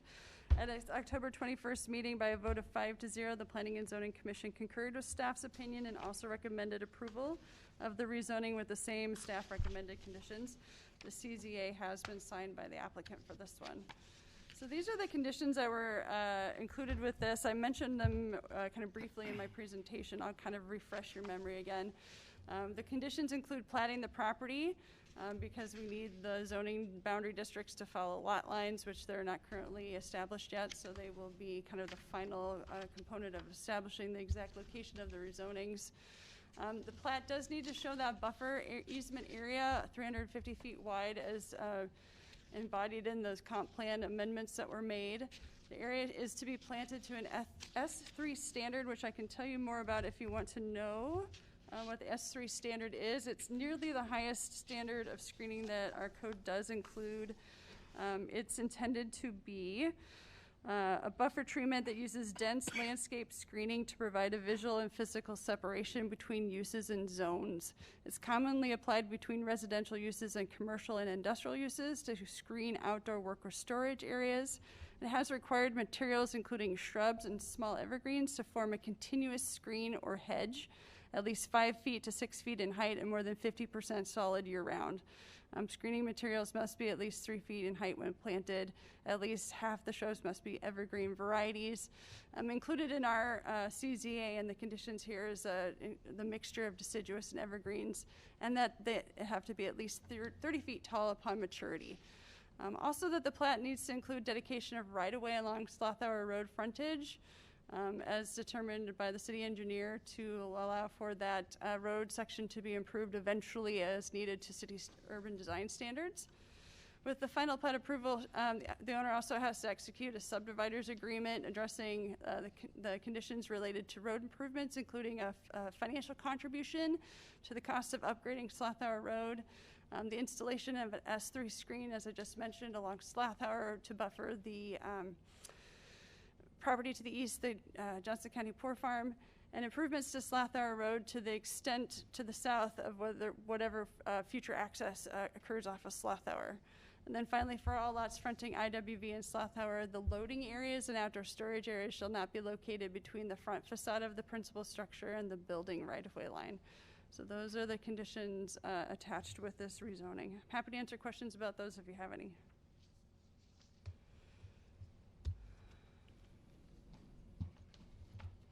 Thank you. All right. Okay. I'm going to go ahead and call on public comments at this time.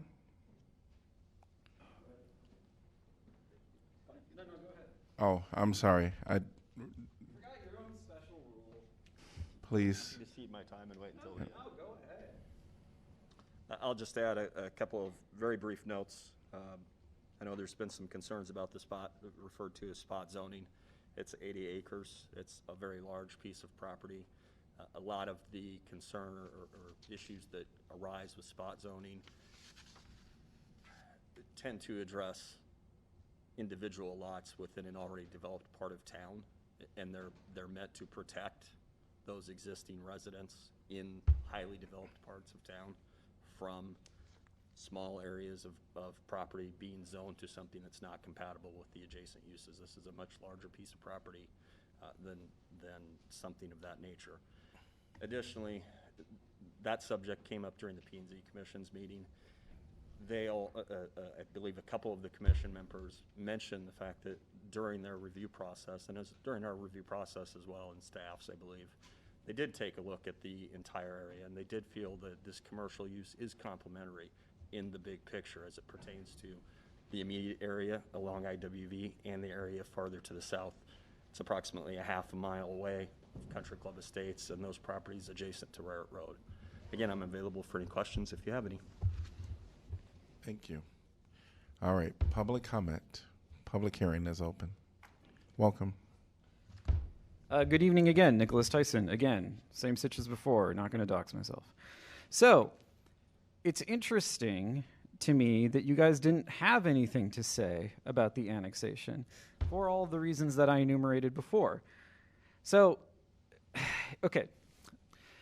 The previous speaker noted that when this went before P&Z, that there was an evaluation that was performed with regard to the bigger picture. The problem is no one actually knows what the bigger picture is, precisely because this council isn't doing the job of figuring out what that is. Because you have your comprehensive plans, but again, you change them willy-nilly to accommodate whatever individual proposals happen to come before you. In other words, the work that P&Z does, or rather they should have done to make sure that this conforms to the comprehensive plan, they didn't do, and now you're not doing it. So the issue here with this particular rezoning is actually the same as with the annexation. They're related, they're fundamentally similar things, which is that I already know that you're going to approve this because you always approve these things with rare exceptions. But the issue is you still make these decisions without actually having had the conversation about what that bigger picture is supposed to be. So whenever evaluations are performed at the commission or the board level, they have to guess what that bigger picture is. And that is precisely what P&Z has done here. They have guessed what is going to happen. Now, if you had clear intentions for what this land is ultimately going to be used for, and that was supposedly to be communicated in the comprehensive plan, then it would be less of an issue. The problem is the comprehensive plan ends up being more of a suggestion rather than a rule, because you can change it willy-nilly, which, you know, is your right as council. You are elected representatives, you can do that, it's perfectly legal. But the fundamental issue is for the city that as it grows west, as it grows south, as it grows east, and even as it grows a little north, you all don't actually have a clear conception of what the city is going to look like in the future, what its housing needs are, what its commercial needs are, even what its industrial needs might be, such as they are. And since you refuse to have that conversation every single time these issues come up, I have to sit, generally there or sometimes online, and listen to you meander around the topic rather than actually address it. And as the mayor, and also the city manager could do this as well, Jeff, you could do it too, you could put items on your work session agendas to finally tackle these issues. But when it comes to these larger, broader concerns about housing, about what kind of commercial is important for that housing, I mean, you talk about again and again and again about the form-based code in the South District. I mean, that's nice, but the thing is, like, you need to be doing the same thing for the rest of the city as well. And you really shouldn't be making these sweeping changes without doing that. Thank you. Thank you.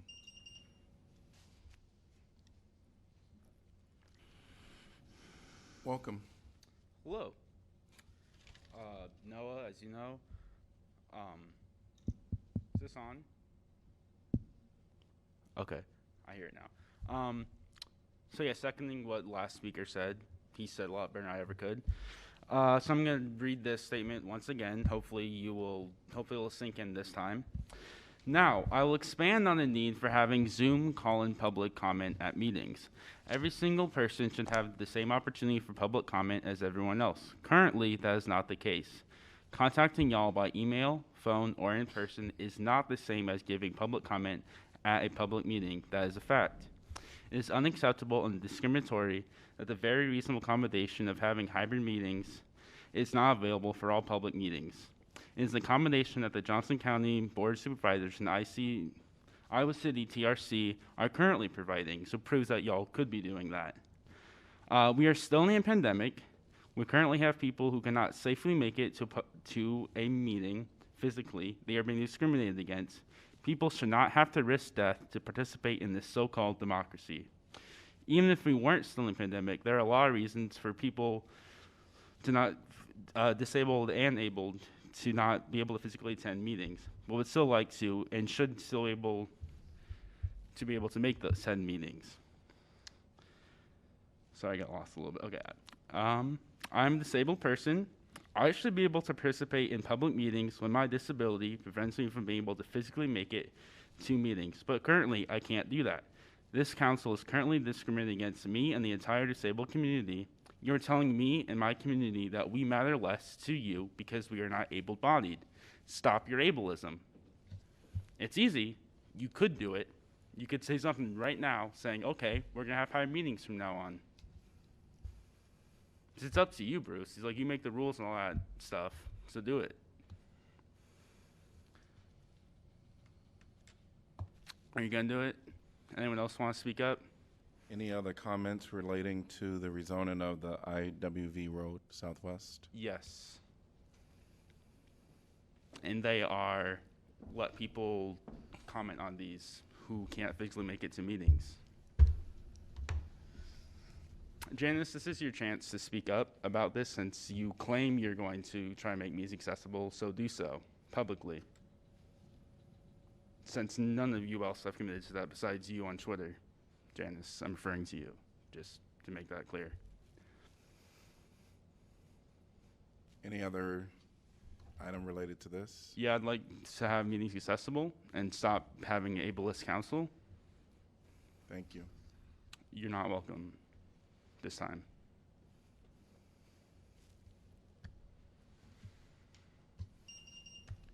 Thank you. Welcome.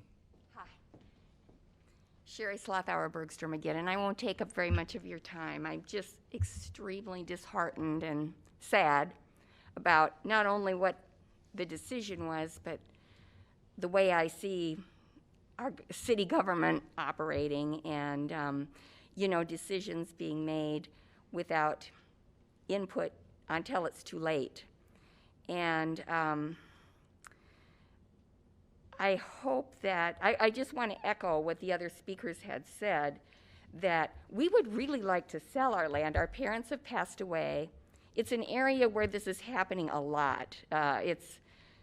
There's going to be a big turnover. It's a lot of older people, and it's time to look at the whole area if you're going to do something like this. And if we put our land up for sale now like we had planned, that's why we had called the city staff in the spring, and we were told there was nothing on the horizon. There was going to be no change, and so that's what we've been dealing with.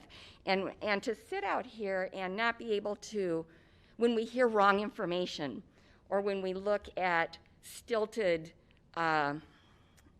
presentations that go, toward what the developer wants, and you can't say anything, is so disheartening. But anyway, we're going to probably be putting our land up for sale, and we don't know what it is now.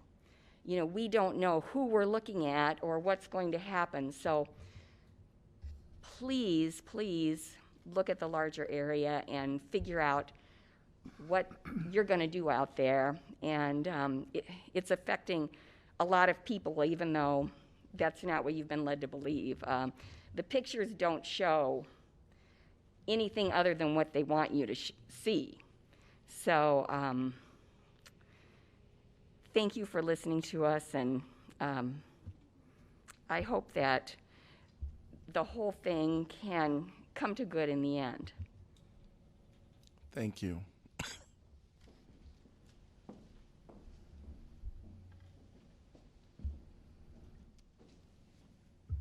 I thought I was done too, but this will be quick too. I just want to refute spot zoning relates to a single user, and this is what it is. And when we talk a much larger area, I'm not talking our land. I'm talking the land to the north, the land to the east, the land to the south, and you are so focused on accommodating this one user, you're ignoring a much, much bigger picture. Take a look, if you want to amend the comprehensive plan, do it, but do it with thought and care and make it encompassing. So, thank you. Thank you. Anyone from the public like to address this topic? Okay. I'm going to just ask council before I close the public hearing if they're inclined to vote in accordance with P&Z. All right, I'm going to close the public hearing. Can I get a motion to give first consideration, please? So move. Sorry. Second, Thomas. Council discussion.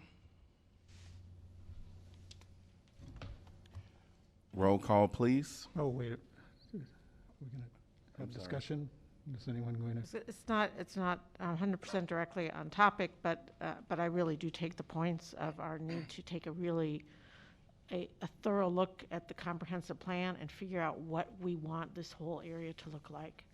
I'm going to vote yes tonight, but I think that I think as a council, it's really incumbent upon us to take a look at the big picture and make some decisions. Yeah, I think one of the factors that are driving, our land use policies here is 218 and the interchange here. So that's creating kind of a unique corridor, if you will, in what is essentially a rural landscape. And, I share the concerns of the residents and landholders in this area of what exactly is the vision.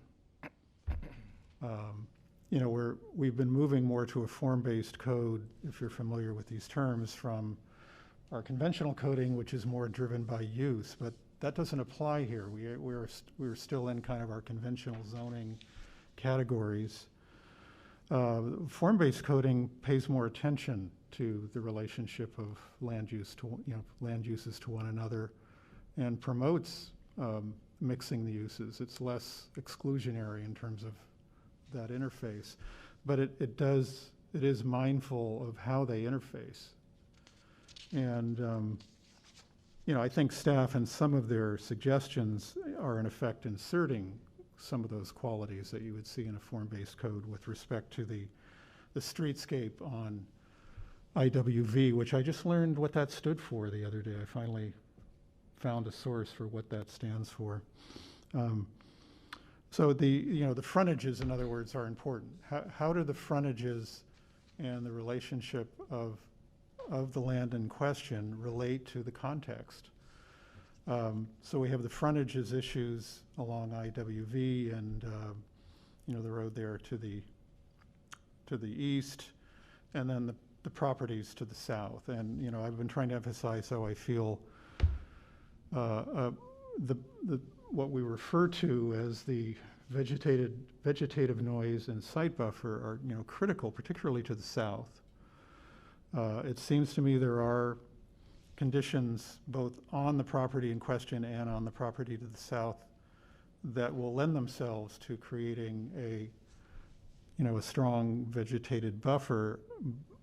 But, you know, we don't have assurances that questions of particularly site, in my view, are going to be satisfactorily achieved through the S3 standards. So I guess what I would be asking is that as this goes to a you know, an actual project, that staff pay very close attention to the, in a sense, what I consider to be the performative aspects of this. You know, that we're looking for a noise and site buffer. What do we need to do to achieve that? It may be that the S3 standard is not in itself sufficient to achieve that level of buffering, and that the site plan be developed to ensure that it does. If I could just provide some commentary to wrap things up here. I think one thing that is important to note for the council and the public, you know, the properties, the subject properties tonight have very different characteristics than nearby properties to the south that have been referenced, particularly when it comes to their developability. Currently, Slothauer is an unimproved road. And when we talk about, you know, you'll be getting into budget in another month. I don't think you've ever heard us talk about the timeline for improving Slothauer. It's not currently what we would consider an on-the-radar project in terms of the city taking initiative to fully improve Slothauer, which would be needed for development to the south there. And there hasn't been a whole lot of discussion tonight regarding the nearby landfill, probably close to 250 acres. Clearly, there's going to be continued pressure to grow that landfill, which will have significant compatibility implications for nearby properties, particularly those to the south that are directly adjacent to this landfill. And then lastly, utility characteristics are much different up on the IWV road corridor as they would be to the south. And the properties there to the south are not immediately serviceable by municipal utilities. So the kind of the development readiness of these properties are drastically different, and they have some more significant challenges as you move away from the subject properties. So they may be adjacent, but there's a lot of differences between those. Just wanted to point that out as you wrap up your discussion tonight, as we start to think longer term about this area. Any other comments? Roll call, please. Weiner, Yes. Burgess, Yes. Mims, Yes. Salee, Yes. Taylor, Yes. Teague, Yes. Thomas. Yes. Motion passes 7-0. Item 11D, rezoning east of South Riverside Drive and north of McAllister Boulevard. Ordinance conditionally rezoning approximately 5.81 acres of property located east of South Riverside Drive and north of McAllister Boulevard from high-density single-family residential to high-density single-family residential with planned development overlay. And I'm going to open the public hearing. Welcome. Thank you, Mayor. Again, Danielle Sisman, Neighborhood and Development Services. This application is for rezoning of the area highlighted in white here. It's approximately 5 or 6 acres. I'm sorry, 5.81 acres of land located north of McAllister. It's adjacent to property owned by the city along the Iowa River. This is a rezoning to an OPD zoning designation. The property had previously gone through this process in 2015 to establish an OPD RS12. However, the OPD does have an expiration date, and it has expired. So in order to continue development into a manufactured housing park, the OPD needs to be reestablished. OPDs are required by our zoning code for manufactured housing parks because they're a type of alternate ownership, a little bit different than typical development in that one owner generally owns all of the land and then leases lots out to people that own just the dwelling that are located on the land. So because of that alternate ownership, there's often private infrastructure involved, streets, water and sewer connections, shared facilities, and provision of services like trash privately. So again, it's a little bit different than typical development and requires an OPD so that a glimpse of the site planning can be obtained early in the process.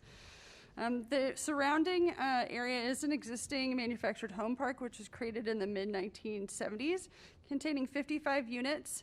The rezoning would allow for the development of an additional 35 manufactured homes in the area, extending out another phase of this manufactured housing community.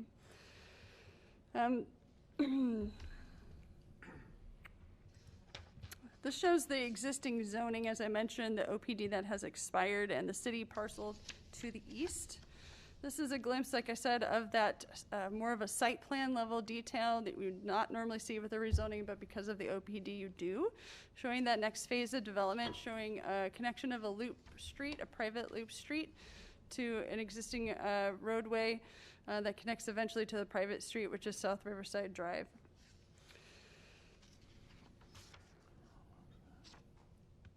Because this is an OPD rezoning, there are the two standard criteria as well as several more that are evaluated. The primary ones being consistency with the comprehensive plan.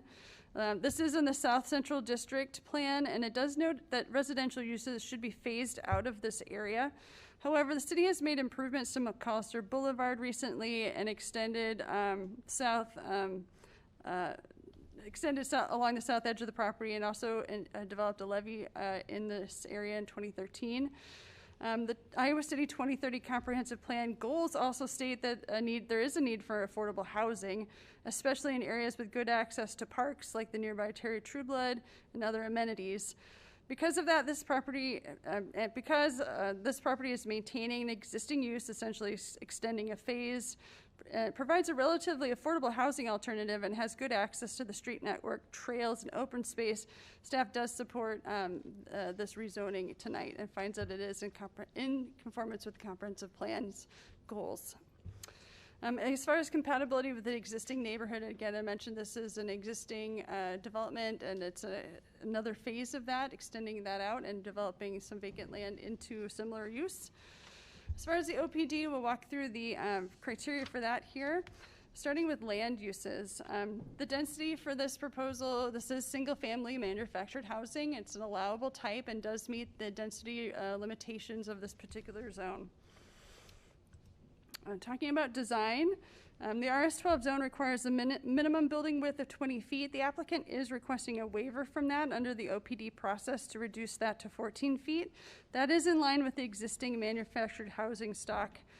It would allow for development of underutilized land, like I mentioned, this final phase of development, and the configurations of lots and layouts of the internal street network will be similar to the existing neighborhood and the neighborhoods to the west of that. In addition to that, the proposed homes will be well within the allowable bulk dimensions for this zoning district. As far as open space, I mentioned the city-owned parcel to the east. That was acquired in lieu of this development providing public open space in the future, so their public open space criteria has already been met. However, there's also private open space that our code requires on a lot-by-lot basis, or in this case, a lease lot-by-lease lot basis. The applicant is actually requesting to waive some component of that private or the on-site open space, and therefore staff is requesting additional semi-public open space be required as a condition through the development of a park, a play area within the development. So as far as what that waiver entails, this shows, oh, I'm sorry, we've lost the notes on the right-hand side of the screen here. This area shows the lots that are subject to the waiver. The waiver would be to reduce the private open space requirement on the lease lot by lease lot basis The standard is for 500 square feet of usable open space on the lot with no dimension of that open space to be less than 20 feet. In this case, they're simply requesting to reduce that dimension to 10 feet because of the smaller lot areas. It does generally match what's seen in the existing neighborhood. You can see here the homes are offset from each other, so there's still an opportunity for some privacy and open space around each home. And the resulting building coverages will still meet the code standards even with that reduction. Oh, there it is. I'm sorry, Trixie. The next slide shows what I said would be that private, semi-public open space in the form of a development of a playground and recreational facilities. This is the proposed next phase, and this is the area that would be developed for that as a condition of this approval in exchange for that reduction, essentially. Moving on to streets and utilities, like I mentioned, there's a private loop street internal to the development. City water and sewer are available. The surrounding street network can absorb the estimated additional traffic generated through the development of this next phase. All new lease lots will have sidewalk at back of curb, an improvement over what's currently provided in the rest of the development. And they are requesting a waiver to the streets, the private street width here. Typically, the requirement is for 26 feet width, and this would be reduced down to 22 feet in width. That is, again, comparable with the surrounding existing street network and has been reviewed by our fire department as sufficient. And then lastly, I mentioned some of the previous waivers and variations that are requested. There are several more. There's 3 more regarding setback reductions. The first one is a setback along the outer edge of the property. Our current code standards say that if you're developing a brand new manufactured housing community, that the rear setbacks along the outer lots has to be quite a distance of 30 feet. This existing development does not have that around the rest of its perimeter, and they're simply requesting to waive the next phase from that standard as well, so to reduce that 30-foot setback down to 0. As I mentioned, this parcel to the right of this is a city-owned park area. So really it's just impacting the adjacent area that's intended primarily for the use of these residents. They're the closest neighbors to this park, so it's adjacent to them. Also, the lots in this phase will eventually be combined with the rest of the development under one plat or one lot, so that outer boundary will actually be reduced somewhat. The other setback is a reduction in side yard setback. Our side yard setback is typically required to be 5 feet. The reduction in this case would be reduced to 0. Again, I mentioned there's some diagonal and offset positioning of the homes. This helps to soften that visual impact between units. And then finally, the last one is a reduction in minimum lot size. And the minimum lot size is typically 5,000 square feet. They're asking for a slight reduction down to 4,500 square feet. The reduction in overall lot size does not impact their overall density calculation. They're still well within what's allowed for density. While there are no regulated environmentally sensitive areas on the property, like we've talked about in other applications like stream corridors or wetlands or woodlands or steep slopes perhaps, there are none on this property, but it is within the 100 and 500-year floodplain, and therefore it's subject to additional city regulations in the city's floodplain management ordinance. The city engineer and building inspection staff do review site grading and foundation plans as development occurs to ensure compliance with this ordinance, which does require that manufactured houses be anchored to resist floating, collapse, or lateral movement, and that homes be elevated on a permanent foundation such that the lowest floor of the structure is a minimum of 1 foot above that 500-year flood hazard height. There was a supplemental memo provided to you in your packet that goes into some further details explaining the federal flood insurance program as well. So as far as development steps, we're here at the rezoning to reestablish the OPD to go along with that existing RS-12 high-density single-family residential designation. There would be a final plat enacted, like I said, to combine some of the previous phases, and then a site plan and building permits under staff review. So based on a review of the relevant criteria, staff did recommend approval of the proposed rezoning with some conditions. Those conditions include the construction of a storm shelter and a sidewalk along the existing east-west private street all the way out to Riverside Drive. In addition, prior to issuance of building permit, the approval of a final plat.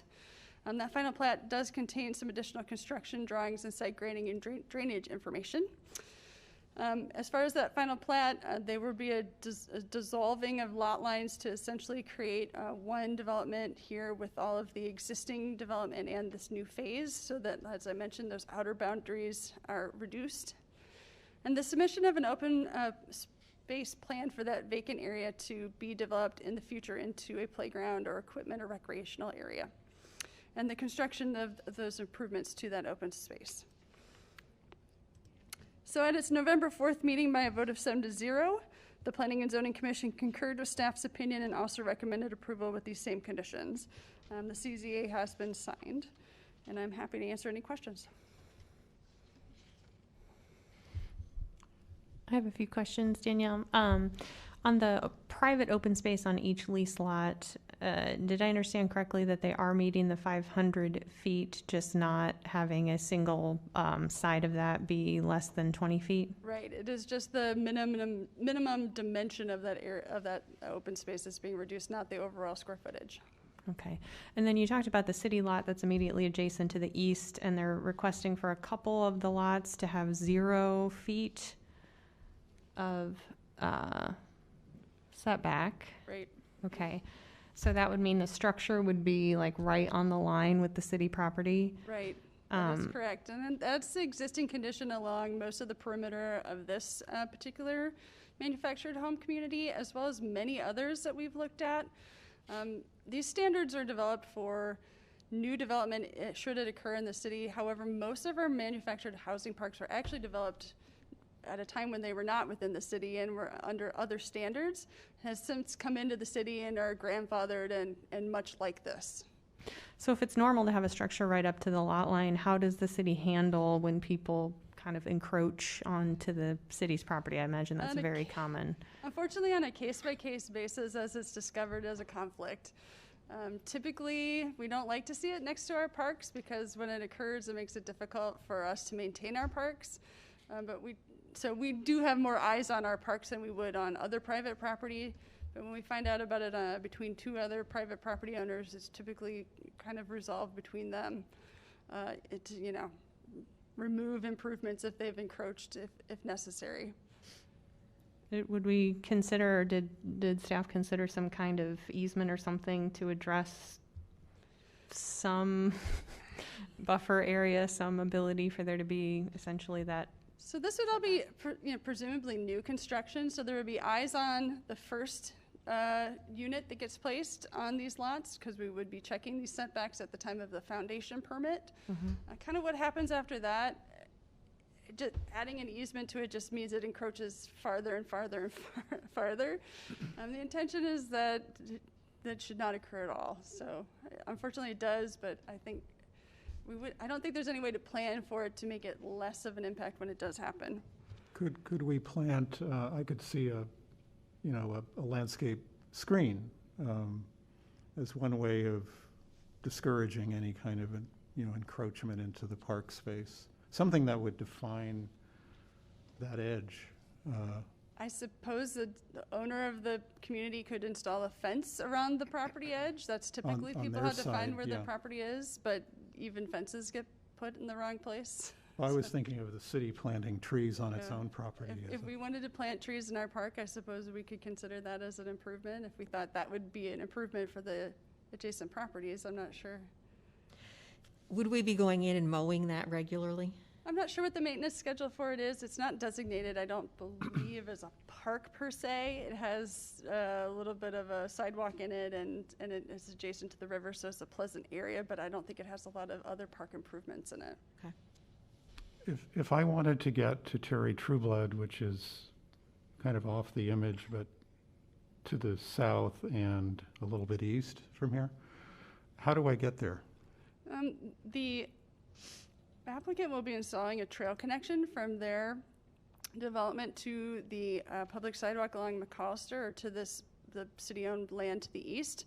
Then you would travel east along McAllister on the north side, and then eventually cross the street after you cross the river to continue south into the park. So the trail would be where exactly? I'm not sure if I have a detail on here that makes that clear. Maybe the applicant can point that out when. So they, in other words, I wouldn't have to go all the way up to the road at the top. And No, you would not need to go to Riverside Drive and then around. The intention is to be able to get to it more I directly. didn't see it identified on the plan, so I was. It seemed to me to be fairly easy to make a connection to McAllister.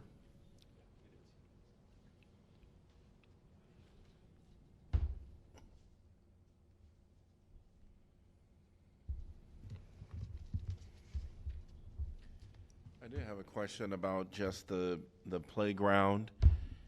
Will that be the responsibility of the developer, or is that at some point going to be turned over to the city? Oh, no, that's private. It would be the developer's responsibility, and it's included in the conditions, the timing of when they need to make those improvements. Okay, and there is no, because sometimes we'll have it where it is the developers, and then at some point it becomes the city, but that is not a part of this. Nope, this would be private. Great, thanks.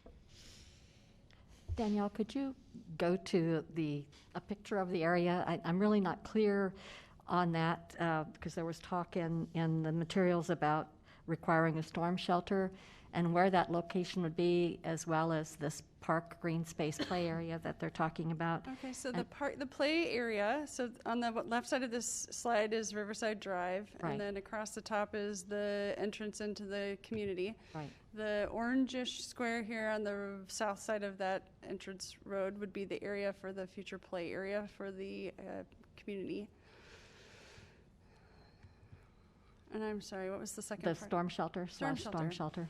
I'm not sure if I have, let's see if any of those details, I think it's here by the 36, yep. Okay.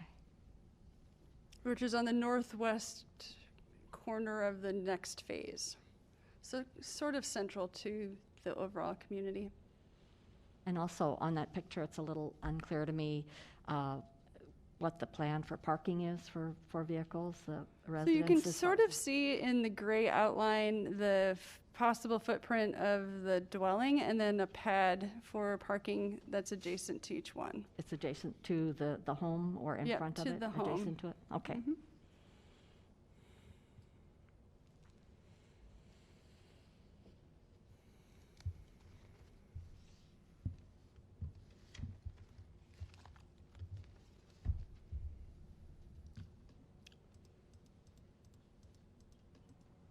All right. No more questions. Thank you. Would anyone from the developers like to address this? Good evening, Council. Yeah, here representing Axiom Consultants and the engineer for the project, and I know there's representatives from the Cole family and the Cole Manufacturing Park as well to answer any of those questions. I think Danielle covered that very well. Just a couple items I'll add on the engineering side of things. We actually do still have a setback shown on that east side between lots 4 and 13 as, I don't know if I can get to the plan here. Whoops, nope. On that east side that's between that and the city park that we were talking about. The area where there is actually a reduction of no setback at all is on that north side, those 1 through 3. And that's because it's all becoming one parcel through that final plat as Danielle discussed. So that's just adjacent to the existing manufactured homes that are already there. So there will still be a little bit of buffer there in terms of setback as was asked there. We do also show the sidewalk connection, trail connection that you were asking about. It does connect directly to McAllister. It's hard to see. It's on that kind of southwest corner south of number 31. If you see that, and that's got a direct connection to the sidewalk along McAllister Boulevard, which would then take you to the trail system. Otherwise, yeah, I think she described it very well. Happy to answer any other questions from the engineering side of things, though. Thank you. Thank you. All right, I'm going to open up comments to the public. Welcome. Good evening once again, Council. Nicholas Tyson, same situation as before, not going to dox myself. So, the reason why I came up here, I actually have no feelings one way or the other with regards to whether or not you should vote yes, vote in favor, or vote against this particular proposal. What I do want to remind you all of, though, is, again, the larger context for these things. So in this situation, we have what is called a leasehold. So, I mean, this was already explained to you by Danielle. It's a situation where you have a landowner who owns the entire plot of land, and then you have individuals who own the residences, the manufactured homes or mobile homes that sit on top of them. Now, the reason why I remind you of this fact is, one, because the city has an extremely bad history when it comes to dealing well with mobile home residents. Now, I realize that, so I was actually kind of tossing this back and forth whether to bring this up now or bring it up with regards to the legislative priorities because it's mentioned there, but it is relevant to this discussion.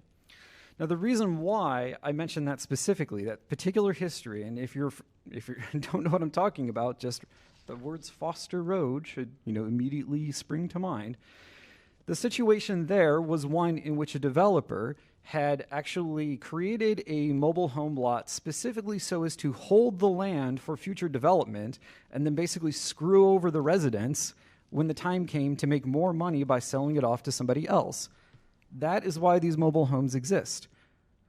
They exist primarily to hold onto the land because it is leasehold. You don't own the land when you have a home, when you have a manufactured home in one of these lots. And it can be sold out from under the residents literally at any time. That is precisely what happened to the people in Foster Road. And the people who were there, you all went to extraordinary efforts to try and actually arrange a deal. Raphael, who used to work, Mazahir, you know this. Sorry, Mayor Pro Tem, you know this. Raphael went out of his way to negotiate between the city and the residents there a special dispensation for the residents and between the residents and the developer. And the developer screwed them. And you all have done nothing about that. So I am deeply worried because this is in another one of those areas that will be developed into in the future, that this is going to be a similar situation, that the developer is just doing this to hold onto the land until such time as they can develop it into something else and screw over the people who live there. Thank you. Thank you. Welcome. Hello, Noah. As you know, I don't dox myself. Just want to second what he said, and yeah, if you're actually going to pass this, have it so you have a provision so you don't screw over more people living in mobile homes. Once again, if you're going, that's an easy thing to do. Once again, it's the easy things you can't seem to do, but you should. And now my next comment is relevant because it's talking about your decision to have accessibility for public comment on this issue. Now you are familiar with their statement, and I'll probably mess it up because, I'll go through it. Now, I will expand on the need for having Zoom call-in public comment at meetings. Every single person should have the same opportunity for public comment as everyone else. Currently, that is not the case. Contacting y'all by email, phone, or talking in person is not the same as giving a public comment at a public meeting, and that is a fact you cannot deny. It is unacceptable and discriminatory and ableist that the very reasonable accommodation of having hybrid meetings is not available for all so-called public meetings, because they're currently not public meetings when they aren't accessible to people. It is an accommodation that the Johnson County Board of Supervisors and Iowa City TRC are currently providing. We are still in a pandemic. Currently, people who cannot safely make it to a meeting are being discriminated against. People should not have to risk death. People should not have to risk death to participate in this so-called democracy. That's an incredibly, low bar that y'all are not even reaching at this point.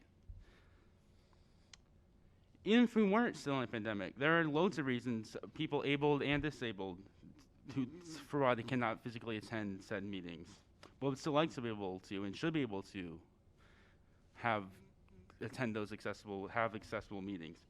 I'm a disabled person. I should be able to participate in public meetings when my disability prevents me from being able to physically make it to meetings, but currently I cannot do that. This council is currently discriminating against me and the entire disabled community. You are telling me and my community that we matter less than our able-bodied neighbors. So you gonna change the rule or not? You give me a thumbs up or thumb down. Thumb up means you're gonna not be ableist. Thumbs down means you're gonna be ableist. And no answers meaning you're gonna be ableist. Thank you.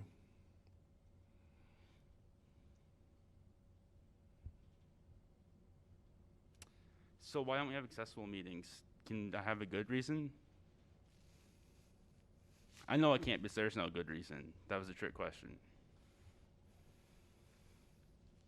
If you're done talking on this I'm item, not please done allow talking, though. the I person still behind have you to come. 10 seconds, 11 seconds, 9 seconds, 8 seconds, 7 seconds, 5 seconds. Oh, sorry, 5 seconds, 4 seconds.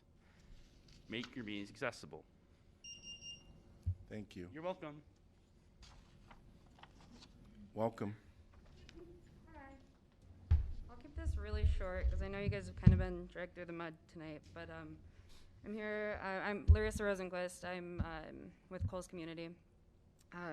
We need to focus on some common sense here, and that's to vote yes for affordable housing. I think not any of us here could sit here and say we don't need affordable housing. Our family's been running parks for many, many years. We're very capable in doing so. I just hope that you can all get on board and vote yes for affordable housing.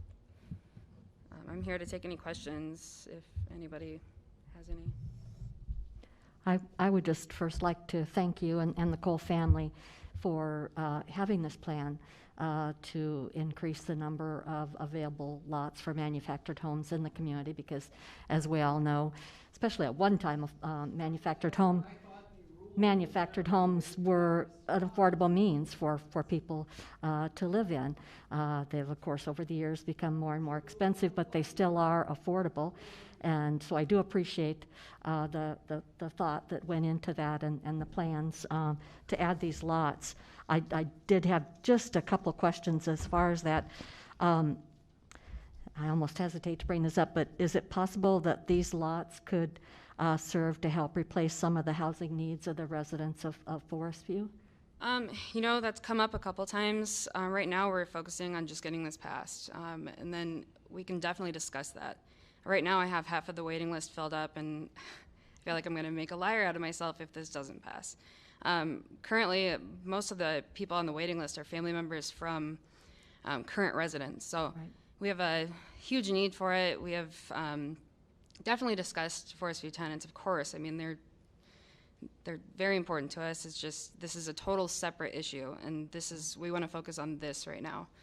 But yeah, that's definitely in the So discussion. in regards to that and in regards to the waiting list, is the plan for you folks to buy the units and then sell them to the individuals, or will the persons buy them elsewhere and then have them placed on these lots? That's a good question. Right now, we're not in a position to buy out all of them at once, obviously. So our current plan is to bring them in about 3 phases. I think we could do 3, maybe 4 phases if we had to. Within a year and a half, we'd like to do. I know it's ambitious, but there's a need for it. We have a lot of, like I've said 1,000 times, sorry. So we would like to direct them to financial institutions. We have a lot of lenders that we've already spoken with. That's the deal. That's the idea. Obviously, some people aren't able to do that, and we can help in some ways, but I wish we could do more. It's just, obviously, financially, you know, we have to direct them to other institutional lenders. So. Thank you. Yeah. I want to point out before you speak that this is a part of the development team. I wish I should have invited you up. I just assumed that he was representing. But you can go ahead and speak, Mayor Pro Tem. Yeah. I just want to ask you about, you said there is some people on the waiting list right now. And what their understanding is, like somebody come and put their name in the waiting list, just not knowing that if they're going to purchase their own home, or they're going to bring home to the lot and they can rent only the lot, or there is no like clear brand. How come you already have way people on the list and you don't have a clear brand? I'm so glad you asked. I have so many people that I've actually put the waiting list on a halt because I don't know if this is going to pass. I hope that it does, but I stopped taking people on the waiting list. Right now I have 16 people on the waiting list, and they don't know if they're going to be financing it through us, through a lender. I mean, I've made it pretty clear that to the people I've spoken with that they would have to directly go to a different lender. Okay. So I've been very clear and I've been very transparent on that with my talks with these people. That's about the best way. We have amazing residents. I mean, we're very, very blessed with the people that we have. We have amazing families. So I would give my shirt off my back for any of them. They're amazing. So any way that we can help direct people in the right way, we will. Right now, our plan is to direct them to lenders, and hopefully the banks will not charge them a ton of interest rate, is what I would like to see. I would like to see local lenders come out and speak to me privately. I mean, my information's right on the sign at the parks. Give me a call if anybody has any ideas. Also, you spoke about affordability, and do you know like how much gonna be the lot rent for now, or you don't know? Yeah, that? lot rent raises about $10 every year. I mean, that's just kind of on average. It depends if we have major improvements. But right now, lot rent's at $380. So I always tell people when I sign a new lease, just expect it to go up about $10 every year. Okay. Thank you. Yeah. Thank you. Any other questions? All right. Anyone else from the development team want to speak before I continue with public comment? Thank you. All right. Anyone else like to address this topic from the public? Seeing no one, I'm going to close the public hearing. Could I get a motion to give first consideration? Motion to give first consideration. Move. Second. Moved by Saleh, seconded by Weiner. Council discussion? I would just like to, I mean, obviously, I would like to hear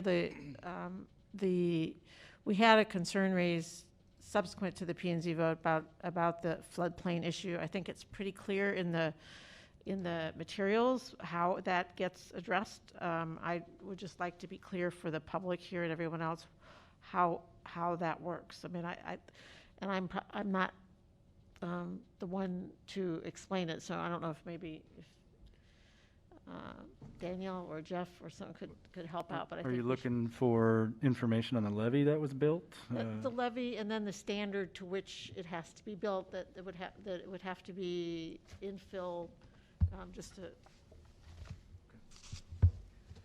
I think Ron's obviously with me here, so I'll take a stab at it. Ron, you can jump in if I mangle this. But my understanding is that the levee was constructed in response to the 2008 flood by the city in about 2013.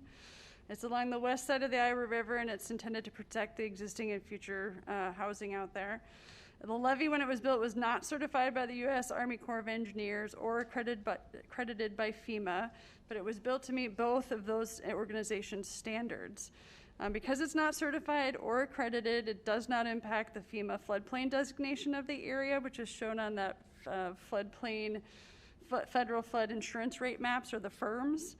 FEMA accreditation requires an official process that be gone through, known as the letter of map revision, or LOMAR, to the flood insurance rate map. If the city revised the flood insurance rate map prior to the area being filled or raised as the applicant intends to do, it would still technically be located within the 100-year floodplain. So that would kind of not be the time to do that. If we were going to pursue a LOMAR to the firm, a letter of map revision to the flood insurance rate map, we should do it after development occurs and something's actually been changed on the site such that the land would be potentially raised out of the flood hazard area. Conducting a letter of map revision is not an inexpensive process. It involves engineering study that we would probably contract out for, and the price estimate that I think we received from our engineers, that's probably a $6,000 to $7,000 cost to go through a letter of map revision. So staff believes it would be best to complete the development and then consider if we want to pursue a LOMAR at doing so at that point. Want to add anything to that, Ron? So Ron Kanucky, Public Works Director. So in regards to the levee design, it was built 3 foot above the 100-year flood event, which puts it about 1.5 feet above the 2008 event down in this area.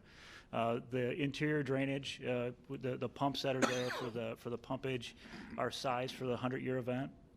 So there's pipes that will carry the overland flow, and then that's pumped into the river. But those are sized for a 100-year event, interior to the drainage area. Mr. Mayor, before we have any further council discussion, I'm wondering if you would be willing to gather from council whether they're inclined to vote in accordance with the P&Z's recommendation, and if not, I'd ask that you reopen the public hearing. I haven't. Yeah, you did. You did. Are you all inclined to vote in favor? Okay. Thank you, Mr. Mayor. Thank you.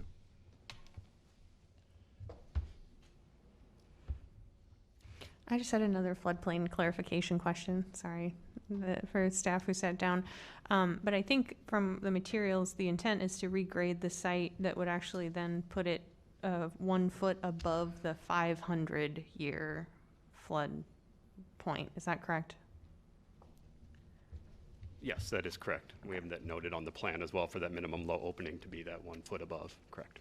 Thank you. And then for staff, if we've got the infrastructure there to deal with the 100-year event and then the site is raised up to higher, is that still protective? Is that still helpful?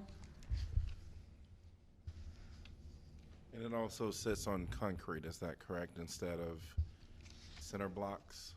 Right. So in regards to elevating the ground, it wouldn't have an impact on how the drainage works within the areas protected by the levee itself. So with the overland flow that will go to the piping, that will take to the pumps, there shouldn't be any issues. Meaning it doesn't like defeat the purpose if you elevate the ground, right? Correct. Exactly. It doesn't defeat the purpose of having the levee in place and having the pumps in place. Thank you. And one question regards that too then. There was concerns raised then of shunting of water. If there were floodwaters and these are up higher, would the floodwaters then be shunted over towards the lower lying homes? Is that a possibility? No, the levee itself actually is along the river. So, in a flood event, it's the intent is that the water would stay in the river. It wouldn't actually, be in the neighborhood. And the area that they're actually building on was actually the area that was the temporary levee during the 2008 event that protected the area and in events after that. So there was another event in 2012 or 13 that basically this area protected the rest of the neighborhood from. How many feet, Ron, is the elevation being raised when we get it to that 500 plus 1? How many feet of fill are we talking about? Do you have an idea, Brian?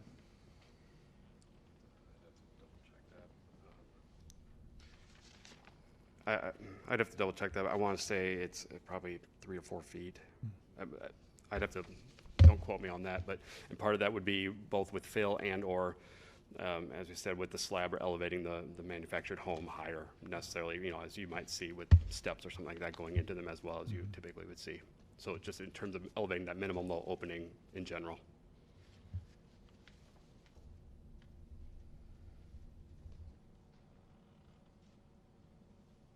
Thank you.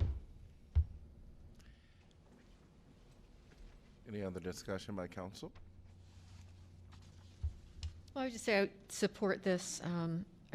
My experience over the years in talking with and dealing with members of the Cole family, they've done a really nice job and really do care for their tenants.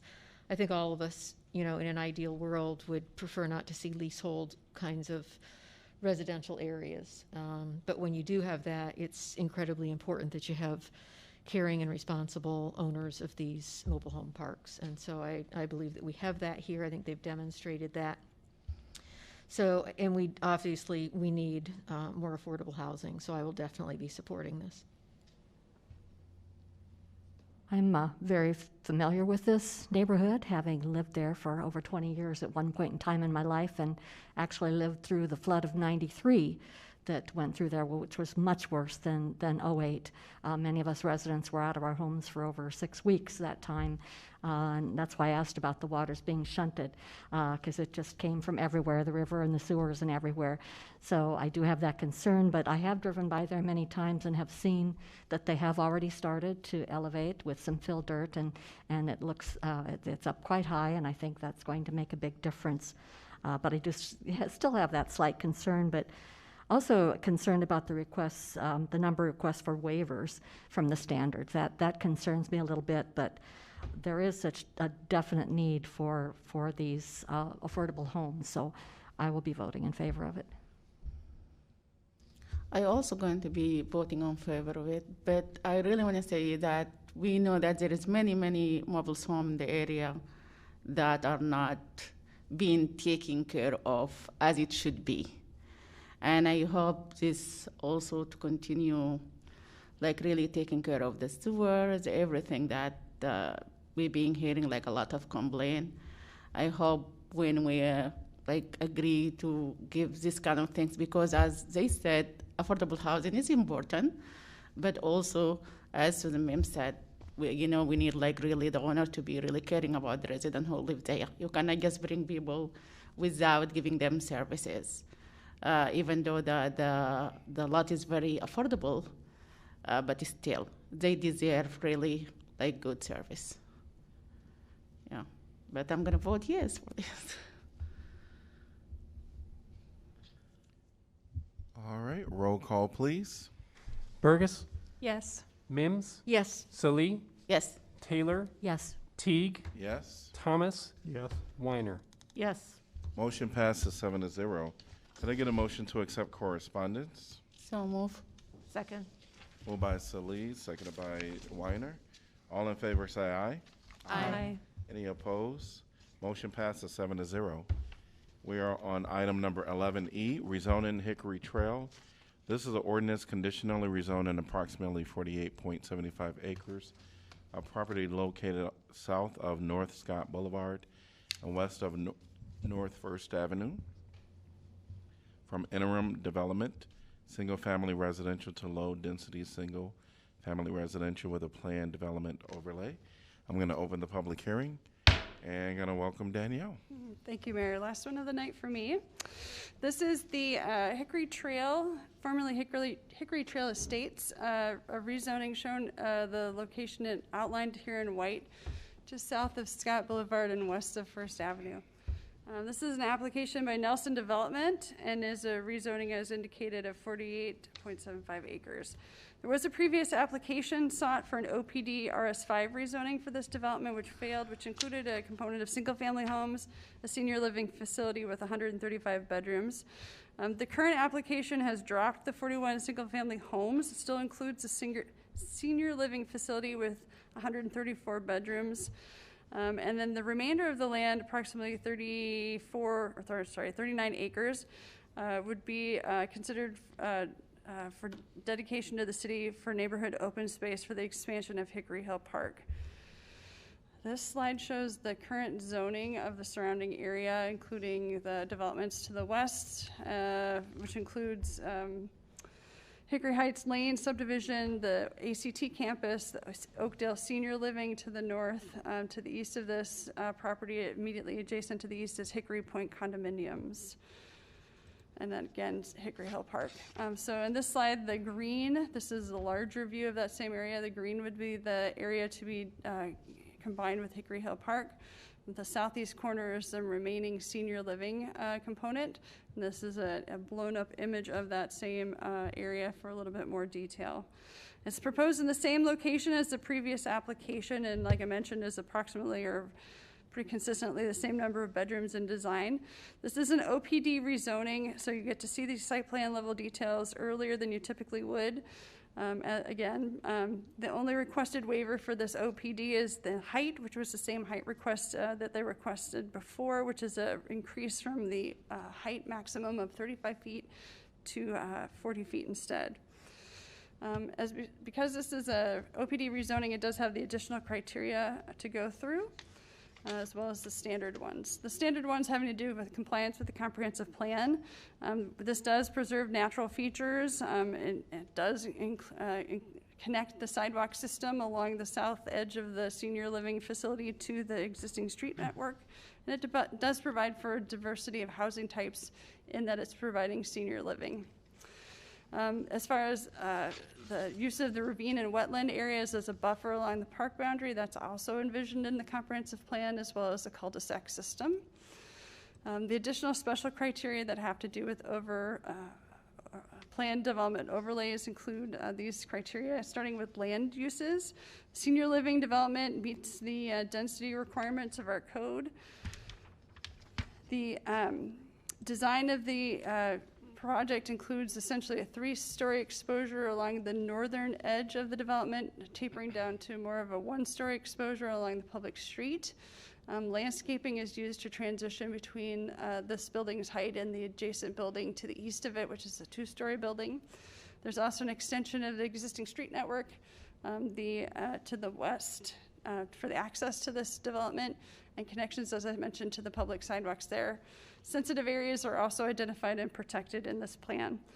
A little bit closer view of the project as proposed. It's about 70,000 square foot footprint. Height up to 42 feet in height. And as I mentioned, kind of tapering in height across the site. Landscaping, again, mentioned, used as that transition. Here's the proposed landscaping at this point. These are details that would be reviewed again at site plan review when the actual development construction plans are proposed. Regarding open space, they are providing the required open space as required for the number of units in the senior living complex on site, as well as that very large land dedication for public park expansion. The area in green, again, is this area that would be included as Outlet A for and dedicated to the city for public park. There would be trail connections to the south provided by the applicant into Hickory Trail Park as well. Parks and Recreation staff does support the expansion of Hickory Hill Park. As far as future programming of this area and what improvements might be made there, that's a process that's undergone by the Parks and Recreation Commission and Parks and Recreation staff through their development of master plans, and then funded, of course, through the Capital Improvement Program, which the City Council is in control and does review. Regarding streets and utilities, there are 2 points of access off the north side of the extension of Hickory Trail Street. As I mentioned, sidewalk extensions along that street, including a 5-foot wide sidewalk along its north side and an 8-foot wide sidewalk along its south side. There would be adequate city sewer and water surfaces available, and we've investigated the impacts to First Avenue traffic at the intersection of Hickory Trail and First Avenue, which is sufficient. There are no off-site traffic-related improvements being required with this development. As I mentioned, sensitive areas are addressed. There are wetlands, all of which are being appropriately buffered, as well as the stream corridors. Critical slopes are not being impacted beyond the allowable threshold, and as well, woodlands are minimally being impacted, well below the allowed threshold. As far as steps in the development, we're here at the second rezoning request, the first one which failed in July. This is the revised plan that includes only the senior living, as I mentioned. There would be subsequent steps for planning, site plan development, and building permits eventually. Based on a review of the relevant criteria, staff did recommend approval with the proposed conditions here. At its November 4th meeting by a vote of 7-0, the Planning and Zoning Commission concurred with staff's opinion and also recommended approval of this rezoning with those same conditions. The conditions include the trail connections I mentioned, the sidewalk development, also submission of a landscaping plan, detailing any proposed landscaping on Lot 1, basically to be approved by the city forester to allow for that appropriate transition, and then a final plat as well. And that concludes my staff report. I'm happy to answer questions.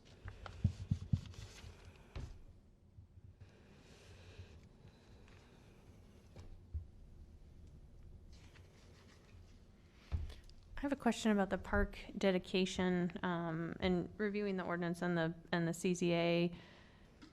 Once the land is dedicated to the city, will we be required to only ever use that 39 acres for parkland, or is there an opportunity for some other use should a future council see that appropriate?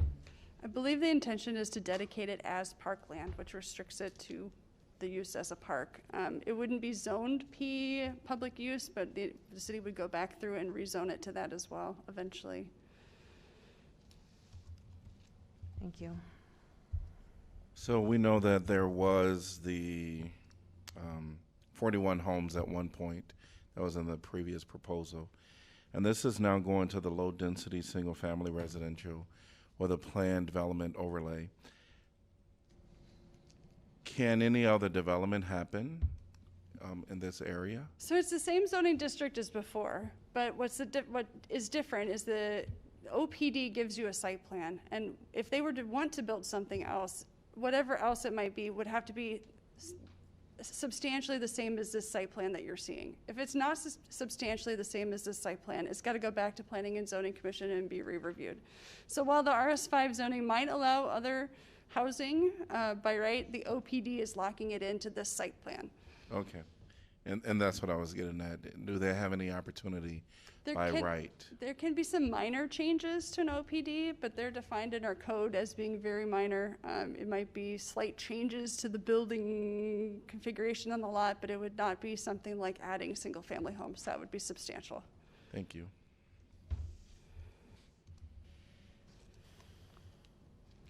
All right, thanks. Anyone from the development team want to address anything at this time? Good evening again, Brian Belk, Axiom. Here to answer any questions related to the plan. Also have AG Architecture here, as well as representatives from Nelson Development too that could help answer any questions. Great. Good evening, Andrew Alden from AG Architecture in Wauwatosa, Wisconsin. Here to talk about the building. It's essentially the same concept that we've presented and you've seen before. We've continued to design a little bit, but pretty much exactly the same except for the height increase. And I'd be happy to answer any questions about that or about the building that you might have. Thank you. Any questions for them? Well, I think at the P&Z meeting, there was a aerial depiction of the project. Is that something we could see? Yes, there was a video flyover. I'm assuming that it is on a server that somebody has access to as I wave my hand. We don't load that up. We could certainly look at that for the next meeting. Yeah, it wasn't shown at the P&Z meeting. I mean, it was shown at the P&Z meeting, but watching it, I could not see it, so.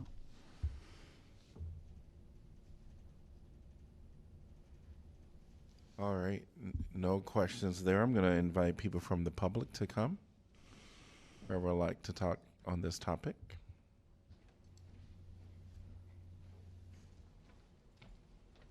Welcome. Hello. Before I have to read this thing, I'm going to ask, are you going to change the rules to have accessible meetings? Seeing no response, I'm going to go again. This is relevant because this is about decision on people being allowed to public comment on this item. Sorry, what was that? Please state your name and address. Noah, and I don't dox myself, as you know. Okay, so now I'll expand on the need for having Zoom call-in public comment at meetings. Every single person should have the same opportunity for public comment as everyone else. Currently, that is not the case. Contacting y'all by email, phone, or in person is not the same as giving public comment at a so-called public meeting, and that is an undeniable fact. It is unacceptable, ableist, and discriminatory that the very reasonable accommodation of having hybrid meetings is not currently being met. It is an accommodation that both the Johnson County Board of Supervisors and Iowa City TRC are capable of providing, and are providing, currently. We are still in a pandemic. Currently, people who cannot safely make it to a meeting are being discriminated against. People should not have to risk death. Again, people should not have to risk death. People should not have to risk death. People should not have to risk death to participate in this so-called democracy. Even if we weren't still in a pandemic, there are loads of reasons why people cannot physically attend meetings, yet would still like to be able to attend those meetings, but currently cannot because they're not accessible. I am a disabled person. I should be able to participate in public meetings when my disability prevents me from being able to physically make it to meetings, but currently I cannot do that. This council is currently discriminating against me and the entire disabled community by not having private meetings. You are telling us that we matter less than our able-bodied neighbors by not making your meetings accessible.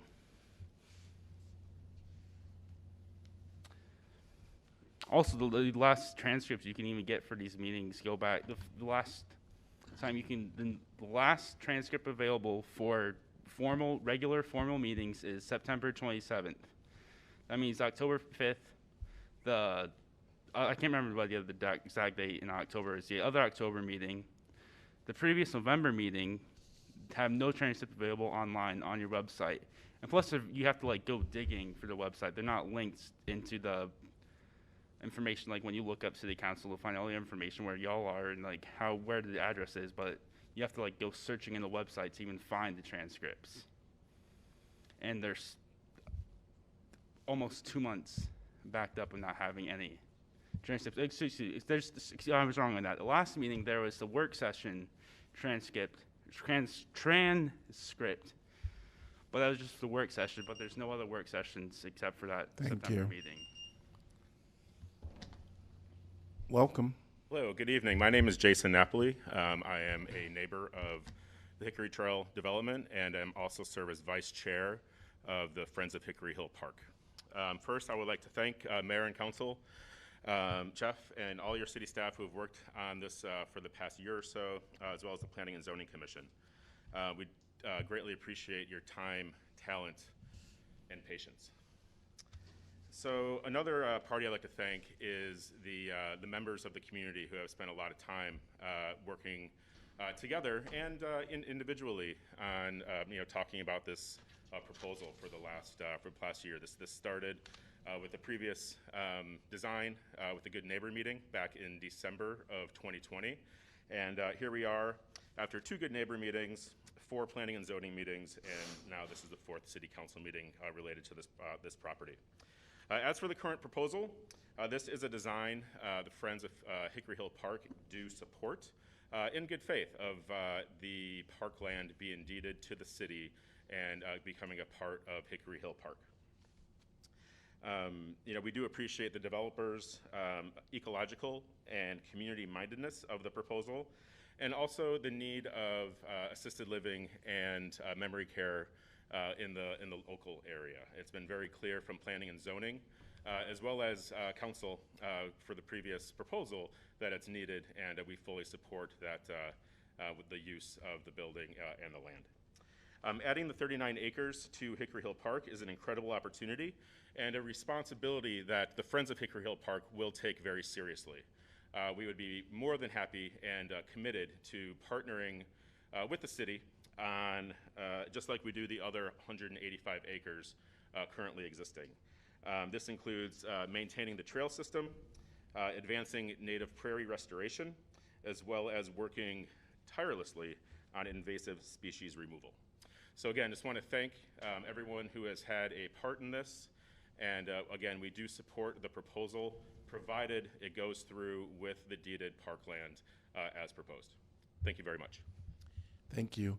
Anyone else like to address this topic?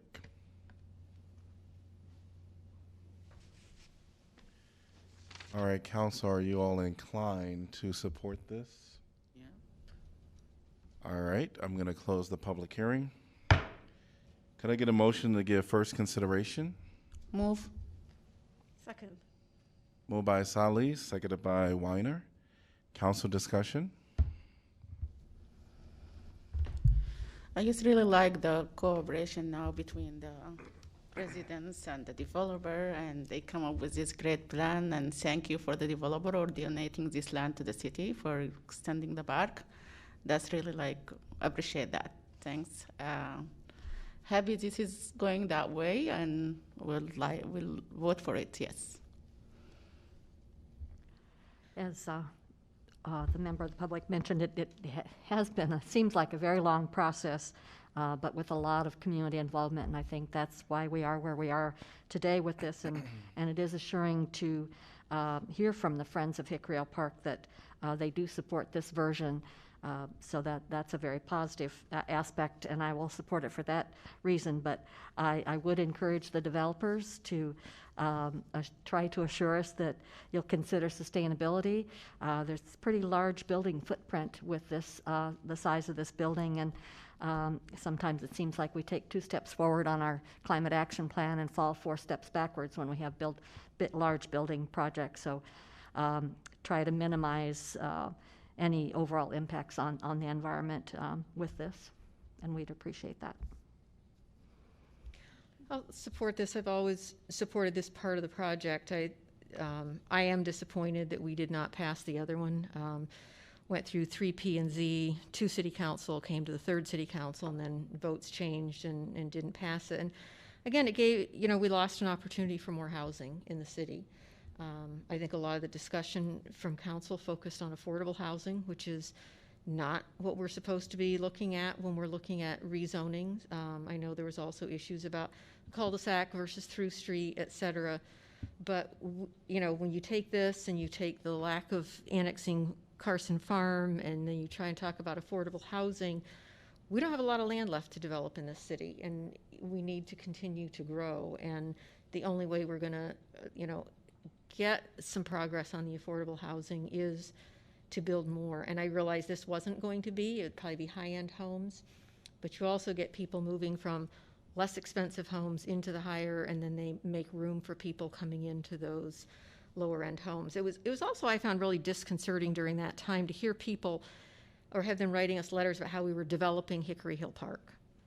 And I reached out to some of them, where are you getting this? I mean, we're adding, even at that time, we were adding 14 plus acres to Hickory Hill Park, and people were being fed misinformation that we were actually developing the park. So yes, I will support this, but again, I am disappointed that we lost that opportunity to add 41 houses to our housing stock. I'll have an even more unpopular opinion. First, I do want to say thank you to everyone for all their work, and I think this is a kind of shockingly good outcome, given how I foresaw it may have ended. I will be supporting this. However, the reason I asked about the dedication of the land to the city is that we know that infill development is some of the most helpful thing that we can do as far as our climate action, and we know that we have a really significant housing shortage in the city, and we know that the city owning property is one way that we can actually create permanent affordable housing. And so I'm actually a little disappointed that we aren't able to go that route, and I understand that the developer wants it to be locked in as parkland, and I understand the advocates for Friends of Hickory Hill request that as well, but I do see that as a bit of a missed opportunity here. Well, I can remember when, and this has been a very long process, almost a year in length with lots of meetings, mentioning when we were meeting with the Planning and Zoning Commission about the notion of developing a plan which was more with an emphasis on designing with nature.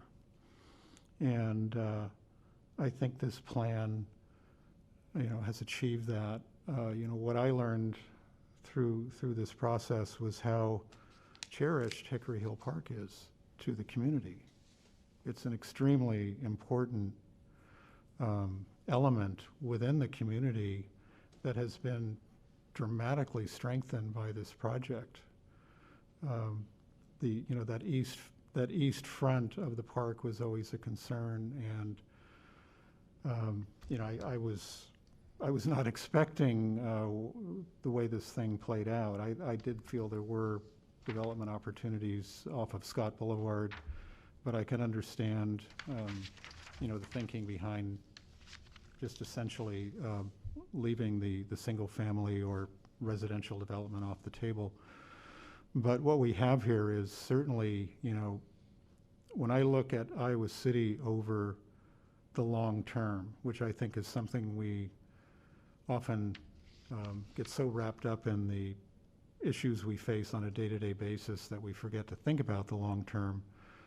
In the long term, this is a huge win for Iowa City, and I'm really, really thankful that we ended up with this outcome.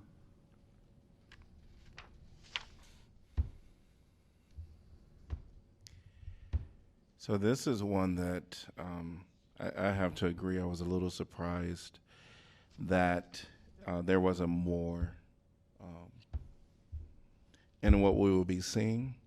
But I'm very pleased with the outcome for many reasons. One is we know that the community came out, which we often get the community to come out when it's their neighbor, right?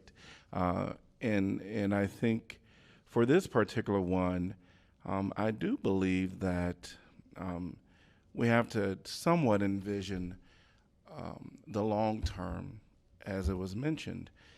And this city is going to grow. We're gonna expand.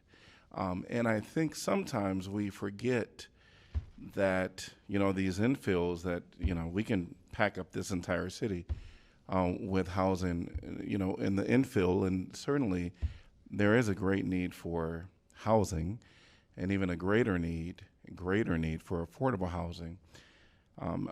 What I will say is I'm really happy to see that there is unification today on this item, not only from this council on this, but also from the developers as well as from the neighboring community. And Hickory Trail is definitely, the entire area over there is pretty important part of this community. And I'll be happy to support this tonight.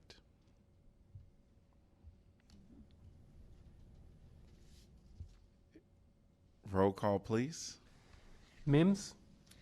Yes. Salee? Yes. Taylor? Yes. Teague? Yes. Thomas? Yes. Weiner? Yes. Burgess? Yes. Motion passes 7-0. Item number 12, access control upgrade. Resolution approving project manual and estimate of costs for the construction of the access control upgrade project. Establishing amount of bid security to accompany each bid. Directing city clerk to post notice to bidders.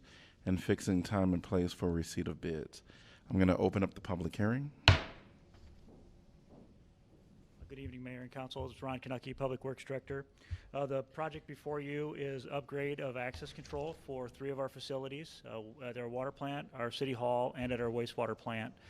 Currently, we have card access within City Hall. This will update the system that's there, bring it in line with an overall master plan for access. At the water plant, we have current access there. It's a 2-card system there, so they're actually going to bring that on and have it be just off of one system. And then at our wastewater plant, we don't have card access yet. It's all still physical keys. This project's estimated at $155,000. The project would start in January and be completed in April. Any questions? Thank you, Ron. Thank you. All right. Anyone from the public like to address this topic?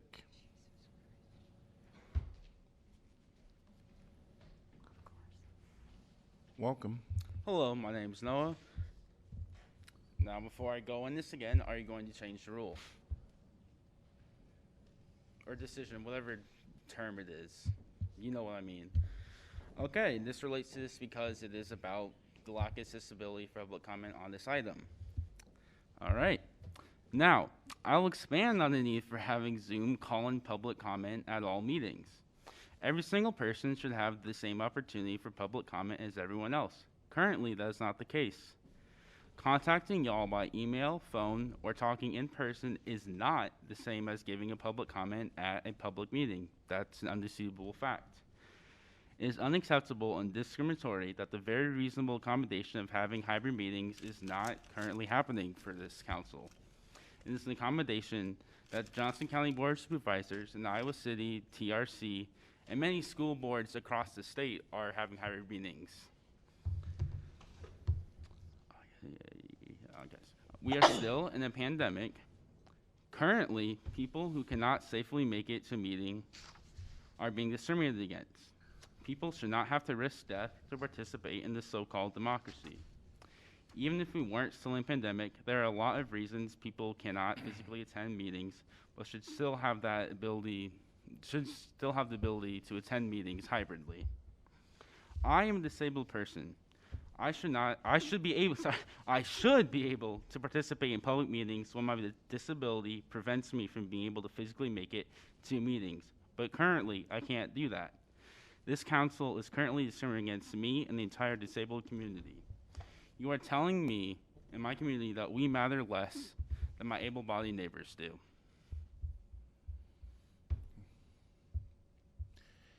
Thank you. I'm ready. I'll answer questions since y'all will answer questions for other people. So, any questions? No, thank you. Are you going to make them accessible? Thank you. You could do that right now. by saying you're going to, obviously it's too late for this meeting, but for future meetings, you could say right now we're going to have accessible meetings in the future. Thank you. Would anyone else like to address this topic?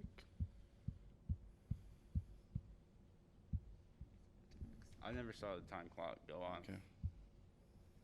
Seeing no one, I'm going to close the public hearing.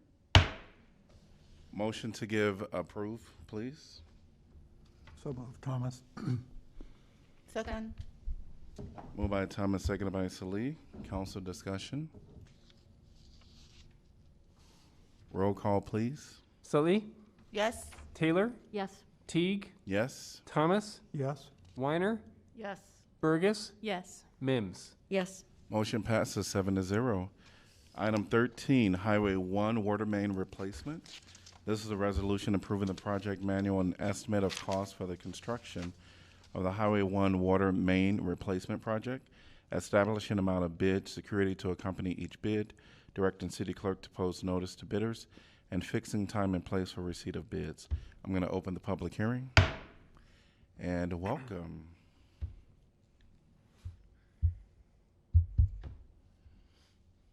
Joe Welter, senior engineer with Engineering Division Public Works. This project is located on the north side of Highway 1 from Hawk Ridge Drive to the Westport Plaza, which is the Walmart entrance. You can kind of see the layout there, shadowing the existing trail. This is replacing approximately 1,600 feet of water main. The existing water main is 1990 vintage. It's a high-pressure transmission line, so when it breaks, it causes a lot of pressure loss in the surrounding system. There have been 7 such breaks since 1990 on this line. Many of those caused by very corrosive soils that are in this area. So for this project, we'll be using a PVC pipe instead of ductile iron pipe, which will help resist those corrosive soils. We are going to use trenchless installation to minimize the disturbances. There'll be very few disturbances to the trail, the actual trail. There will need to be a detour route, and unfortunately, because of where this is located, all the roads adjacent to it all lead to Benton Street, so the detour is going to go from Sunset to Benton to Miller. We are going to try to have local accommodations when work is not happening in the form of some temporary gravel surfaces along the areas that are going to be excavated. So that should help mitigate some of that long pedestrian detour. This is an interesting water main project because it has no water services along it. So that's not usually typical for us. We usually would have some residents or businesses or other properties that would have water services along the lines that we're replacing. This one does not have that. The bid opening is later in December with a start date in March, substantial completion, which is at the end of the seeding deadline in the spring, and then final completion 30 days later at the end of June. The estimated cost is $460,000. Watersmith Engineering designed this. They did an excellent job. They've done several projects for us in the last couple of years. There's my contact information for anybody that would have questions. So this is going to affect access on the trail, not on the roadway, is that correct? Correct. There is no need for a vehicular. Okay. There will be a couple of times when we're getting equipment on and off of the project site where they'll have to close down one lane of the highway, but it'll be for short durations, not even a whole day, couple hours. So we're seeking permission from the DOT for those closures, but the detour is for pedestrians. Okay, thank you. Any other questions? Thank you. Would anyone from the public like to address this topic?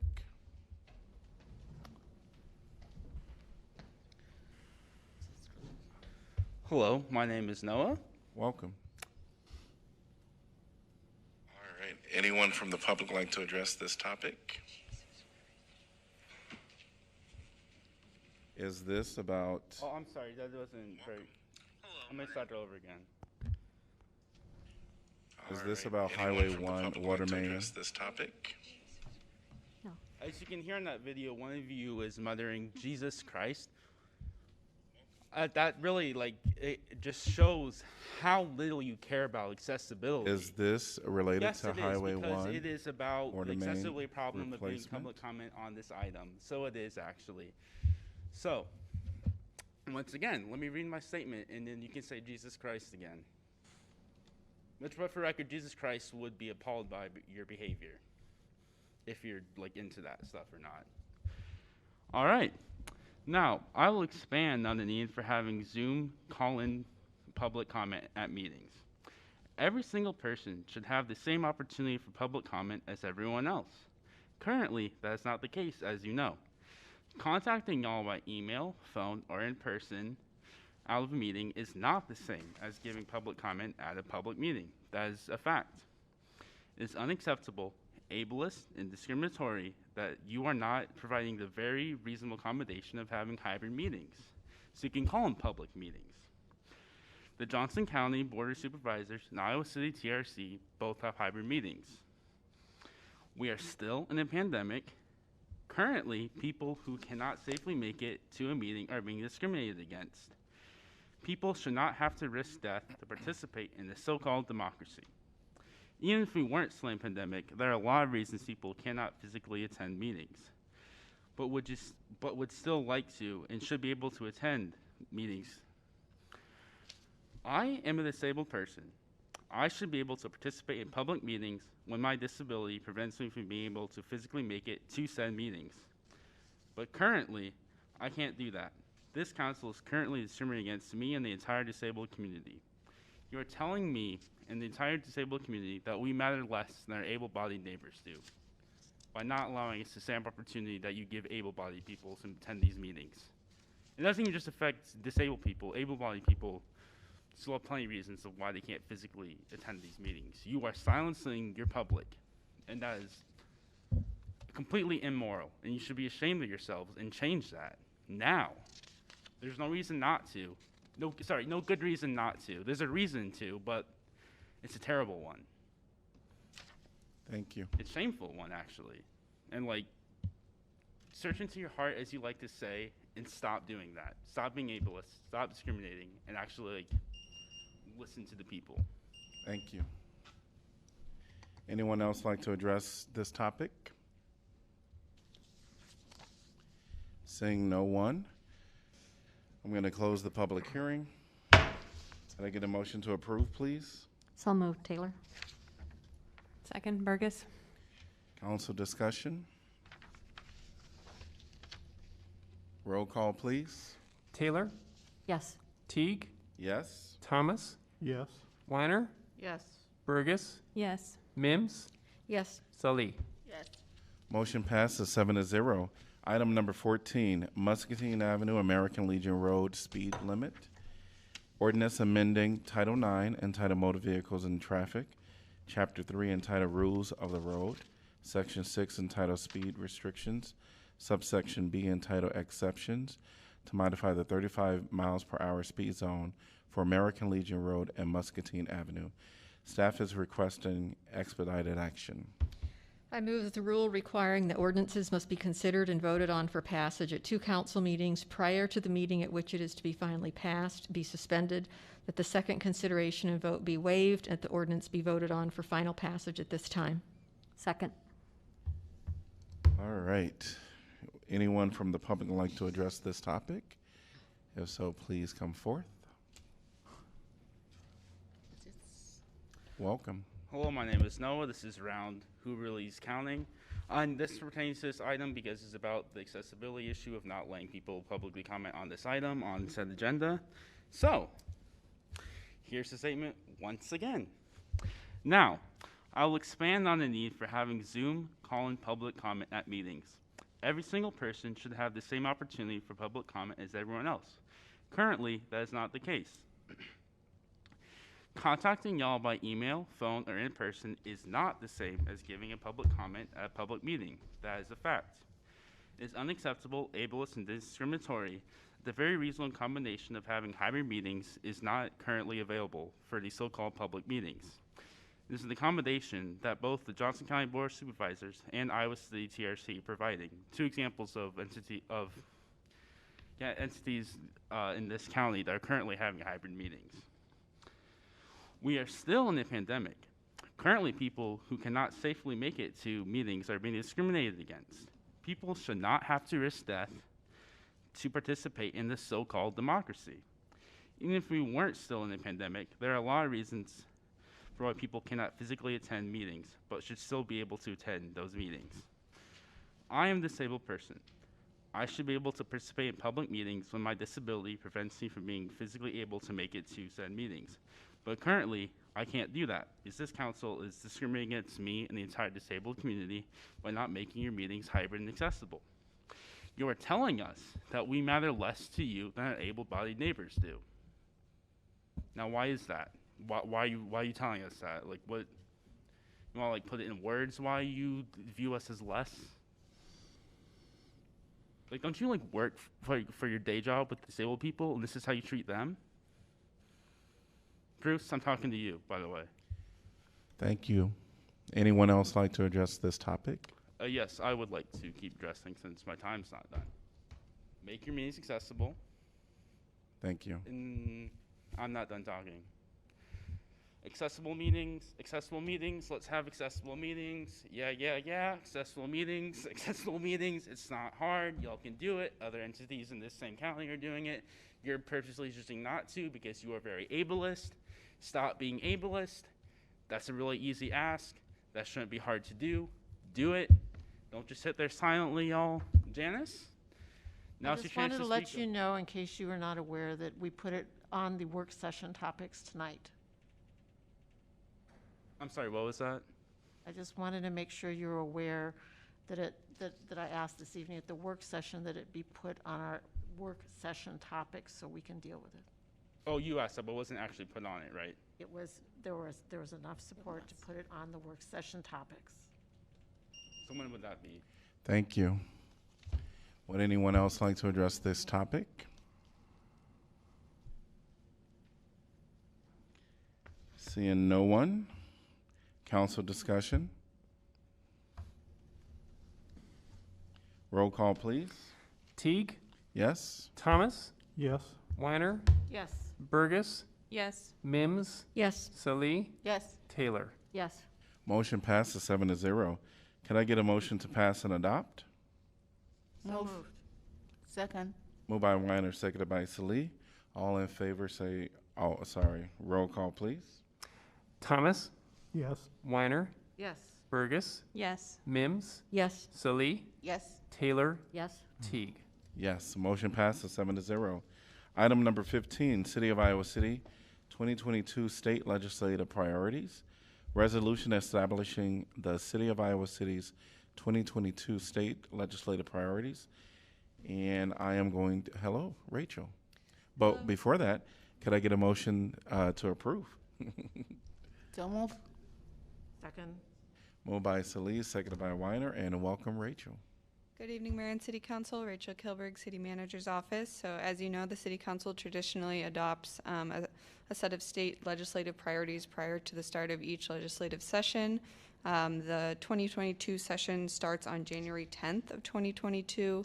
And as a reminder, the Iowa Legislature operates on a 2-year calendar. The 2022 session will be the second year of the biennium. This means that any bills that passed final deadlines last session and remained alive at the end of the session will remain alive at this upcoming session. So knowing this, the legislative priorities in front of you tonight are largely consistent with what you approved last year, and those do align with your strategic plan. I will just call out 2 notable additions made in these 22 priorities. First, we are advocating for the state to modernize municipal bonding laws, specifically to catch up those bonding limits to inflation, as well as to modify the essential corporate purpose definition in order to include public safety facilities, some general public works functions, trails, and then improvements to any facilities that were previously approved by the voters. The second addition is that we included support for improving access to affordable, high quality child care through the implementation of the recommendations from the Governor's Child Care Task Force, and also to invest in training and incentives for child care workers and providers. So adopted state legislative priorities are shared with our local delegation, and we have again retained Carney and Appleby to provide lobbying services for us in 2022. If you have any questions, I'm happy to answer those. Thank you. Anyone from the public like to address this topic?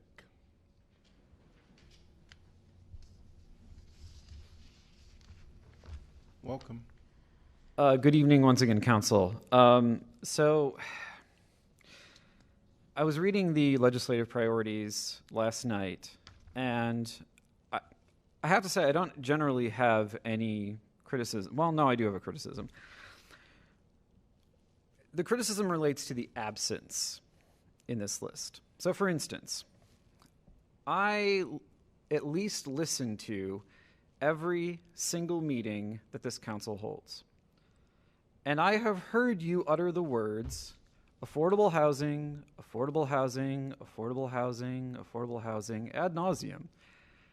The word the phrase affordable housing appears nowhere in this document, which is interesting because on a number of occasions I've heard this very council talk about the various state impediments to implementations of things like public housing. Just an example off the top of my head. So one of the reasons why I and others have specifically advocated for public housing in the past has to do with the fact that you have to kind of get around the state's incredibly bizarre rent control laws. Rent control is only possible in this state if you build public housing. It's the only exception in the law. So that seems to me like an area that you would actually want to advocate for. If you're really interested in bringing housing costs down in the city for the vast majority of residents. I hear a lot in these conversations about the need to build more houses and your bizarre trickle-down theory of housing, which, by the way, Michael Hench, the Hickory Trail issue was being, I realize this is a separate topic, but it is germane to this discussion. It was a member of the P&Z committee, made exactly the same argument that Councillor Mims made with regards to trickle-down housing, and then immediately contradicted himself because he realized it didn't make any sense. I'd explained why it didn't make any sense. So I would suggest going back and reading the P&Z minutes because it's all right there. But the thing is, there are a number of issues at the state level that this city could be advocating for to deal with housing, to deal with your supposed grand interest in affordable housing. And yet, it's not there in this document. I mean, I have said many, many, many times that this city, this council, is not actually serious about housing. You pretty much approve things willy-nilly all of the time. You say you care about it, you say you want to do something, but when it comes to putting paved to the road, you don't. And this document, which literally contains your own legislative priorities, is a very clear indicator of that fact. I mean, I realize it's too late to amend it now, but yeah. Thank you. Thank you. Welcome. Hello, my name is Noah. I'm not going to read my statement again, as you should be familiar with it by now, and you finally spoke up after the 10th time I said it. So I'm not entirely sure exactly what I'll ask you after the meeting about that, but so regardless, that's why I'm not reading it again, because of that, after 10th time. Now, for legislative priorities, like you said, you talk about affordable housing all the time, but you can't put it on your legislative agenda. That's bizarre, just bizarre. Secondly, you should have on there to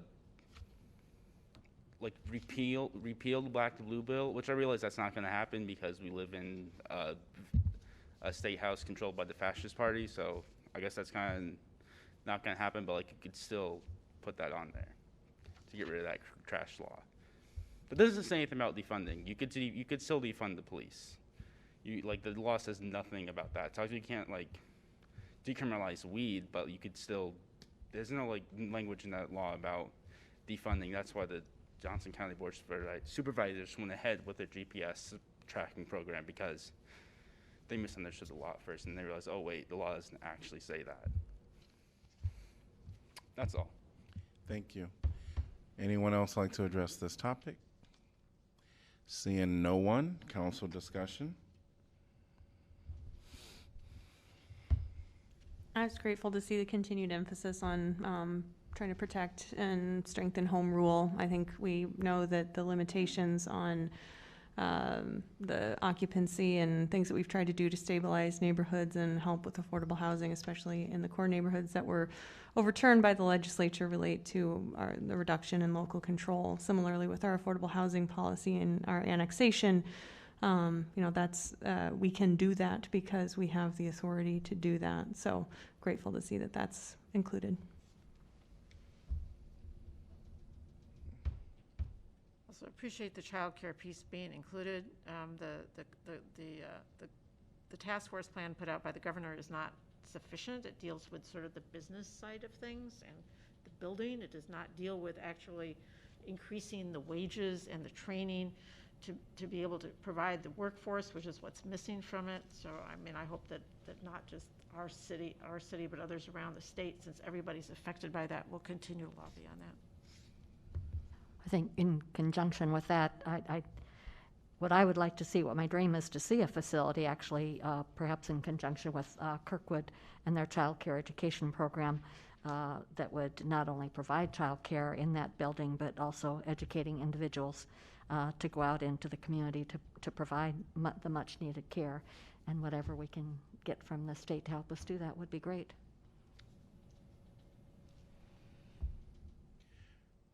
I just know our local representatives that'll be there will have some challenges, but hopefully some of the ones that we have selected will be able to get some movement, if not movement, some discussion, continued discussion.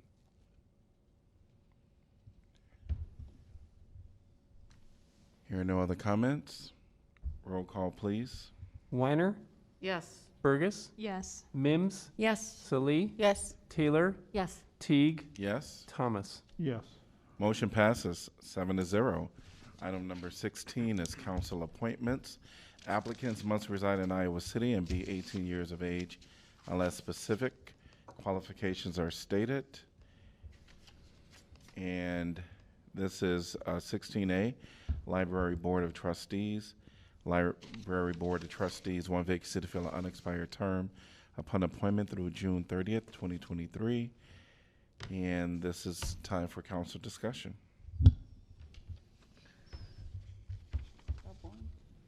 I mean, this takes on, to me anyway, some added importance given all the discussion, not just around this state, but in other states about pulling books, banning books, and so forth. That really puts a focus on the importance of this library board. It was good to see so many applicants for this particular board, all with good experience and quite an age range. I had two that stood out for me. Now's time? Can I mention those two? Okay. I thought Claire Matthews, she actually has a master's in library science, and Anna Turncliffe said she has a lot of experience with libraries, so I would go with either one of those. And this is a non-requirement, either or, male or female. The other, we do have a number of librarians on the board already, which is great. The other person I found very interesting is Erin Nelson, a teacher, international experience professor, strategic planning, certified sustainability practitioner, planner, and so forth. And I thought that she had the potential to make contributions. I think we have a number of good applicants. I'll just throw into the mix Pamela Bourgeois. Thank you. Especially to Janice, your comments about the concerns of what the library may be facing. She had good, extensive experience in some DEI activities.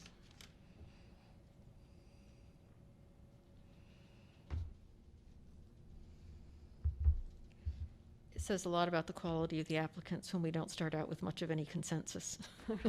Yeah, I agree with every name that was, there a lot of good applicants. For some reason, Claire Matthews resonated with me. So I'll second Claire if no one else has. We have a second for Clara Matthews. Any others with seconds?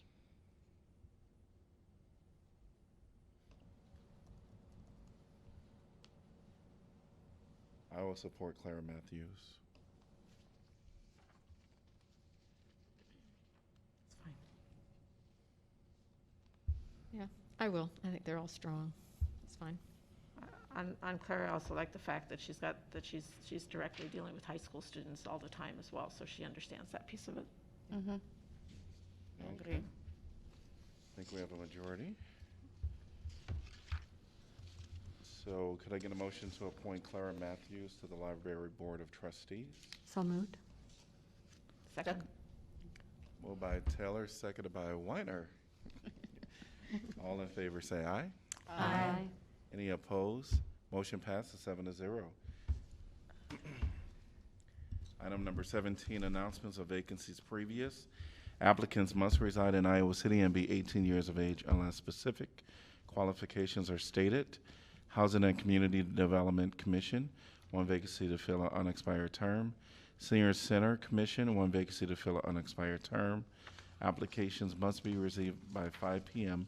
Tuesday, December 28th, 2021. Airport Zoning Board of Adjustment, 1 vacancy to fill a 5-year term. Airport Zoning Commission, Iowa City Representative, 1 vacancy to fill a 6-year term. Board of Appeals Building Design Professional, 1 vacancy to fill a 5-year term. Historic Preservation Commission, East College Street, 1 vacancy to fill a 3-year term. Historic Preservation Commission, Jefferson Street, 1 vacancy to fill an unexpired term. Senior Center Commission, 1 vacancy to fill a 3-year term. Vacancies will remain open until filled. And we are at item number 18, USG. Welcome. Hi, Council. I'm going to keep it short. I sent you an email just now with all the announcements, so I'm just going to skim through them. But also I want to say that USG is in support of the Excluded Workers Fund as well as a Zoom option for Council. Ellie and I are conducting a survey about Homeless Week and students' experience with Homeless Week in Iowa City, so I'm going to send you all a link to that. Feel free to take it. We want community members to take it as well. Janice has been helpful with that initiative, so it's been cool. Our Justice and Equity Committee is conducting a menstrual equity survey right now. I'm also going to include that in the email, and they're also conducting a gender-neutral bathroom audit and looking to get funds to distribute more menstrual products on campus in general. So that's really cool. The Daily Iowan is having a legislative forum with representatives of Johnson County tomorrow at the public library. There's a link for that. And then the airport shuttle is happening for students for winter break after finals as well. So thank you. Great. All right. Number 19, City Council information.